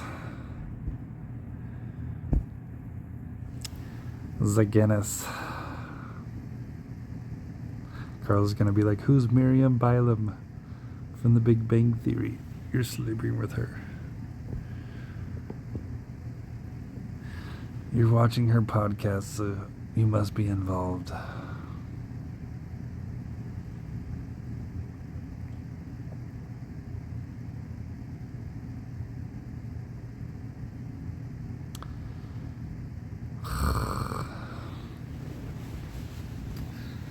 I could walk down to the poker room and there's maybe one game running.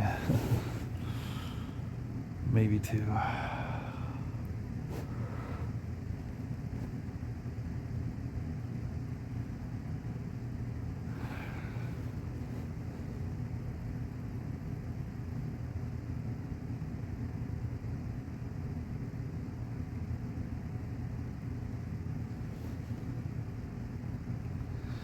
It's so freaking boring, dude. I mean, you might as well just try and get a fucking PhD while you're at the poker table and learn something.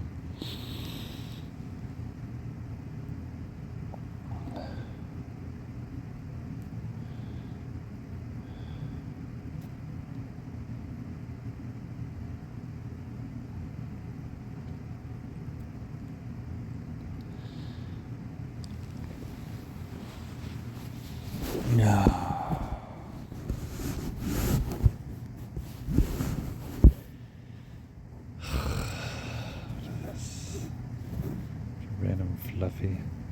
Random fluffy. Can't even see it on camera, can you? I saw it.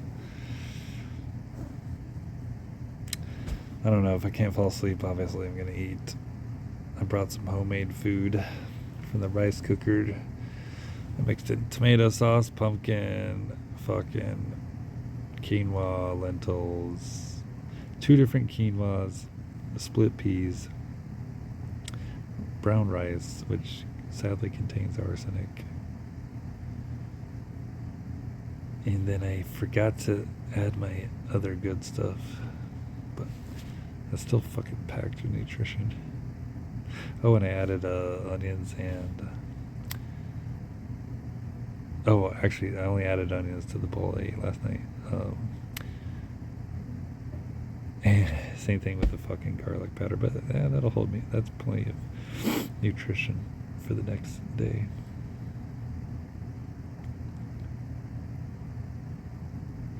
It's probably partly why I'm awake. I have so much nutrition.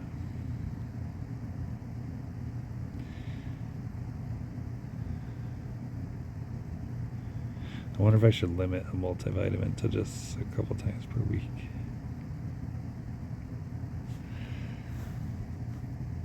one wants to be on here? What if no one listens? What if I make a fool of myself? Well, now I know that Jonathan was right in believing in ourselves, despite all of my fears and hesitations. It also helps when you have a partner like Shopify on your side to help, like we do. Shopify is the commerce platform behind millions of businesses around the world and 10% of all e-commerce in the US. From household names to first-time business owners just getting started to a little podcast like Mayim Bialik's Breakdown. Shopify's been our one-stop shop for all of our merch store needs for several years now. Get started with your own design studio with hundreds of ready-to-use templates. Shopify helps you build a beautiful online store that matches your brand style. Accelerate your efficiency, whether you're uploading new products or trying to improve existing ones. Shopify is packed with helpful AI tools that write product descriptions, page headlines, and even enhance your product photography. It's time to turn those what ifs into with Shopify today. Sign up for your $1 per month trial today at shopify.com/breakdown. Go to shopify.com/breakdown. That's shopify.com/breakdown. We have a strong interest, and as you said, we now have the technological capability to explore these things. Let's go to life on this planet, though. Before we sort of, kind of continue our pursuit of life on other planets, I remember sort of in basic biology lab, one of the first things we were taught about was, how do we try and create essentially us from nothing, right? And the model that was taught when I went to school, when I was an undergrad in the 90s, there was some unlikely, unexpected thunderstorm, and there were enough organic, ions floating around in some sort of primordial stew, right? That's what we were taught. And maybe lightning struck, which also, brings into this notion, the luck hypothesis, right? Lightning struck, and now, we are human. And there's a lot of steps in between. Can you talk a little bit about, obviously we've spoken to Robin Hanson and to people about like the panspermia hypothesis. What is it about the creation of life on this planet that seems to defy a lot of the sort of logical approaches we have to trying to understand how we got here? I think the most challenging thing about trying to make any inference about life more generally based off us is this anthropic principle. So we are only here because we are here. There is a survivorship bias.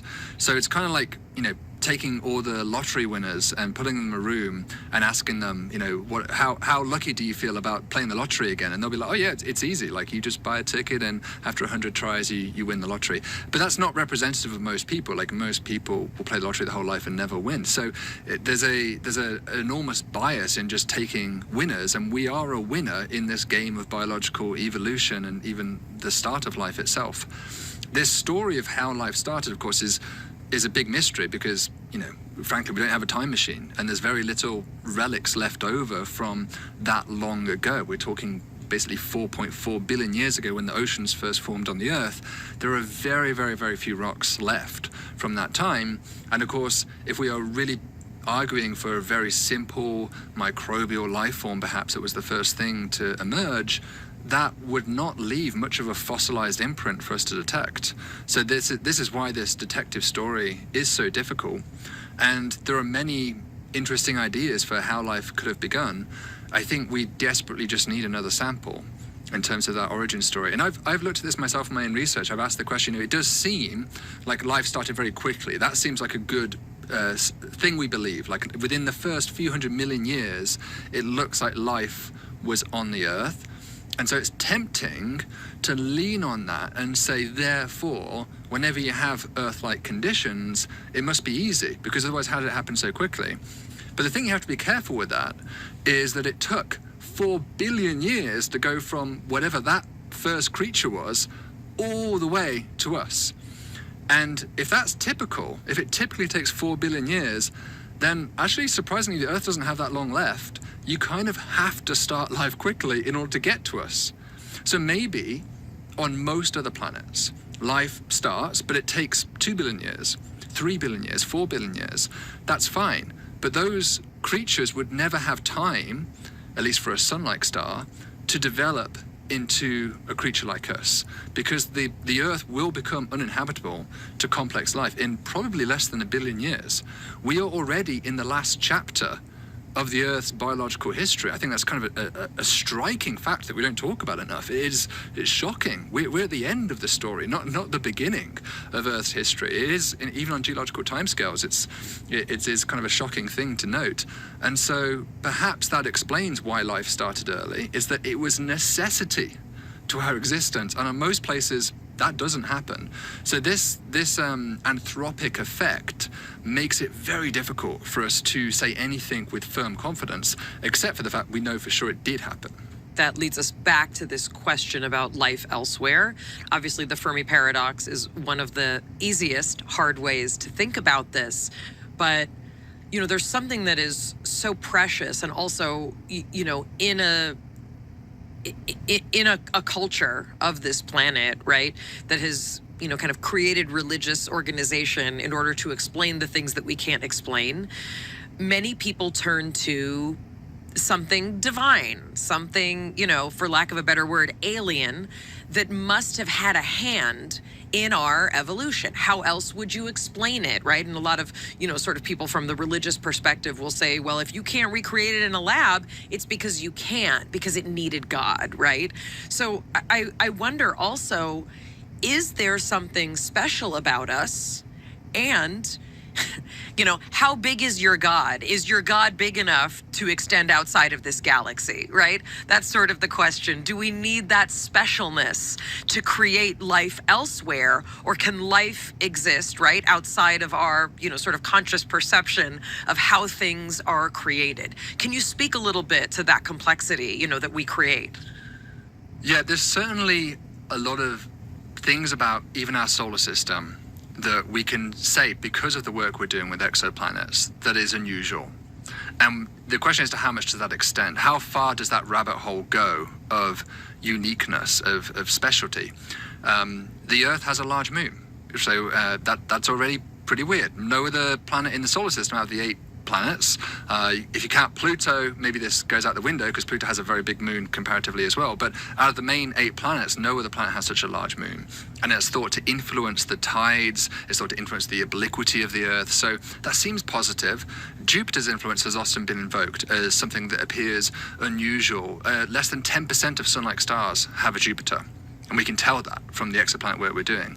That means that just having 2 Jupiters in your backyard is actually pretty special already.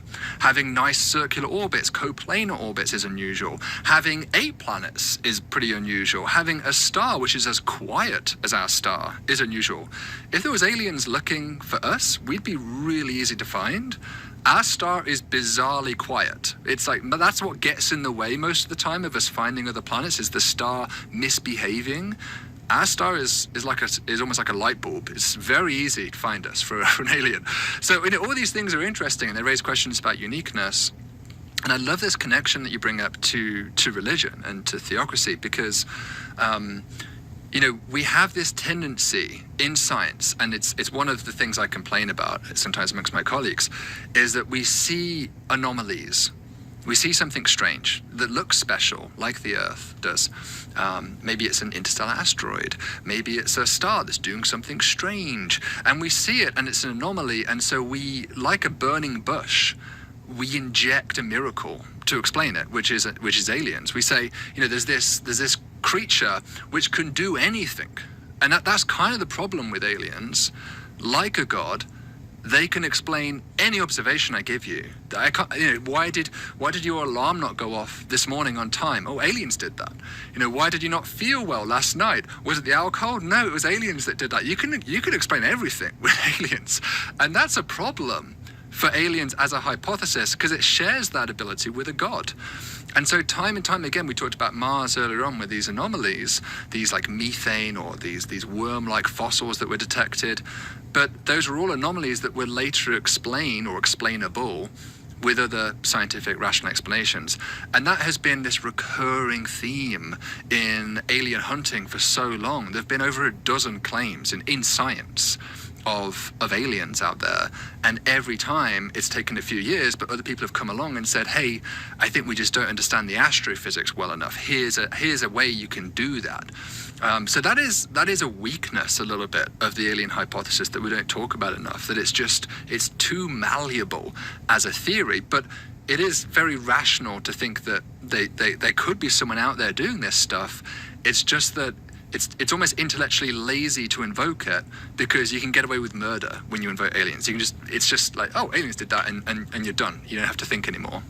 This notion that, the things that religion has allowed us to fantasize about, in our culture, we've kind of replaced it with aliens, with energy, right? With spirituality, right? Like all of these things that are basically like, guess what? If you can't explain something, sometimes it just means we need more science. As kind of an amateur here, but I'm really torn between, on the daily being freaked out that we are conscious beings. Meaning, I'm one of those people who throughout the day will have these moments of, oh my goodness, like I exist, and like what's happening, and I made a child into an adult, like how did that happen, like how am I here? So I spend a lot of time in that space, but when you expand that out and you say like, how are we here? And we're on a hurling rock that's like kept in orbit because of this like moon, what? So when you then take that, like that's enough for me. Like I stopped in the 90s, that was plenty.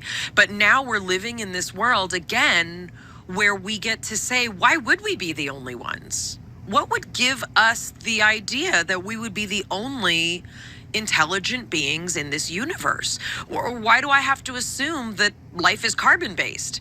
It is here, but the whole point of something that's unfathomable is that it's unfathomable. So I'm kind of asking you, less as, an astrophysics, astronomy specialist, but more as like a human. What do you imagine? Like, what do you really imagine is going on outside of this galaxy? Well, I don't know. I mean, I have ideas about what I hope to be true. I think we all kind of have these facts, or facts that we believe in, because that's always debatable as well, what you consider to be a fact. But we have this set of facts, and then within those set of facts, we try to construct ideas which fit within all the information that we have in hand.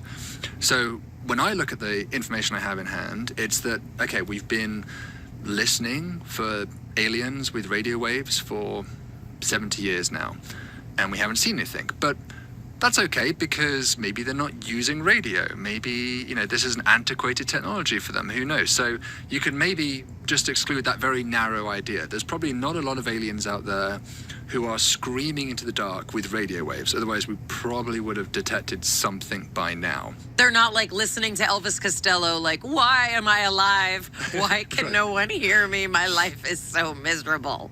Right. I think just more broadly, there's not obvious aliens. And there's not like stars which are flashing on and off in a given the prime number sequence or something. There's not laser pulses smashing at us every second, right? Very, very bright, obvious aliens are not out there. We don't see stars that have mega engineering structures around them. We don't see some kind of giant manufacturing plant in the center of our galaxy, which, Carl Sagan speculated about for Sagittarius A star, the supermassive black hole. There's like lots of ideas we've had of like big obvious stuff, and we don't see any big obvious stuff. And so it is weird that everything we know from an astronomy perspective about the universe is totally consistent with it just being us, which is terrifying. There's zero sign anywhere of anything, as far as we can tell, which is disturbing. It almost makes one believe in God. It almost makes you believe in God. You could definitely lean on that, or you could say what they're doing is just not detectable yet. We'll get there. It could be that there's plenty of worlds filled with microbes, for instance, and that might also fit into a view of your religion. You could say that there's microbial life everywhere, sure, but the idea of something getting as advanced as us is maybe very rare. And I think you can make a really strong argument scientifically that you would expect something like us to be pretty rare. There's so many strange flukes of evolution that led to us that it's easy to pull away one of those like Kerplunk, and you would just be left with something very simple again. So it's easy to make that case, but in cosmology at least, we believe the universe doesn't really have an end. It just goes on and on and on and on and on. And so like Kevin Costner with Waterworld, he will be out there, and there will be someone, including basically us, out there again. So I think for astronomers, it's not a question of if. I think we generally think that, yeah, surely there's someone out there, but maybe we are effectively alone. Maybe in our galaxy, there's no one else. Maybe there was no one else right now, but in the past there was someone else and they've died off, or in the future they'll come around. I often think about communicating with aliens as a challenge to talk through time, not through space. I think our best bet of communicating with another intelligence, this is pretty provocative, but I think our best bet is to talk to future intelligences that will evolve on Earth. Because the Earth has hundreds of millions of years left to go. Wait. Talk us through that. Yeah. So, think about the last major mass extinction was when the dinosaurs got knocked off. So this was 65 million years ago. That's very quick in evolutionary timescales. That's not that long. So you've gone from rodents, these very simple mammals, evolving all the way up to us in tens of millions of years. Not that long on astronomical geological timescales. So my provocative, and it is I'm not an evolutionary biologist, but this is just a pet theory I have, is that intelligence will come back. I don't know what's going to happen to us. Maybe we'll spread towards the stars, maybe we'll extinguish ourselves, I don't know. But I do think that intelligence is in enough places in the animal kingdom at this point.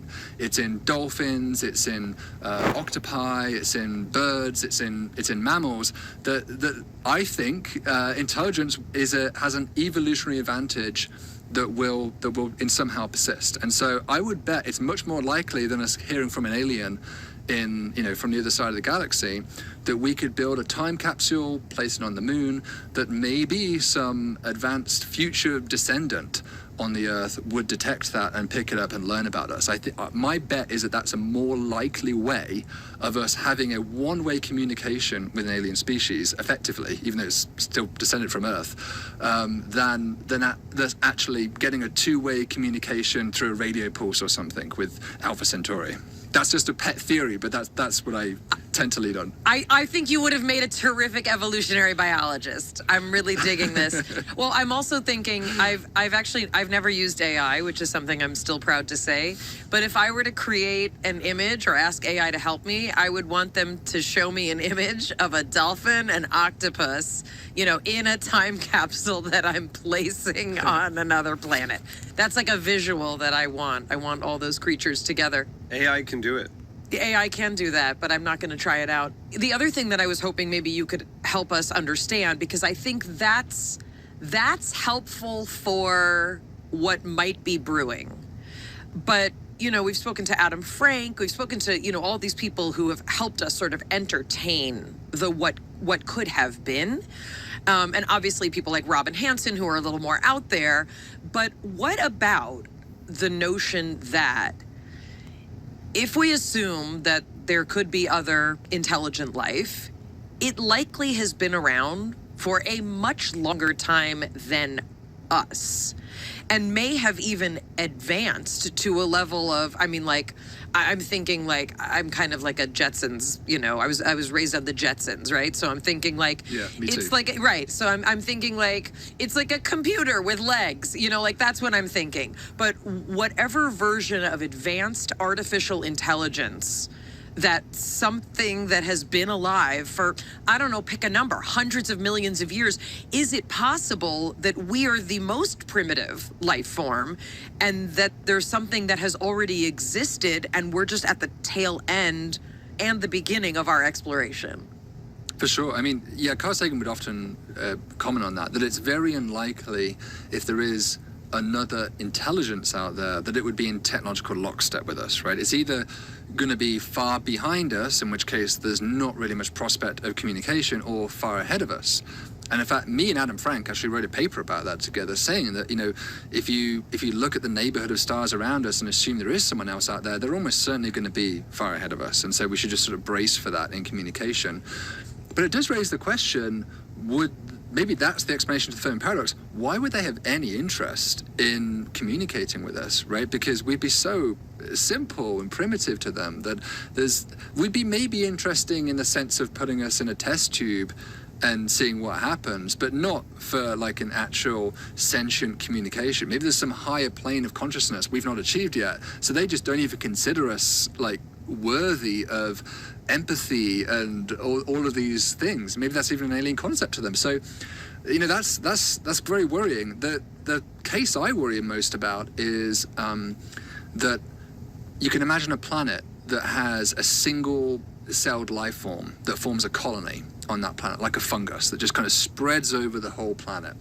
And like a neural network, it could be very intelligent. You know, we know that, you know, bees collectively and ants collectively have this kind of collective sense of intelligence that can emerge. And so there might be hyper-intelligences out there that just have no concept of mutual understanding with us. Like even the idea of another species to them wouldn't make any sense, because they're the only thing they've ever known. So even the idea of individuals and consciousness wouldn't make any sense to them.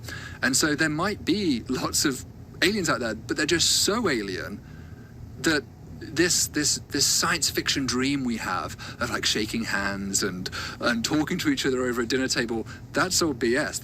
There's no way that's going to happen. They're not humanoid. They're probably not even, you know, made of the same stuff of us, as you say. So I think we have to change our expectations about what that really might look like, and that worries me, because then what prospect is there really of this fantasy that we all probably have deep down of that learning from another species? You also could be talking about men and women trying to communicate in any reasonable way. Isn't that was exactly what I was talking about. No, but I was thinking like 60 years ago, this conversation was probably had about, I know you're going to try and communicate with women, but it's just not going to happen.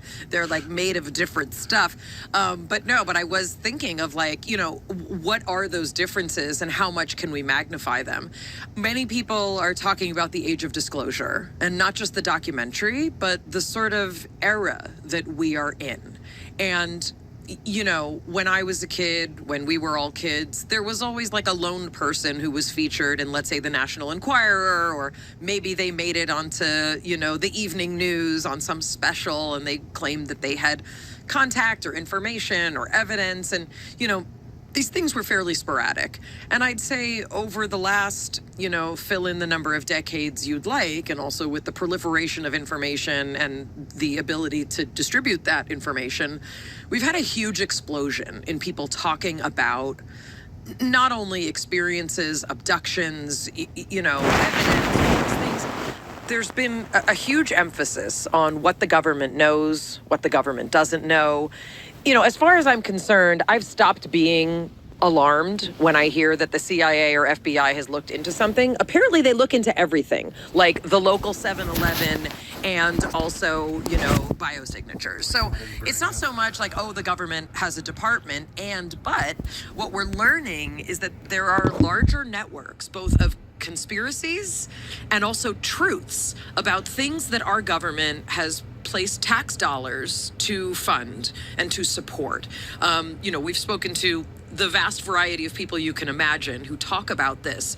What is your understanding of the elements of the age of disclosure that we're in? What is actually going on? What might be going on? What should we be worried about? And how does it affect the actual science?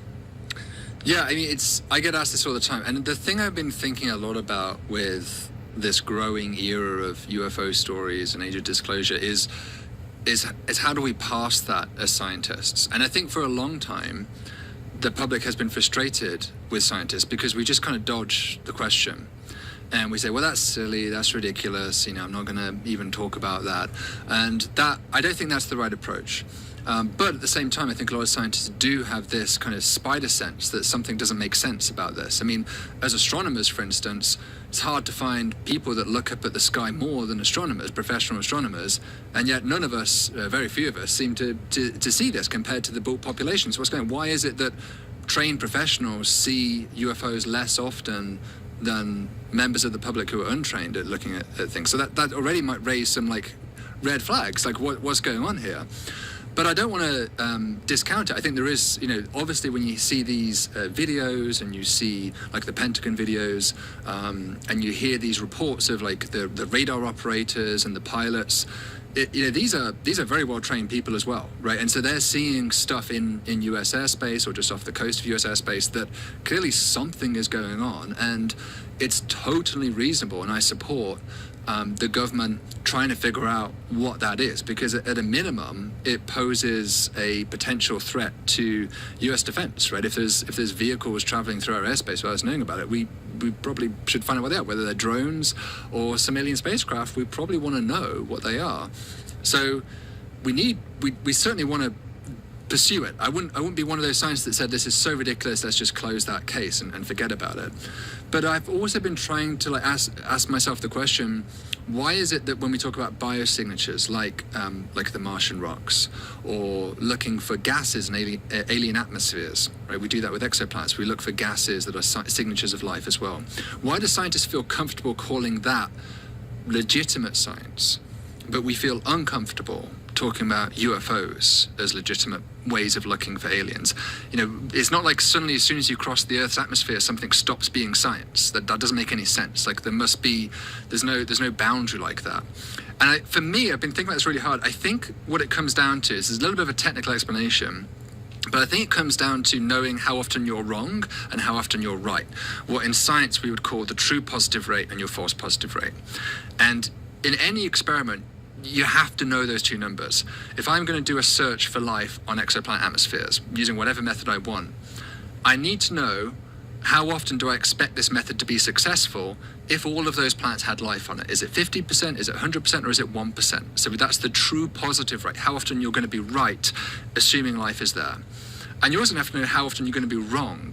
Like, assuming none of the planets had life, how often would you erroneously turn around and claim that you found life? You have to know those two numbers. And I think the problem with these reports I've seen, at least, is that there's no way I can think of to measure those two numbers and thus even ingest UFOs into the framework of science. I don't even know that it's compatible with science without those two numbers. Because you'd have to know, for instance, with pilots, put pilots in an airspace where you knew with certainty there was no aliens, and ask how often do they erroneously claim aliens.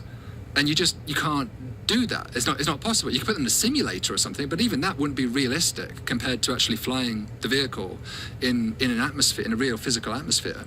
And likewise, there's no way to know if you put them in an airspace with aliens, how often do they correctly identify them as aliens? There's no way you could do that. So the problem is, just from an experimental perspective, it's all anecdotal, and it's very difficult to have the controlled lab-like conditions where we can evaluate those numbers and ask these questions in a meaningful way. It could be possible with some cases to ask those things. We could imagine networks of mobile phones tracking these things, everyone's cell phone capturing them in real time, getting trigonometry of their locations, having magnetometers in everyone's phone. And I think the NASA UAP task force advocated for that. They said, look, we could turn everyone's phones into UFO collecting devices.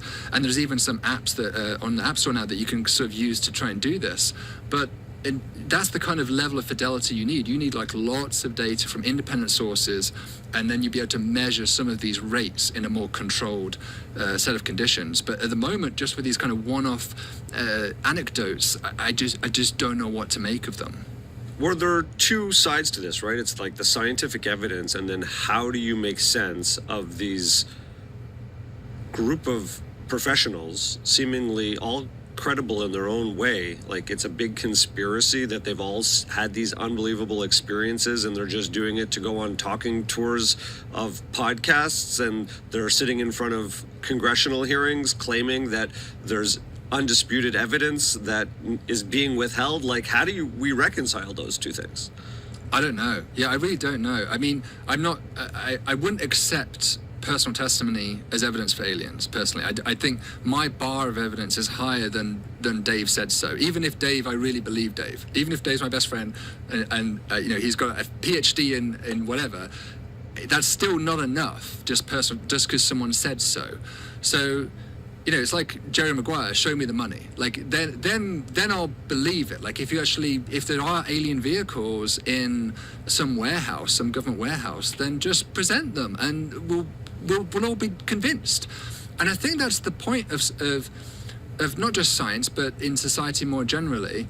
If you want to convince someone of an idea, then you for it to be convincing and to become factual, then there has to be no room for wiggle room, right? There can't be, and that's how scientists work. We always try and find, okay, did you think about this? What about this assumption? What about this? And we attack it from all angles until whatever the idea is, it's like a crucible. You've burnt away all the irrelevances, and you've just got this like pure fact that's left over, and it is undeniable that this, gravity is undeniable because we've all done the experiment millions of times, and it always falls down to the ground. There's no denying it at this point. We've tried every way we can to deny it, and we're a long way from that with the current claims. But I would like us to get there, because I, like everybody else, just want to know the answer. But in terms of like what's personally going on with these people, I have no idea. I think you need probably a psychologist to figure that out, not an astronomer. But it's also possible they're all right, and there is something going on, and we just the evidence for whatever reason is constantly being withheld from scientists, and yet paradoxically, all these SETI scientists and astronomers doing all this work, for whatever reason, we never see a UFO in our telescope data, which is. I find that hard to make sense of, but you could imagine some contrived situations where that's true. I'm struck by sort of, both Jonathan's, kind of question and sort of the explanation that you have. I mean, I think it hadn't occurred to me that there would be ways that we could actually legitimately try and track this stuff. Like, meaning when you said that about like phones and like real time, like that makes a lot of sense. It had never occurred to me, but I think that sort of is the place where we can bridge the sort of conversations of people who say the things that I'm experiencing and observing cannot be measured, and you either have faith or you don't. Right? Which actually just isn't the way that science works. And if you'd like to believe in angels and fairies, like that's totally fine. But if we're going to try and have a conversation about how we bring that into a larger conversation, that it has to have some sort of rigor. It has to have data. It has to have the ability for us to run stats on it. That's just true. And it reminds me, I mean, we made you an evolutionary biologist. Maybe we'll make you a therapist today. It does remind me of a lot of the things that people, let's say, want to lean into regarding extrasensory perception. The ability to telepathically communicate, all of these things that are sort of outside of the realms of what, science is able to articulate. I'm just curious what those other, kind of connection points might be for us to be able to say, this can exist as an independent experience, but that's not the same thing as us being able to understand it from a global, human, scientifically rigorous perspective. Yeah, I mean, I always like to remind people of human biases, and this is one of those very difficult situations where a lot of us have strong biases. Most people, I think, tend to favor, they would like there to be an alien species out there, but many people feel the opposite way as well. But there's a polarizing view about what they want to be true, and we've seen time and time again in science. I mean, I can think of one of the very first claims of alien life it was on the front page of the New York Times in 1908 or 1906 maybe it was, and it said it was the New York Times. It said, "There is life on Mars." That was the headline. There's no two ways about that headline. That's an unambiguous statement of fact. There is life on Mars, because this astronomer at the time, over 100 years ago, Percival Lowell, was looking through a telescope and he saw lines on Mars, and he thought those lines were canals. And now we look back and say that's ridiculous. Like, why would aliens build canals? That's an antiquated technology. But at the time, that was a technology that was emerging, and he was surrounded by canals because the Erie Canal was just going up. So to him, it made sense that that's what an advanced species would do. But of course, this is this idea of like the alien. The alien could be so alien that that's just laughable. The idea of flying vehicles through space might be a joke. to a very advanced civilization? Why would they do that, such a thing?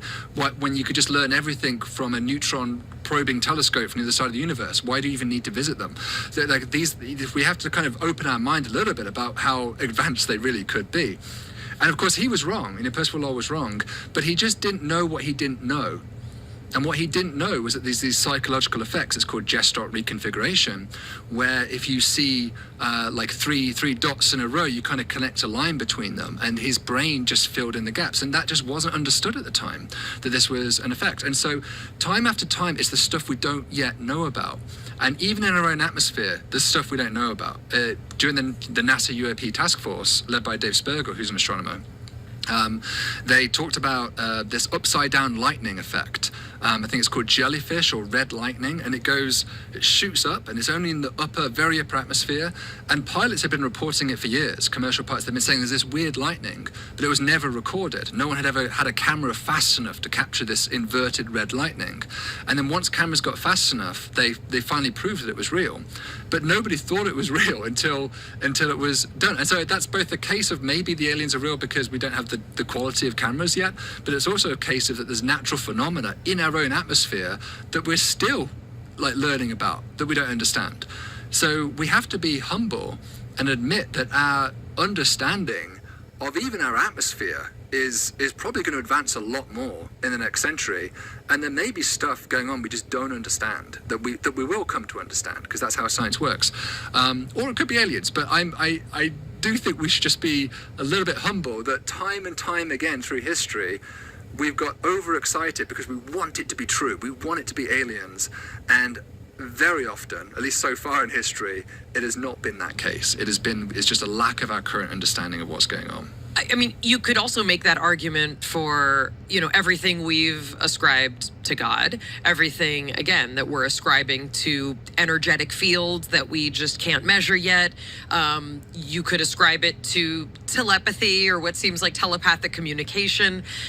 Jonathan and I are sort of recreationally fascinated with things that people used to think weren't a thing that are a thing, right? So, when we discovered that, fascia actually exists in your body and it's really important, and releasing, pain from, let's say, a traumatic accident to your shoulder can actually be felt throughout your body and cause changes like that blew, the world of body work wide open. It also changed, medical doctors who once said that nothing you thought in your head had any physiological impact, which is now quite silly. So we're just sort of, we're fascinated that, you can pick up radio waves through a filling in your tooth, but before we realized that's what was going on, there were people who were like, I'm hearing voices in my head, and that's a thing that's happening. And in addition, just to throw the government under the bus a little more, the government has done some really shady, messed up experiments with people and convinced them that nothing is implanted in your head. And these people have, shown up at VA hospitals saying they implanted something in my head and they're put on Thorazine and we hope we never hear from them again. And then it comes out that the government indeed was doing psychological research and sometimes implants things in people's brains, right? So I think that there's also this notion of aliens is sort of our next stop, right? It's the next stop for, I can't explain this, and maybe you just can't measure it yet, but I love this notion that this is why we are human. This is the way that evolution works. This is the way that we create things. This is the way that we create the environments with which we continue doing research so we can find out more. And we may not find out, for example, when we study telepathy, that people are telepathically communicating on a different plane of consciousness that can be accessed, through their heart.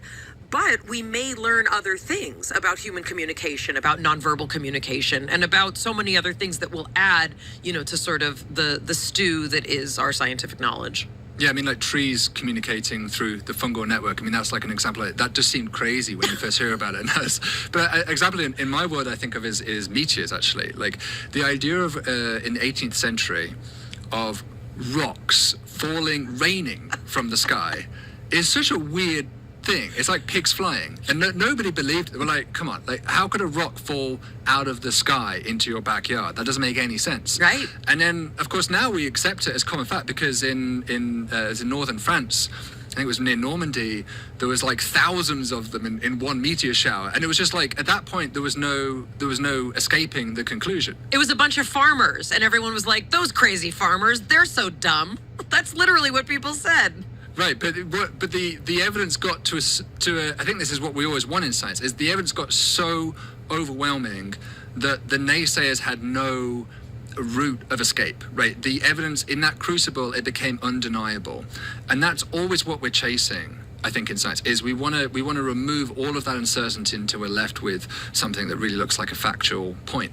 And I hope we get there with this. I think in 50 years from now, maybe we'll look back and we'll be like, okay, that's what all the UFOs were. It was either aliens or maybe it was something else. But we're obviously a long way from that at this point. We do not understand what these things are. It's being reported at such a high rate that it demands some investigation. But is the evidence at a level for me to say that therefore means aliens? No, it's not. But I'm open to the idea, and I think that the lesson from history over and over again is that we're often wrong. Humans are often wrong. So I just try to remain open-minded about the possibilities and say, the evidence isn't there to convince me yet, but that doesn't mean I'm saying you're wrong.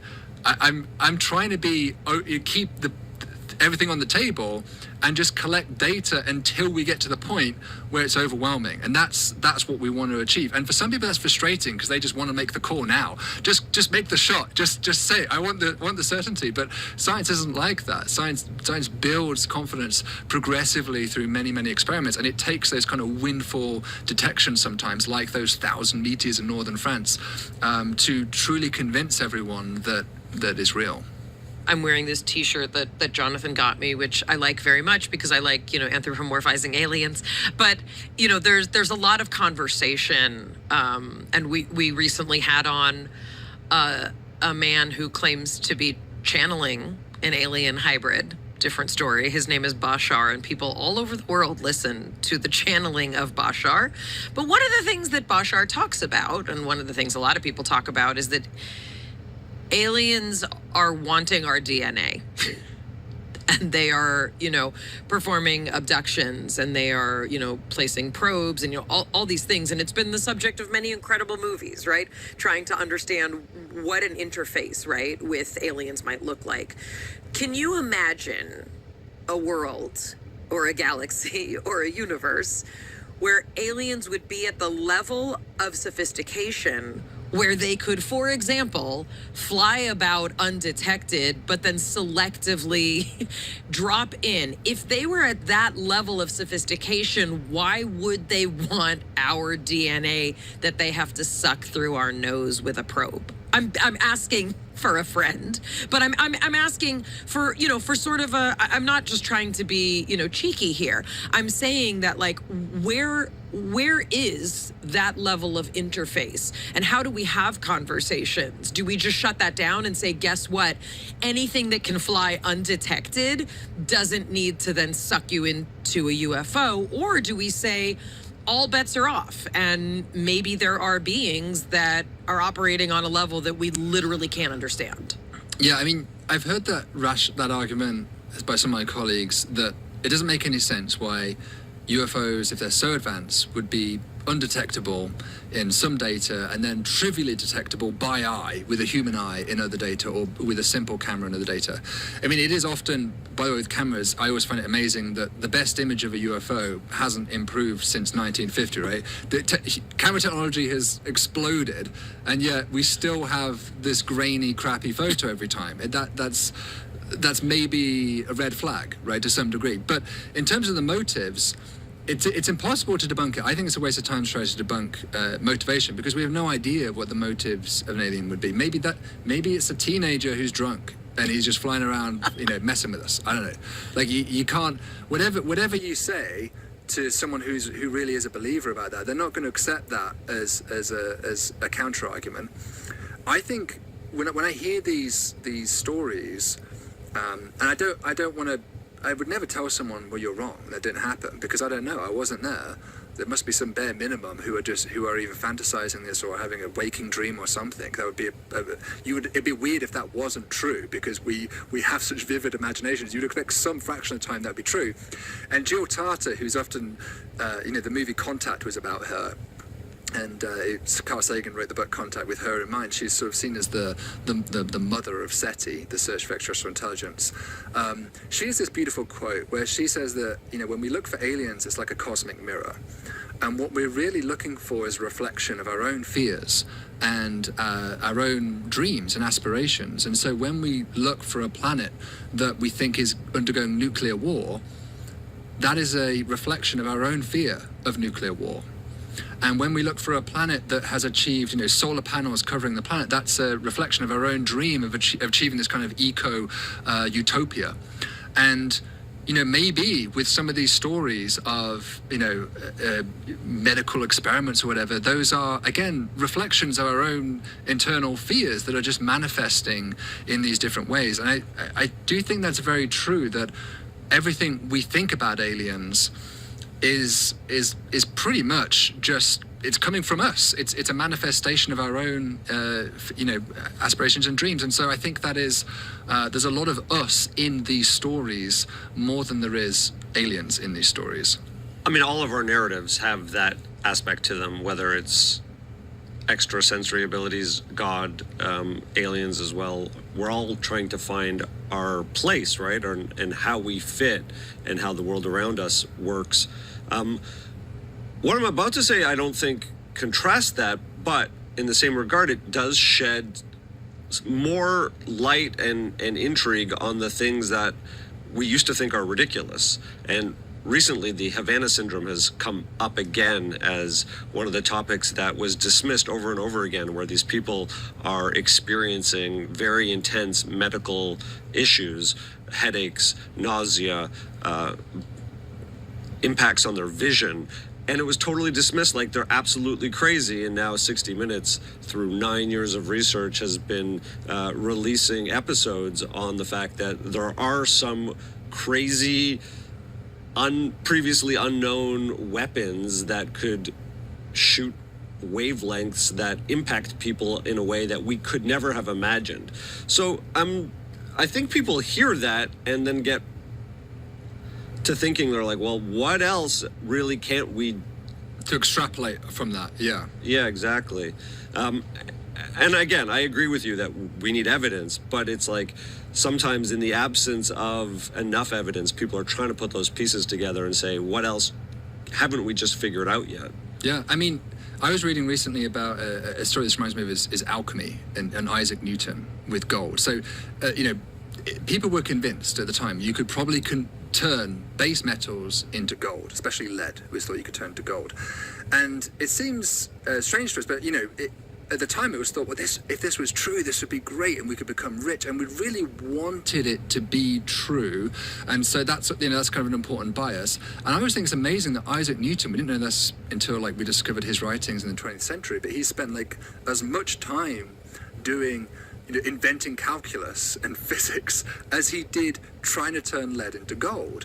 And it seems, in hindsight, bizarre that he would do that, but he was motivated by not only this dream of what he wanted to be true, but just there were these stories at the time, right, that this could be possible. There were these people who were saying, these charlatans mostly, who were saying, to kings, I can turn lead into gold. And so I think the lesson is not not to dismiss the Havana Syndrome thing at all, but just that we're often wrong. I think that's the lesson, that we often hear these rumors, and when these rumors originally come out, it's very difficult to say whether it will pan out to a yes or a no. And so that's why I try to remain, with UFO stuff, just very open-minded about what the real answer is. But I don't think the lesson to take away is these rumors often end up being true.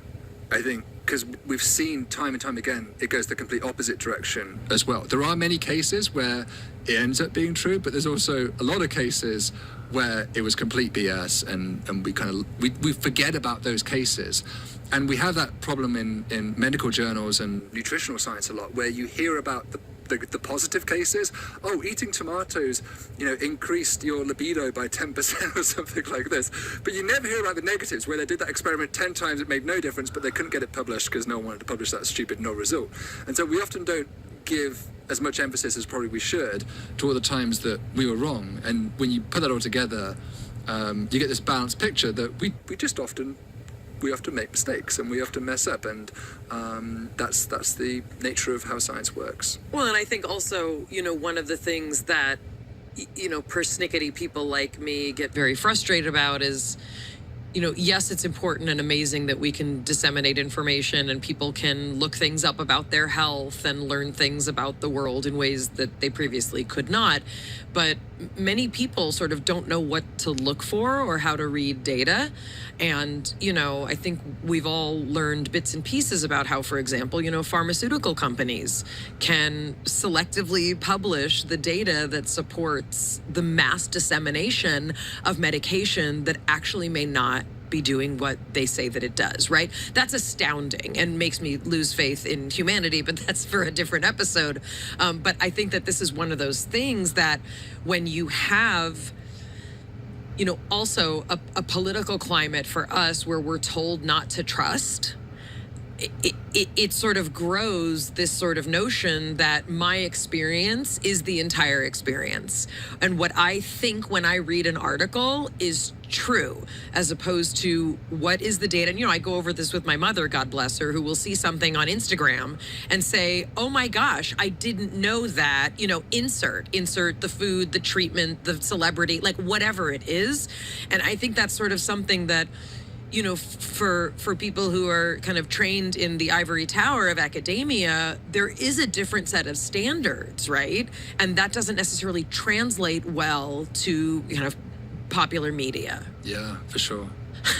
I'd like you to take us down a black hole, because one of the other things we wanted to talk to you about was black holes. The sort of simple notion of why black holes don't make sense. Can you walk us through, for someone who's like, I really want to, and we've had Jan 11 on, like literally the black hole person, but I wonder if you can try and walk us through a layperson's explanation, because I think a lot of people want to understand this, and they want to understand the conflict that happens when we imagine a black hole.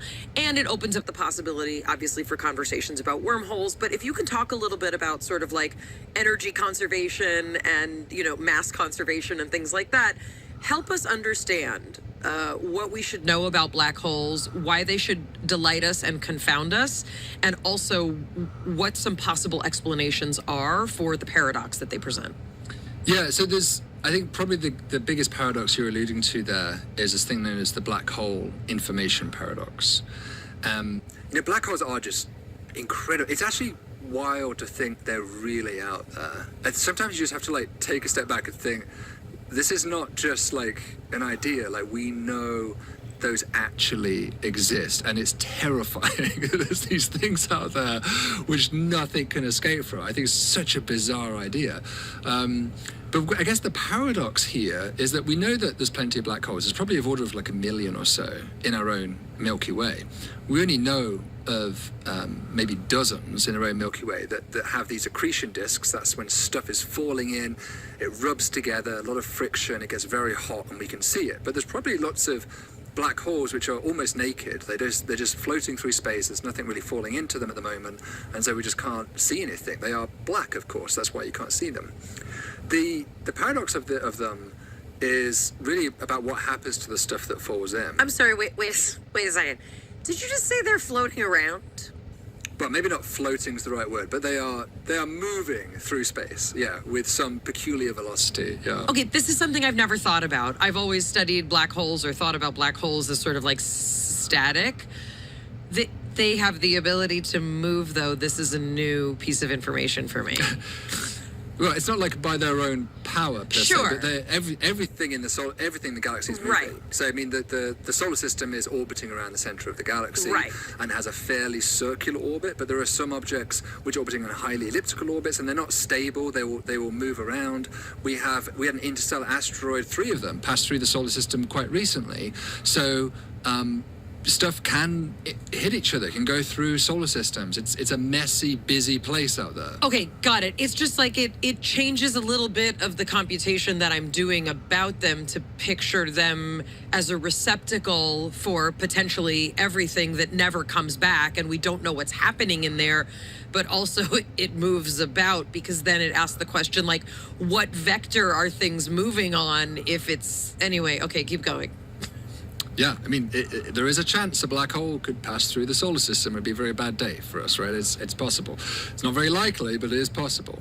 I wouldn't lose sleep about that particular chance, but it is possible. But yeah, the question is what happens to stuff that falls in. When something falls in, obviously, it adds to the mass of the black hole. So if you throw in a book, like an encyclopedia, with all of the words and the information inscribed on those pages, at the very basic level, the black hole just gets one encyclopedia heavier. That's about it. That's all that really happens to it. And I think we could live with that if that was the end of the story. We could be like, well, the information on those pages, and even just the matter itself, more at a quantum level, is just somehow hidden behind that event horizon. It stays there forever, and that's okay. But the problem that black holes introduced was really because of Stephen Hawking, who suggested that they lose mass over time. They evaporate. And we now have... we haven't got direct evidence that they do this, but it is widely accepted that this has to be true to make sense of them with quantum theory. You can actually see this happen with acoustic versions of black holes. So you can create kind of sonic versions of black holes in the laboratory, and they also produce this so-called Hawking radiation, where they will evaporate over time. So we really have lots of reasons to think this is something they really do. It just happens on vast timescales. I mean, trillions of years that they will slowly lose mass. So eventually the black hole goes away. You know, this mass will just completely disappear, and it will just pop out of existence at a certain point far in the future. Yeah, that's troubling, because you're thinking of all the mass that has been added to it as it goes around the galaxy like a giant trash can from which there is no return. Things just can't disappear. Matter cannot just disappear. Right, so I think the energy and the mass conservation, we're okay with that, actually, because all the mass that goes in comes back out as photons, and of course E equals mc squared, so you can keep all your books in order there. The account, if you're measuring your budget, everything makes sense. The problem is information, actually, not necessarily mass. There was this, complex information, this entropy encoded within that book, and presumably it hits the singularity. If you calculate how long it takes for things to hit the singularity, it's not that long. It's of order of, depends on the black hole, but it could be anywhere from seconds to hours. So eventually this stuff will hit the singularity. And the singularity is thought, we don't know, no one's ever peered inside one, but it's thought to be this point of infinite density. And so that is complete destruction of any information. It should totally destroy it. So then this raises a problem with quantum theory, because quantum theory says all processes are essentially reversible. That if you write down the Schrödinger equation, the equation of how we think systems evolve in a quantum universe, you can always time reverse them and get and everything makes sense. Whereas here you can't time reverse it, right? Because it's destroyed. There's an end point to the story. You can't go back. Once it's crossed that horizon, the information's gone.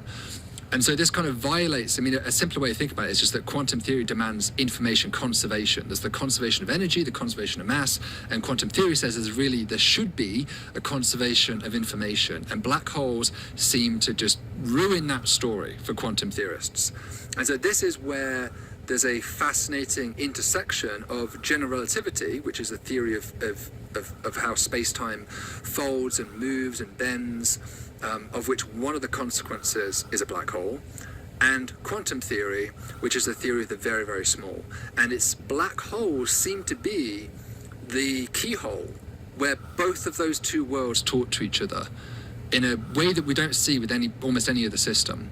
And so that's why I think so many particle physicists, quantum physicists, and cosmologists, everyone in the physics world are so fascinated with them, because they can solve so many problems, because they are the bridge between all of these different scales, in a sense. And so there's a lot of work going on, a lot of thinking. I'm sure Jana spoke about some of this, about how can that information get out, because it has to for this theory to make sense. What about this kind of concept of wormholes? Obviously, this is something real that has been expanded in, kind of popular culture to include conversations about, kind of anomalies like the, sci-fi show or even sort of the multiverse. Can you speak a little bit to wormholes and how that leads to these other conversations? Oh yeah, I mean, it's actually my last video on Cool Worlds was all about wormholes, so it's very well timed because I spent a lot of time researching wormholes in preparation for that video.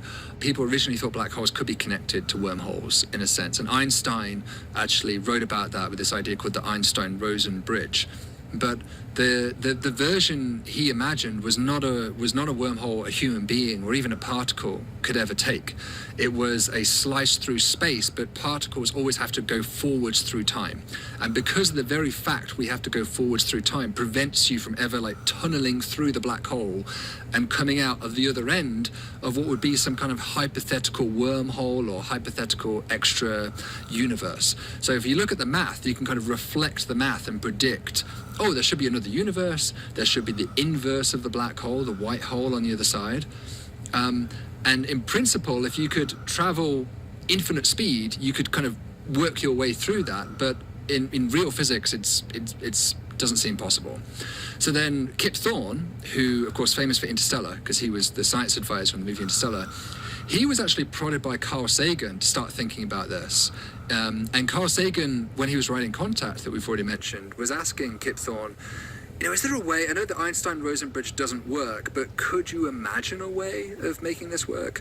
And so him and Morrison Thorne came together and they came up with an actual traversable wormhole. It really did work, and they kind of reverse engineered it. They said, well, here's a wormhole, let's solve the equations to figure out what the mass has to look like to create it. And the solution they came up with works, but it requires this weird thing of negative energy. And so that's where everyone kind of scratched their head and was like, well, how would you do that? There are some examples of negative energy that we know of, like the Casimir effect, for instance, in physics. But this would be a huge amount of it. I mean, you're talking like Jupiter masses of negative energy put in one place, but maybe an advanced civilization could do that. And then further, I think people often stop there and they say that's the big problem, that you need negative energy. But you also need to basically take two regions of space-time and glue them together by the negative energy. That's actually the harder part. It's not having the negative energy in one place, it's then grabbing somehow, like a god, grabbing space-time in two separate places and somehow putting them together and gluing it with the negative energy. That's the part that people don't talk enough about as a big problem. Like how the hell are you supposed to do that? Because we live in the space-time. So you almost have to be outside of the space-time to create the wormhole in the first place. It's like a chicken and egg type problem. So, that still remains one of our most realized mathematical descriptions of what a wormhole might look like, in a sense for human beings to pass through. But recently there's been a lot of work looking at microscopic wormholes that could naturally emerge inside these black holes, especially charged black holes. If you put a bit of charge on them, it's thought that wormholes, microscopic Planck scale wormholes, are inevitable inside black holes. And that could be a way of explaining this information paradox that we talked about, because maybe the information tunnels out using these microscopic wormholes and somehow gets back out into the universe. So that's one of the leading ideas, actually, to solving this paradox, is that wormholes are real, but they're just very, very small, and they live on the interior of black holes and are a way of stuff getting out, basically. Is there an alternate version of all of us on the other side of those wormholes? I mean, possibly. I mean, it depends what kind of... For these microscopic ones, they really do live in kind of regular space-time, if you like. You don't have to do anything too exotic. But certainly for the original Einstein-Rosen bridge, or even to a certain extent what Kip Thorne had in mind, it's not obvious what that other universe is. Is it just a distant part of our universe? Is it a completely separate universe? It's never defined. You don't have to define it to write it down mathematically. You don't have to define what it is. You just have to say there is another space-time region, and you figure out what you want that to be, but that's all the math says. So you'd have to, I always think it'd be fascinating if I had the option of how to die and I could do anything I want in the universe. I think I would fall into a black hole, right? Because I think that would be amazing, because you would be the only you could know what's inside it, right? Because you can never send back out. Only those who fall through the event horizon know what's inside the black hole. And you could survive in principle for maybe a few hours for some of the big black holes, and you wouldn't be totally ripped apart immediately. You could pass through the event horizon, as Cooper showed us in Interstellar, and see what it's like. And I would, that would be awesome, because otherwise there's no way to know until someone does it. I stopped at you won't be ripped apart immediately. Yeah, you will eventually. Yeah, you will eventually be ripped apart. If you're okay with spaghettification at some point, maybe have a cyanide pill. And as you start to feel stretched, you're like, okay, this is the moment. I've seen enough at this point. Spaghettification is our new focus here on the podcast. Are you familiar with the work of Donald Hoffman and his exploration that there is a space outside of space-time that controls the simulation, or you can take yourself out of his version of what he believes is reality, and that in so doing changes our ability to be constrained by the current laws of this space? Well, some of those ideas ring a bell, but not specifically Hoffman's ideas. So maybe you can talk more about that. Yeah.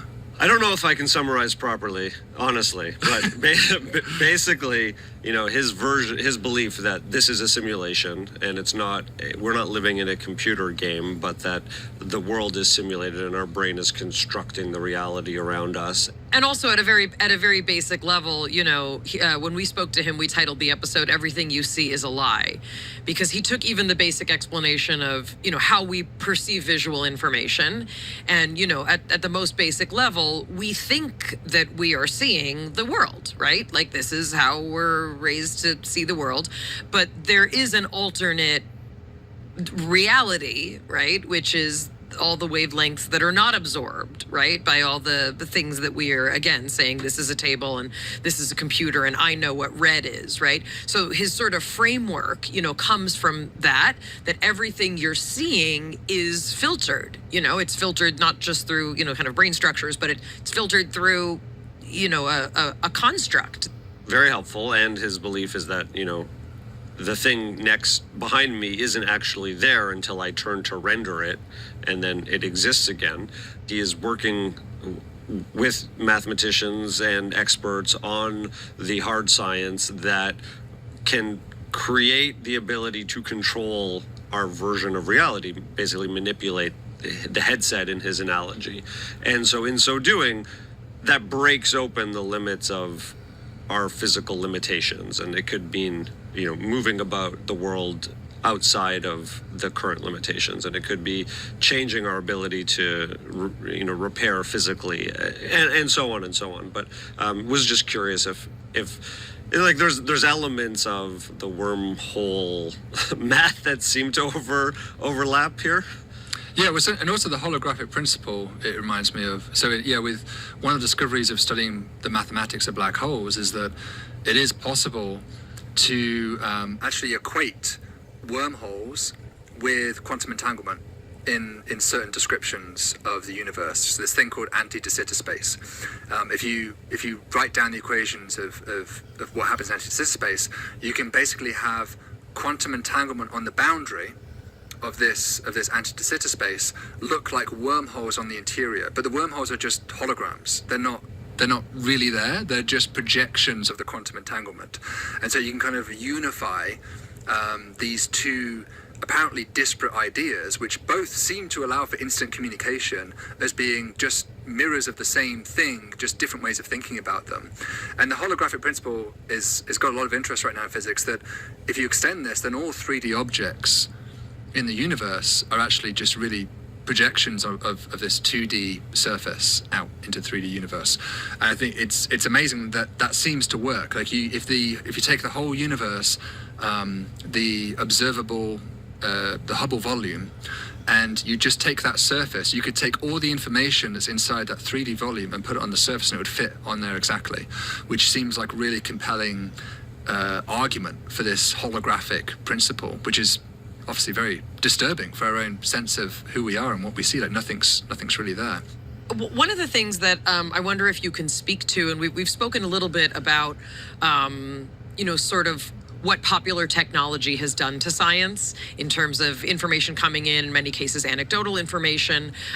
It's also introduced a lot of the conversation around sort of, what the government knows about, let's say, other aspects of our existence. And I think that one thing that we're seeing that is changing the way that science functions at all is AI.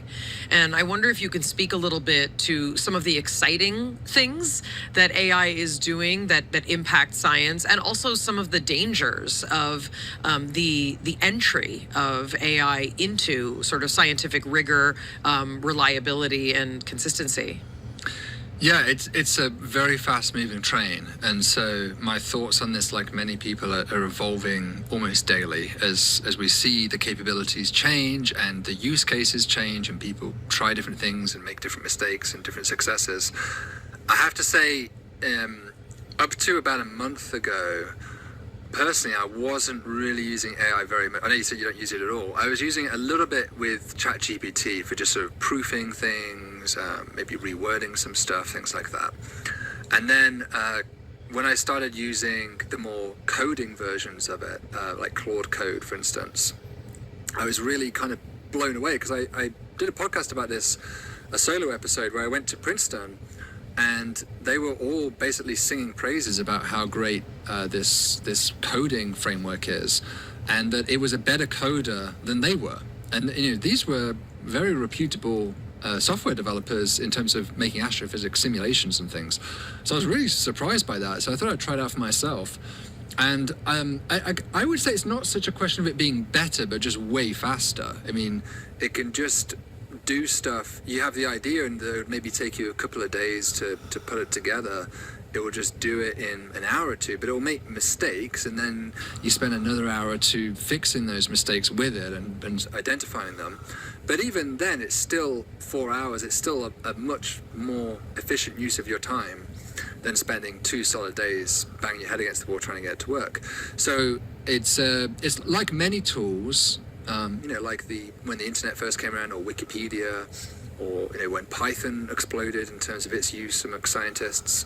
It's a tool that makes it easier for us to do the menial tasks that you often have to do in science to get to the interesting part. Like completing your bibliography for your thesis, which almost made me give up on getting a doctorate. Right, that's a very painful thing. That's one of the cases I'd be worried about using AI, actually, because I've noticed it seems to hallucinate references a lot. I don't know what is about references. I don't care. I just needed something in those, 100 pages. Right. Like, if you just want filler, it'll put something in there. Yeah. Anyway, go ahead. And no one reads references anyway, so it probably doesn't even matter.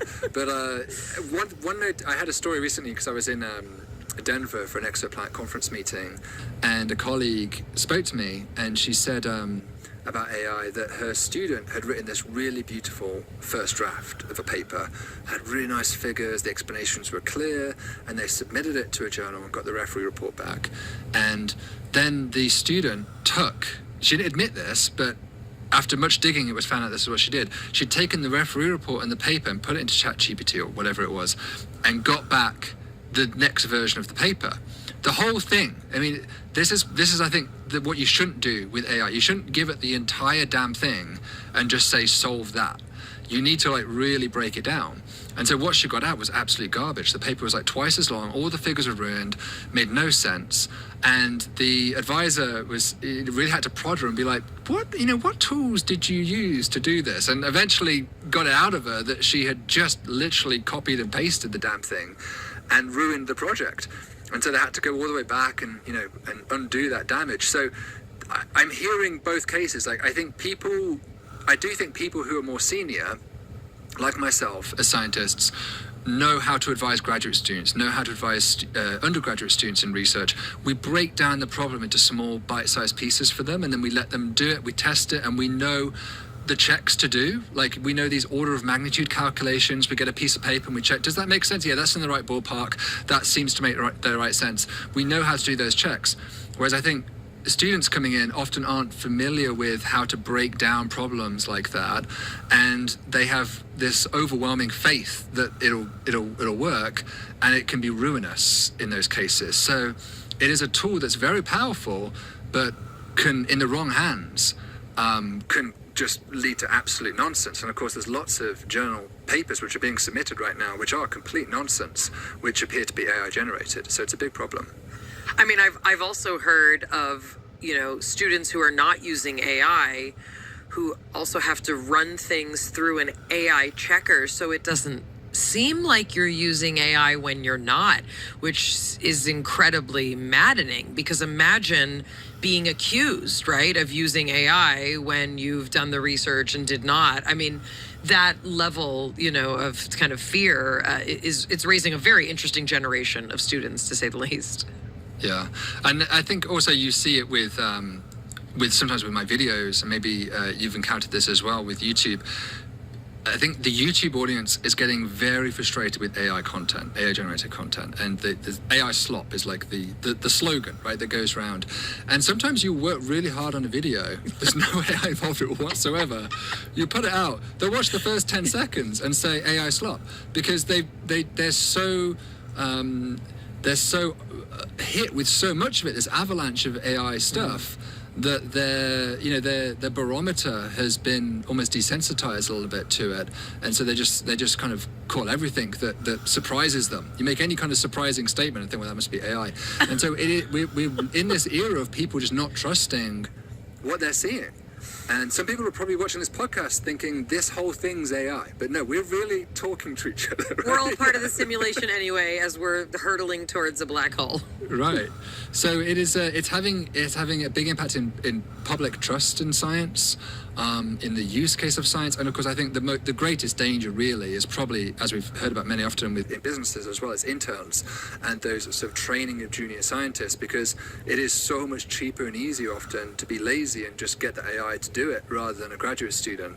That I do worry about the exposure of graduate students to breaking down problems, because it's so tempting for senior people just to skip to the $20 a month answer rather than spending $100,000 a year to actually teach someone how to think. Yeah, and this is something that if we ever do get to meet in person, I'd love to just like chat with you over a beer, because as a undergrad and as a graduate student, I was trained to do all sorts of things that were mind-numbing and boring. I learned to code. I learned to code so we could process and smooth MRI scans to create a atlas of the human brain. And it's like, those were important hours, weeks, months, and years of my life. But I wonder, how much are we learning versus how much do we need to automate so that our, minds are, ready for other challenges.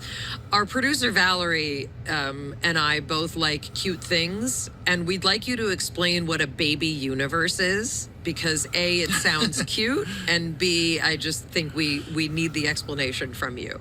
Yeah, I think, there is the idea that you could, there's many different contexts in which baby universes actually could emerge.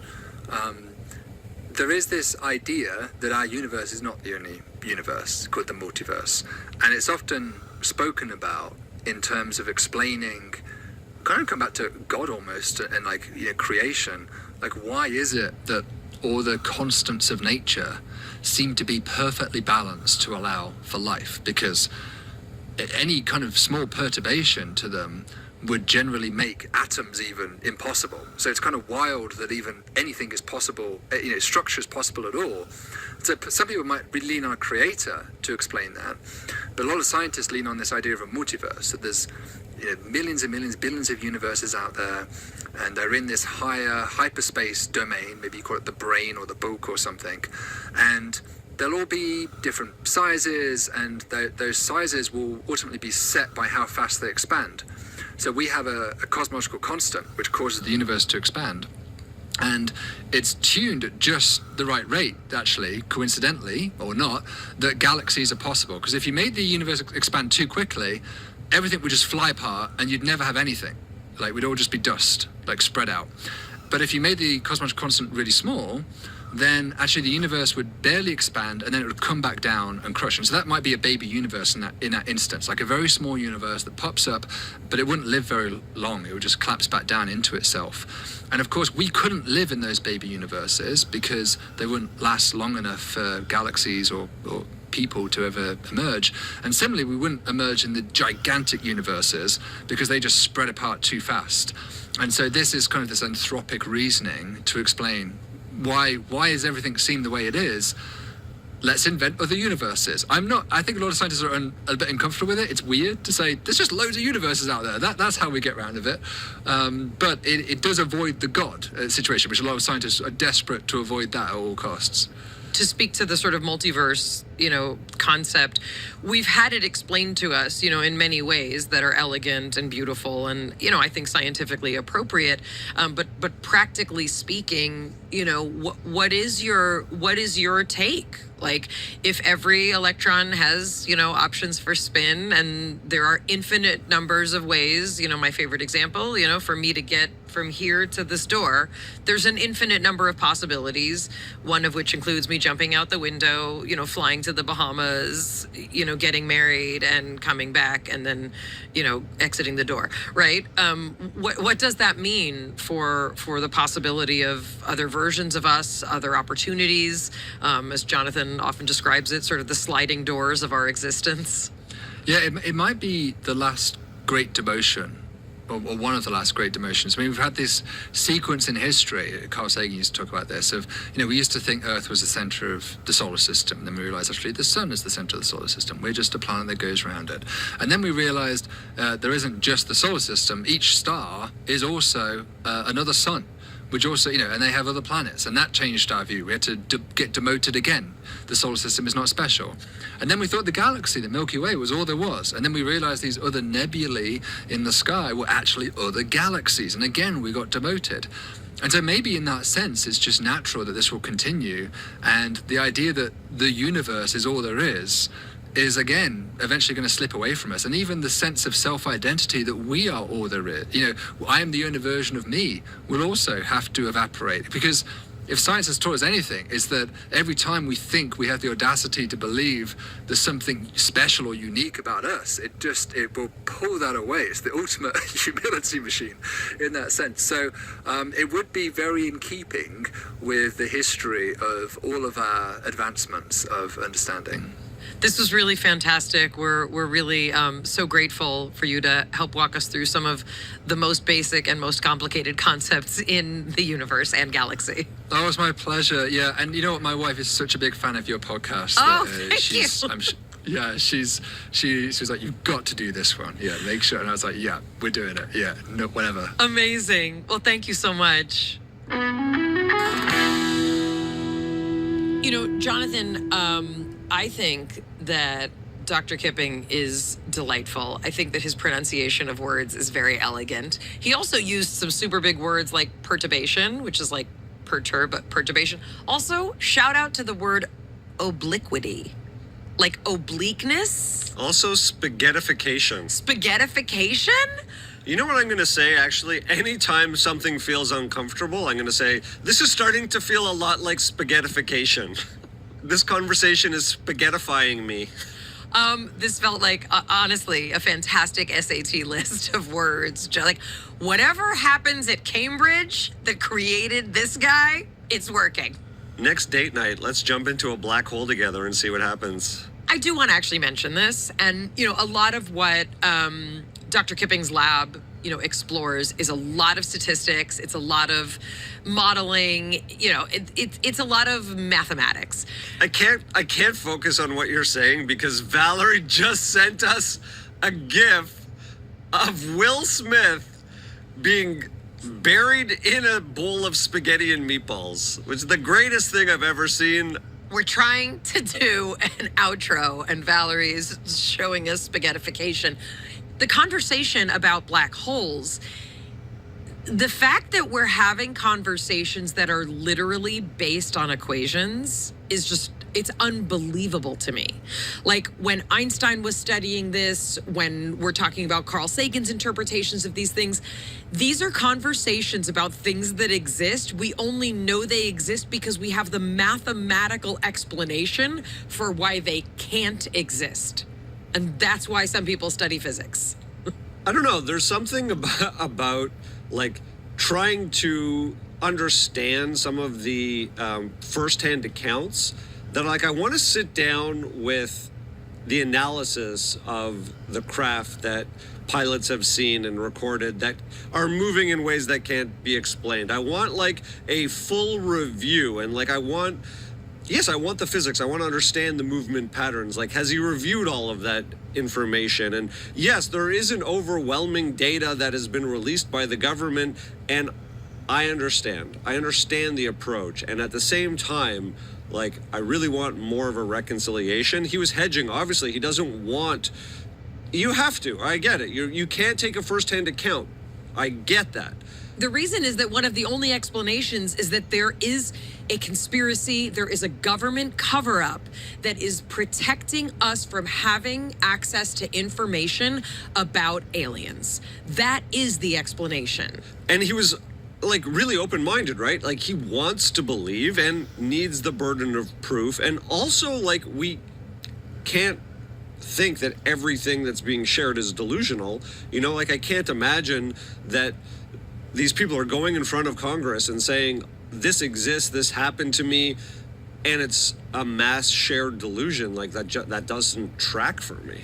I think that one of the things that's compelling, you know, is when we think about UFOs or UAPs, you know, whatever you'd like to call them, when we think about these things, for many of us, including myself, the only explanation, right, would be like, well, either this person's hallucinating and delusional or UFOs exist, right? Like those are my choices. But what's also true, and I don't think anyone would be surprised to learn this, is that there are many things that our government does experiments on.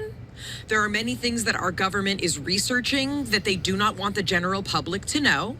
There are many things from other countries that may be adversarial that are surfacing in our world that the government refuses to acknowledge. That's also a possibility. So while it is true that one possibility is that people are delusional or hallucinating or having some mass, you know, mental illness that's, you know, has some epidemic proportions, or there are aliens, right? And this is a flying saucer. The other answer is there is information that we do not know, that the government is not giving us. And you don't have to be a conspiracy theorist to believe that. But if we want an open and transparent economy, if we want an open and transparent defense system, yes, the government does need to tell us, what are you researching? I can handle it.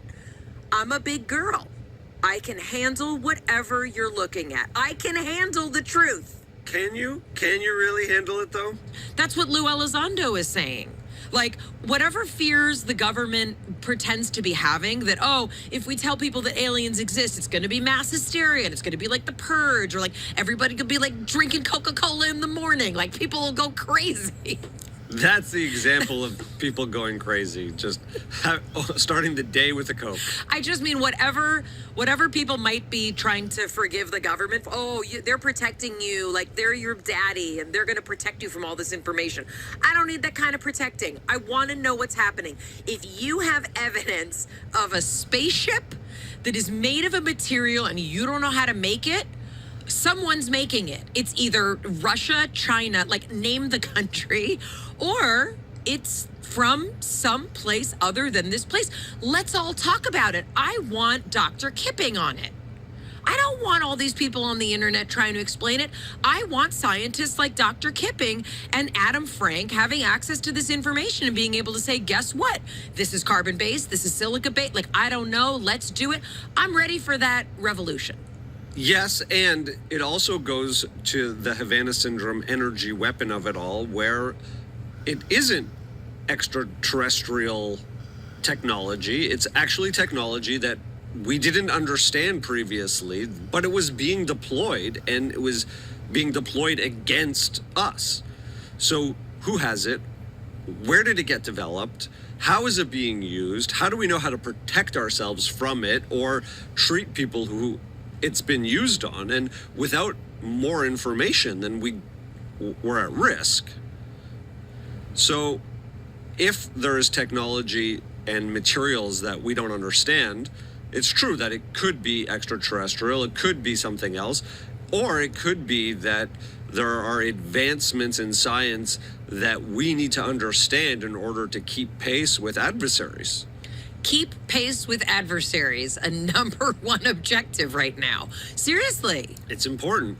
One of my favorite lines and phrases he had was the misbehaving stars that he sees. Yeah, that's right. This one right here. And rocks falling from the sky, it was seen as crazy, right? You literally would have someone would have said, this is happening. That's literally what happened. The pilots who are seeing this upside down lightning, you may be like, what is happening up there? So I agree that there is so much more happening in our environment and in our atmosphere that we're still trying to understand. But that doesn't preclude there being an extrasensory or other forces at play that we may not be able to understand. And it's true, like, there are no aliens on AM radios trying to be like, hey, Mime, I want to connect with you. So, like, it makes sense that that's not the case. But there have been a lot of movement, space debris that's been seen out there that signifies that there could be things that we don't quite understand further than we can access. Absolutely. And look, I think what Dr. Kipping is kind of showing us is that we need more information. We deserve more information, whether it's coming from the government or whether it's coming from the stars themselves. Also, one thing that he talked about that I think is really important, and I really appreciated Robin Hanson's thought experiment, because there's science and then there's thought experiment. And the thought experiment helps us get out of the human-centric mentality that we're going to meet, an ET and they're going to come live with us and ride in our bike handlebar basket and then shoot us up to the moon. Like, it could be very well that they don't have a physical form, that it is more of a consciousness at this point, not being in physical form on Earth. Like, it could be that intelligent life, other places outside of Earth, doesn't have the physical representation that we have. And then if you start to think about that, then their movement, their ability to appear, that is totally different than we may have been imagining. I mean, this would be the big cosmic joke, right? What if we could solve the issue of aliens and telepathy and extrasensory perception and energy fields? And what if there are beings that can communicate, but guess what? It's all through deep meditation. You can only access it when you're meditating. I don't know. Maybe that's how we get to that consciousness plane. Maybe they visit people on psilocybin journeys. DMT, Terrence McKenna said, the tiny little aliens. Show everyone your shirt. What does it say at the top? Things I do in my spare time. Really, really fun episode, Jonathan. Really, really glad we got to talk to Dr. Kipping, and the work that he does is incredible. Please join us over on Substack. There's going to be a lot of conversation about this over there in our breaker community, so please be part of it and contribute. We want to know what you think, what your experiences are, and how you can add to this larger body of knowledge that we're all collecting. And from our breakdown to the one we hope you never have. We'll see you next time. It's Maya Bialik's breakdown. She's gonna break it down for you. She's got a neuroscience PhD or two. One fiction, one fact. And now she's gonna break down. It's a breakdown. She's gonna break it down.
message understood yet.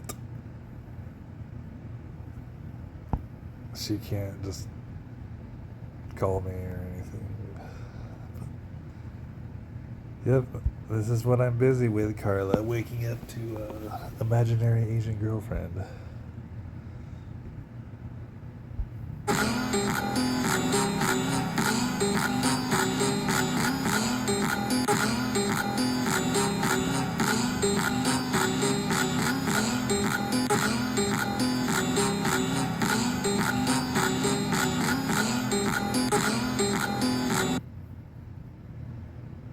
Or is she black?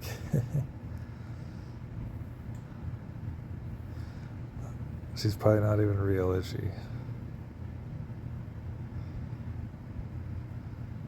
I guess she is real.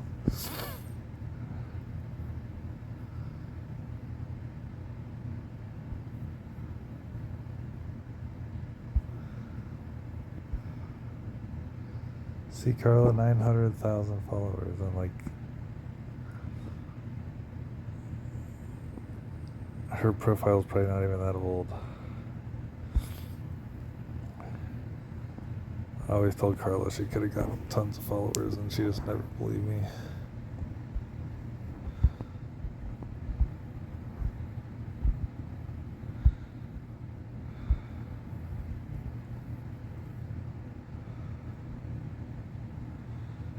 $265,000.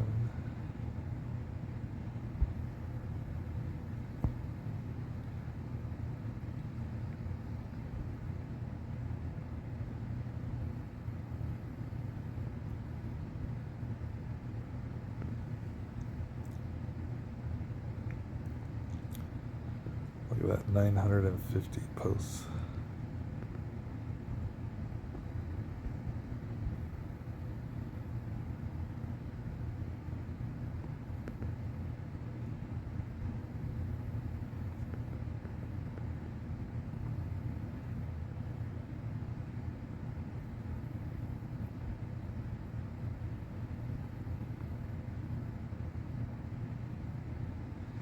Damn, getting banged by an older male.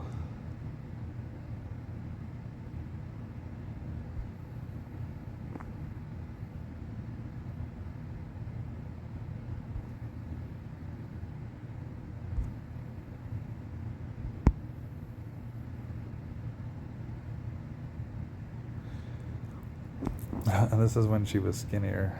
She still had huge boobs.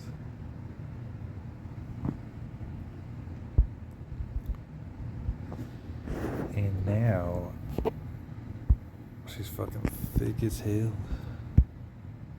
I mean, look how much thicker she got. Jesus fucking Christ. Look at the middle top picture and then look at this. Like it's almost like two different people.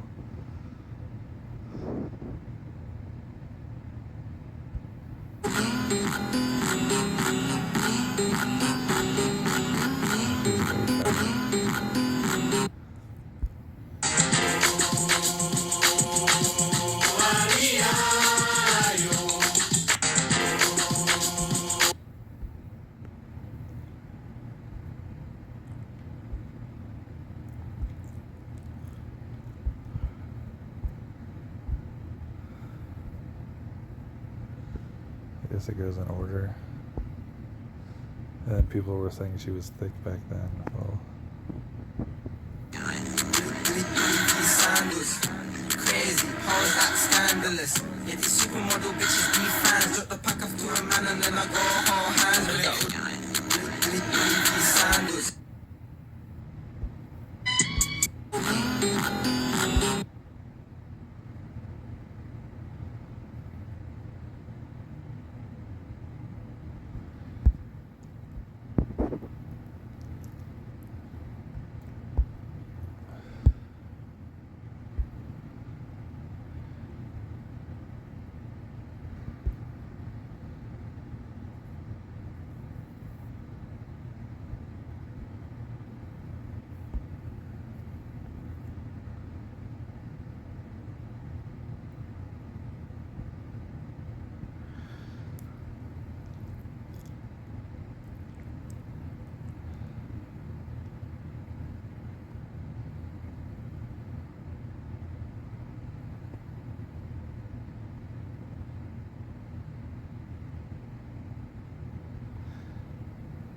So the poker one does have 6 views, so there's a chance she saw it.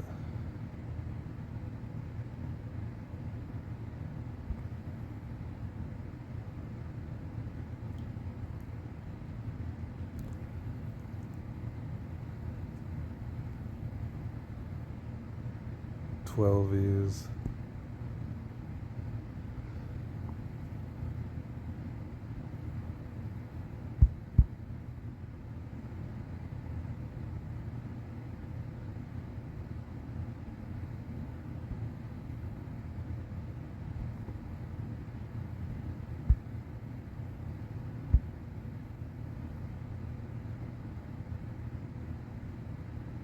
I don't know, she probably would have left a comment, but you never know. These ones with 0 views, I might have to, edit. Otherwise, I'll never be seen.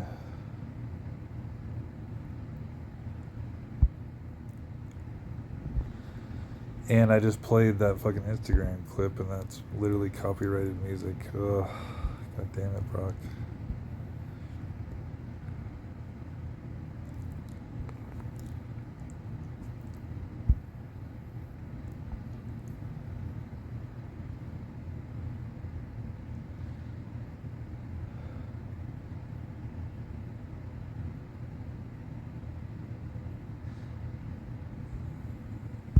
Omaha, Nebraska. This looks like the Capital One card I just got.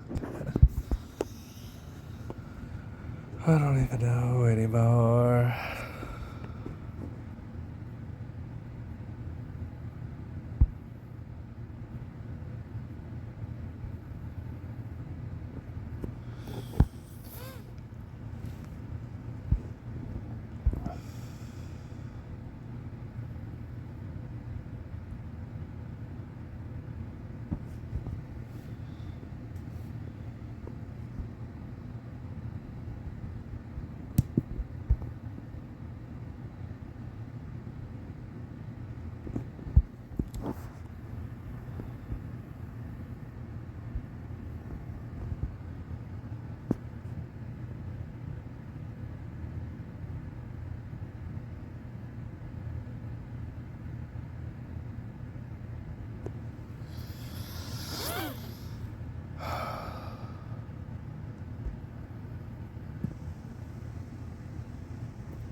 Where is this imaginary Asian girlfriend, Carla?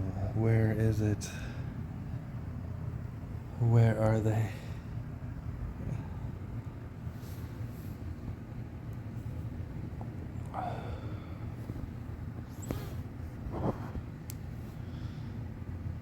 Where are they, Carla? Where are they? I can't find them. You left me alone. You left me alone to die. You didn't want to see me Saturday. You just ignored me. We kind of ignored each other.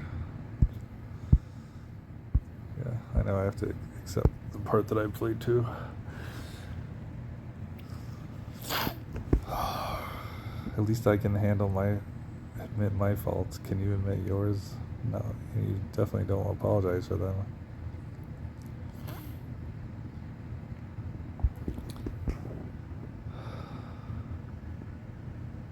Meanwhile, I have homeless people walking past my apartment.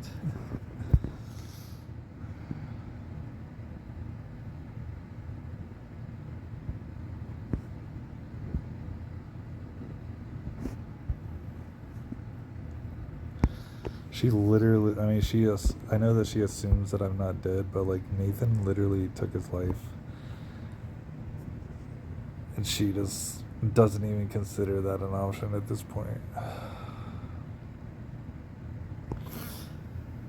And I can play the last Facebook post. It's the song that I played on the way here.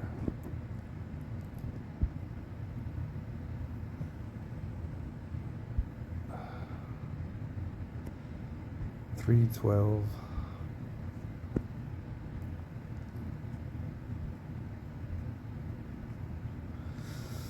Well, that one obviously uploaded correctly. I can't click on it though right now. Because my counter is exactly that same spot. Actually, I don't know if I could have turned it sideways or not. I really should go to the poker table. That's why I'm here. Other than to die in this hotel bed. Not like actually, but I need to listen to this guy's other songs. He has like millions of views.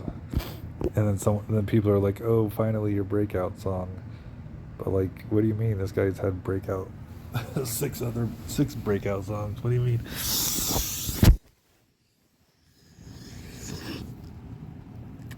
This one's still at 66,000.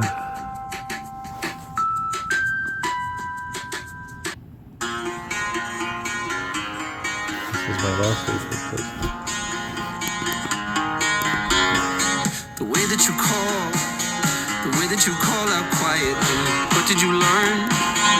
What did you learn from loving me? To move in the world more graciously. Your promise return.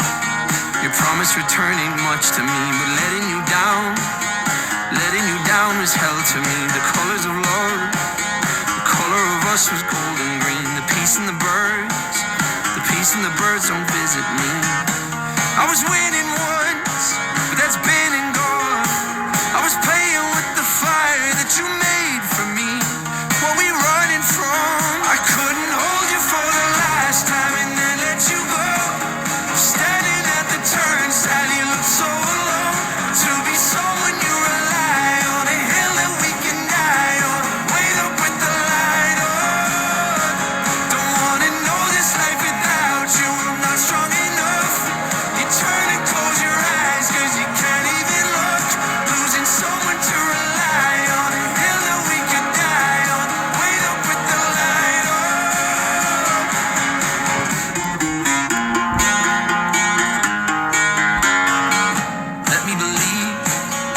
Let me believe we'll last the night. What do we need?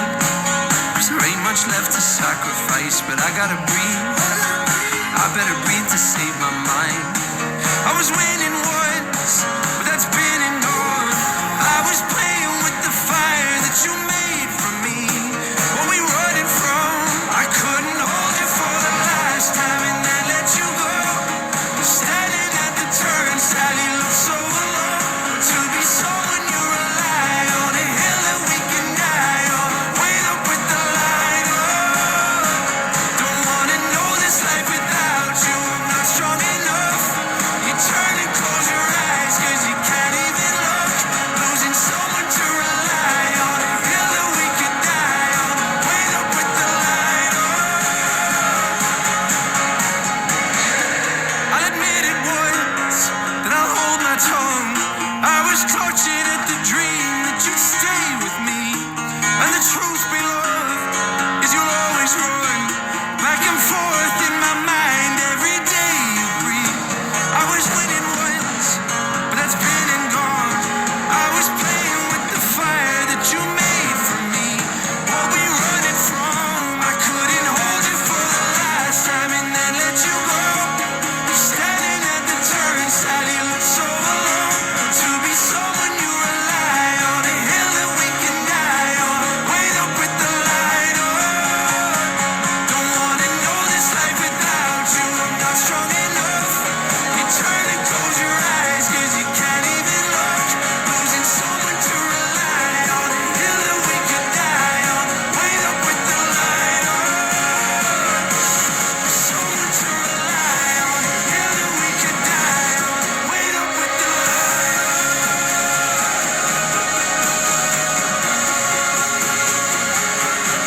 Wait up with the light on.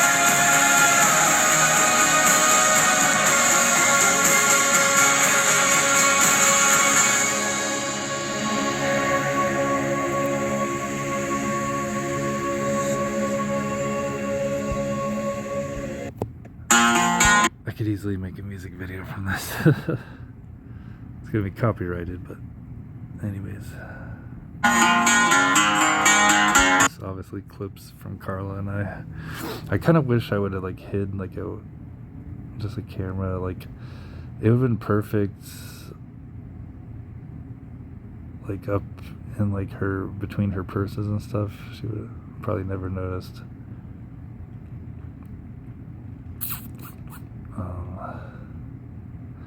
Because, yeah, an overhead view, just of us cuddling. It doesn't have to be, like, us banging or anything. But I mean, that would have been hot, too. And that's pretty lame. Our whole relationship, I don't have a single fucking footage of us fucking doing each other.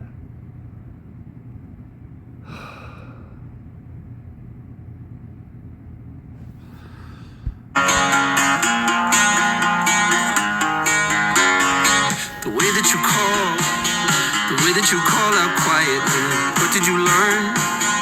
What did you learn from loving me? To move in the world more graciously. Your promise returned.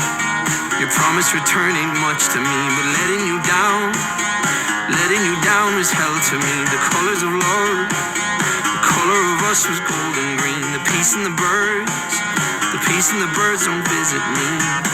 I was winning once, but that's been and gone. I was playing with the fire that you made for me.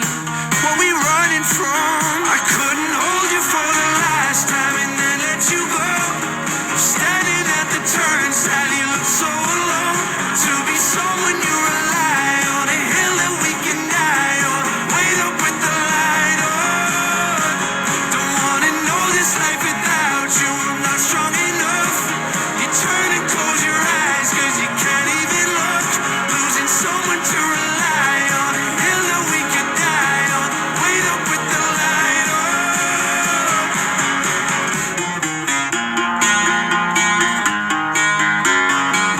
Let me believe we'll last the night. What do we need? 'Cause there ain't much left to sacrifice, but I gotta breathe. I better breathe to save my mind. I was winning once, but that's been and gone. I was playing with the fire that you made for me. What we running from? I couldn't hold you for the last time and then let you go. Standing at the turnstile, you look so alone. To be someone you rely on, a hill that we can die on. Wait up with the light on. Don't wanna know this life without you. I'm not strong enough. You turn and close your eyes, 'cause you can't even look. Losing someone to rely on, a hill that we could die on. Wait up with the light on. I'll admit it once, then I'll hold my tongue. I was clutching at the dream that you'd stay with me. And the truth, beloved, is you'll always run back and forth in my mind every day you breathe. I was winning once, but that's been and gone. I was playing with the fire that you made for me.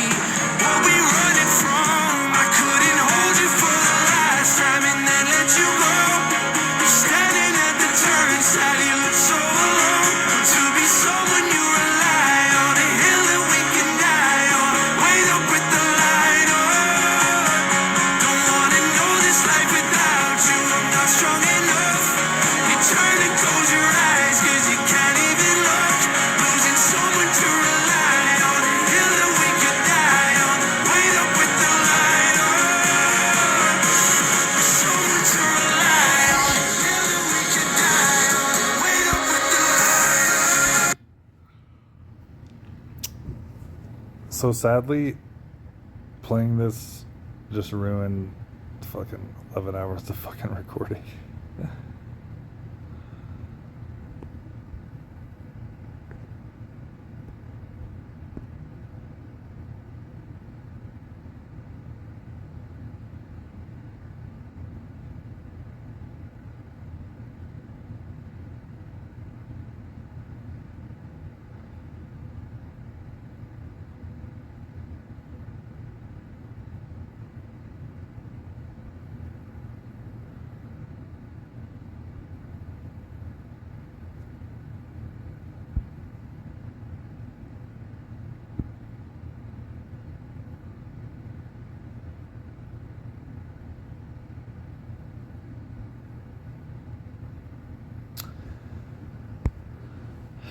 Yeah. It's so sad that playing even a clip of a copyrighted music, even in the background of a casino or something, like, just, it has to be deleted, otherwise YouTube won't upload it. That's crazy. And it really helps us smaller independent artists. Thank you so much. Oh my gosh, excuse me. I've got... Sorry. I've started on hay fever pills because I'm feeling it in the air already. I know. Betyder oändligt att du svarar på mina frågor. Du är verkligen största fanen. Tack så jättemycket, Alice. Thank you so much. The link is right down there. Thank you guys so much for this live and for watching the I'll Be There music video. I'll see you soon. Take care.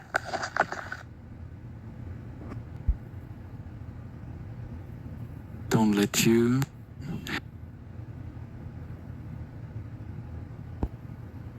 I'm just trying to click on him. Go. We're gonna put.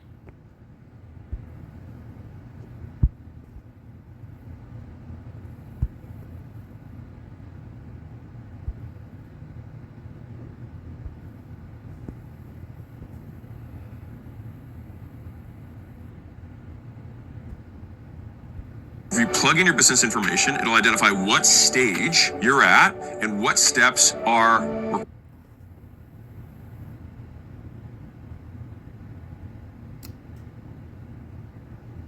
What steps?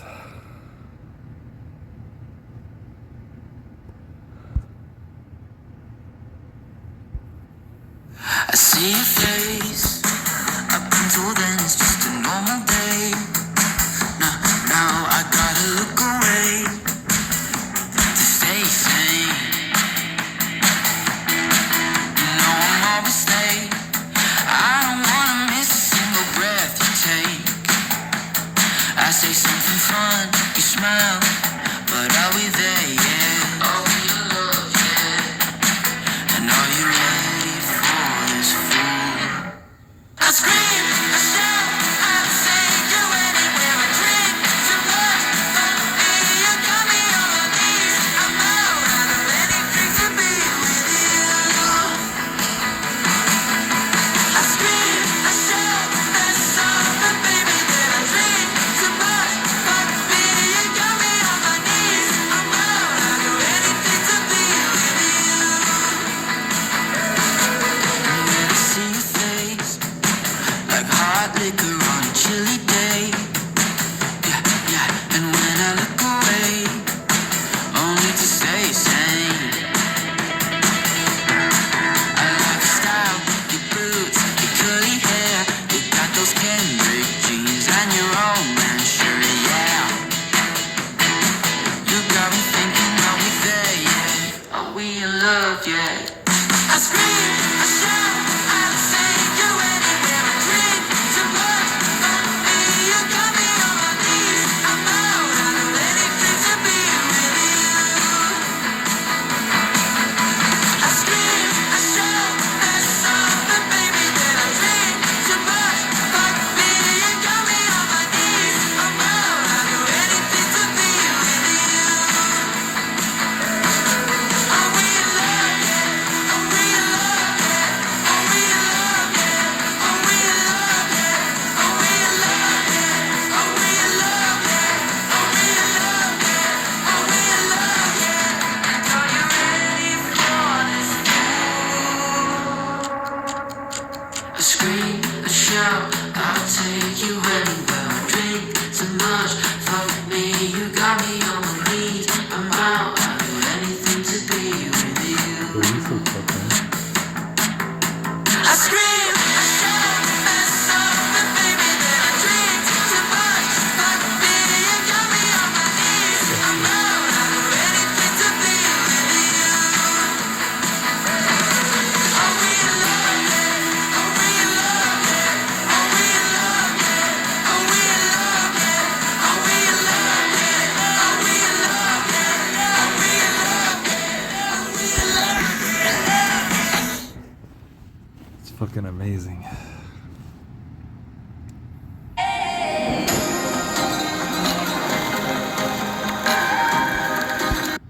Another copyrighted song, though.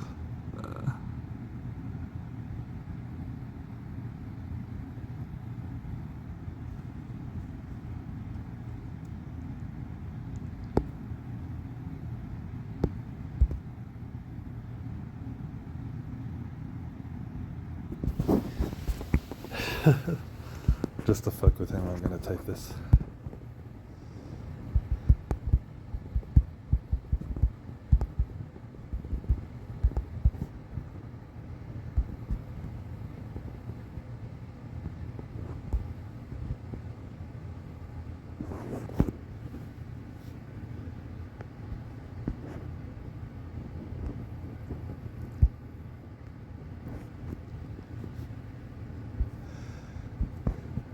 Just to fuck with them.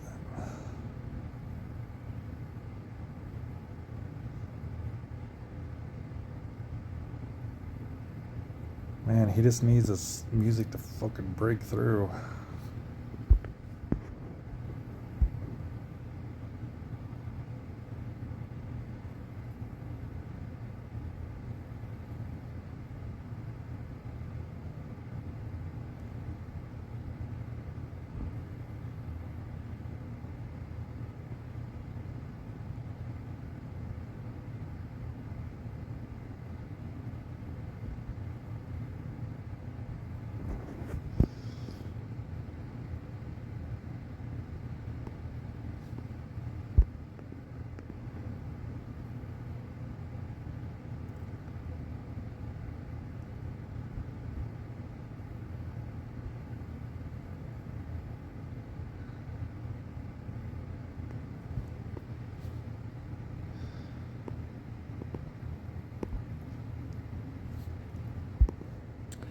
Was he banging this girl? I hope so.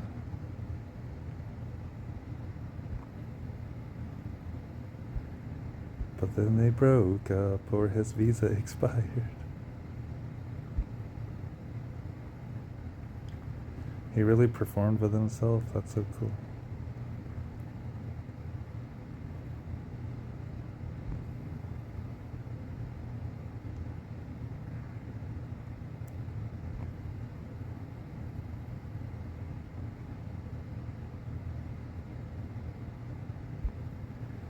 Oh.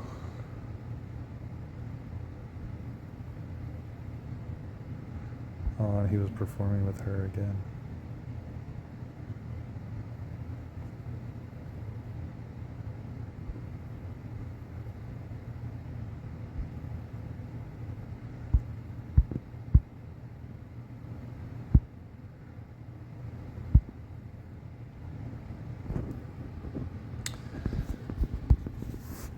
All right,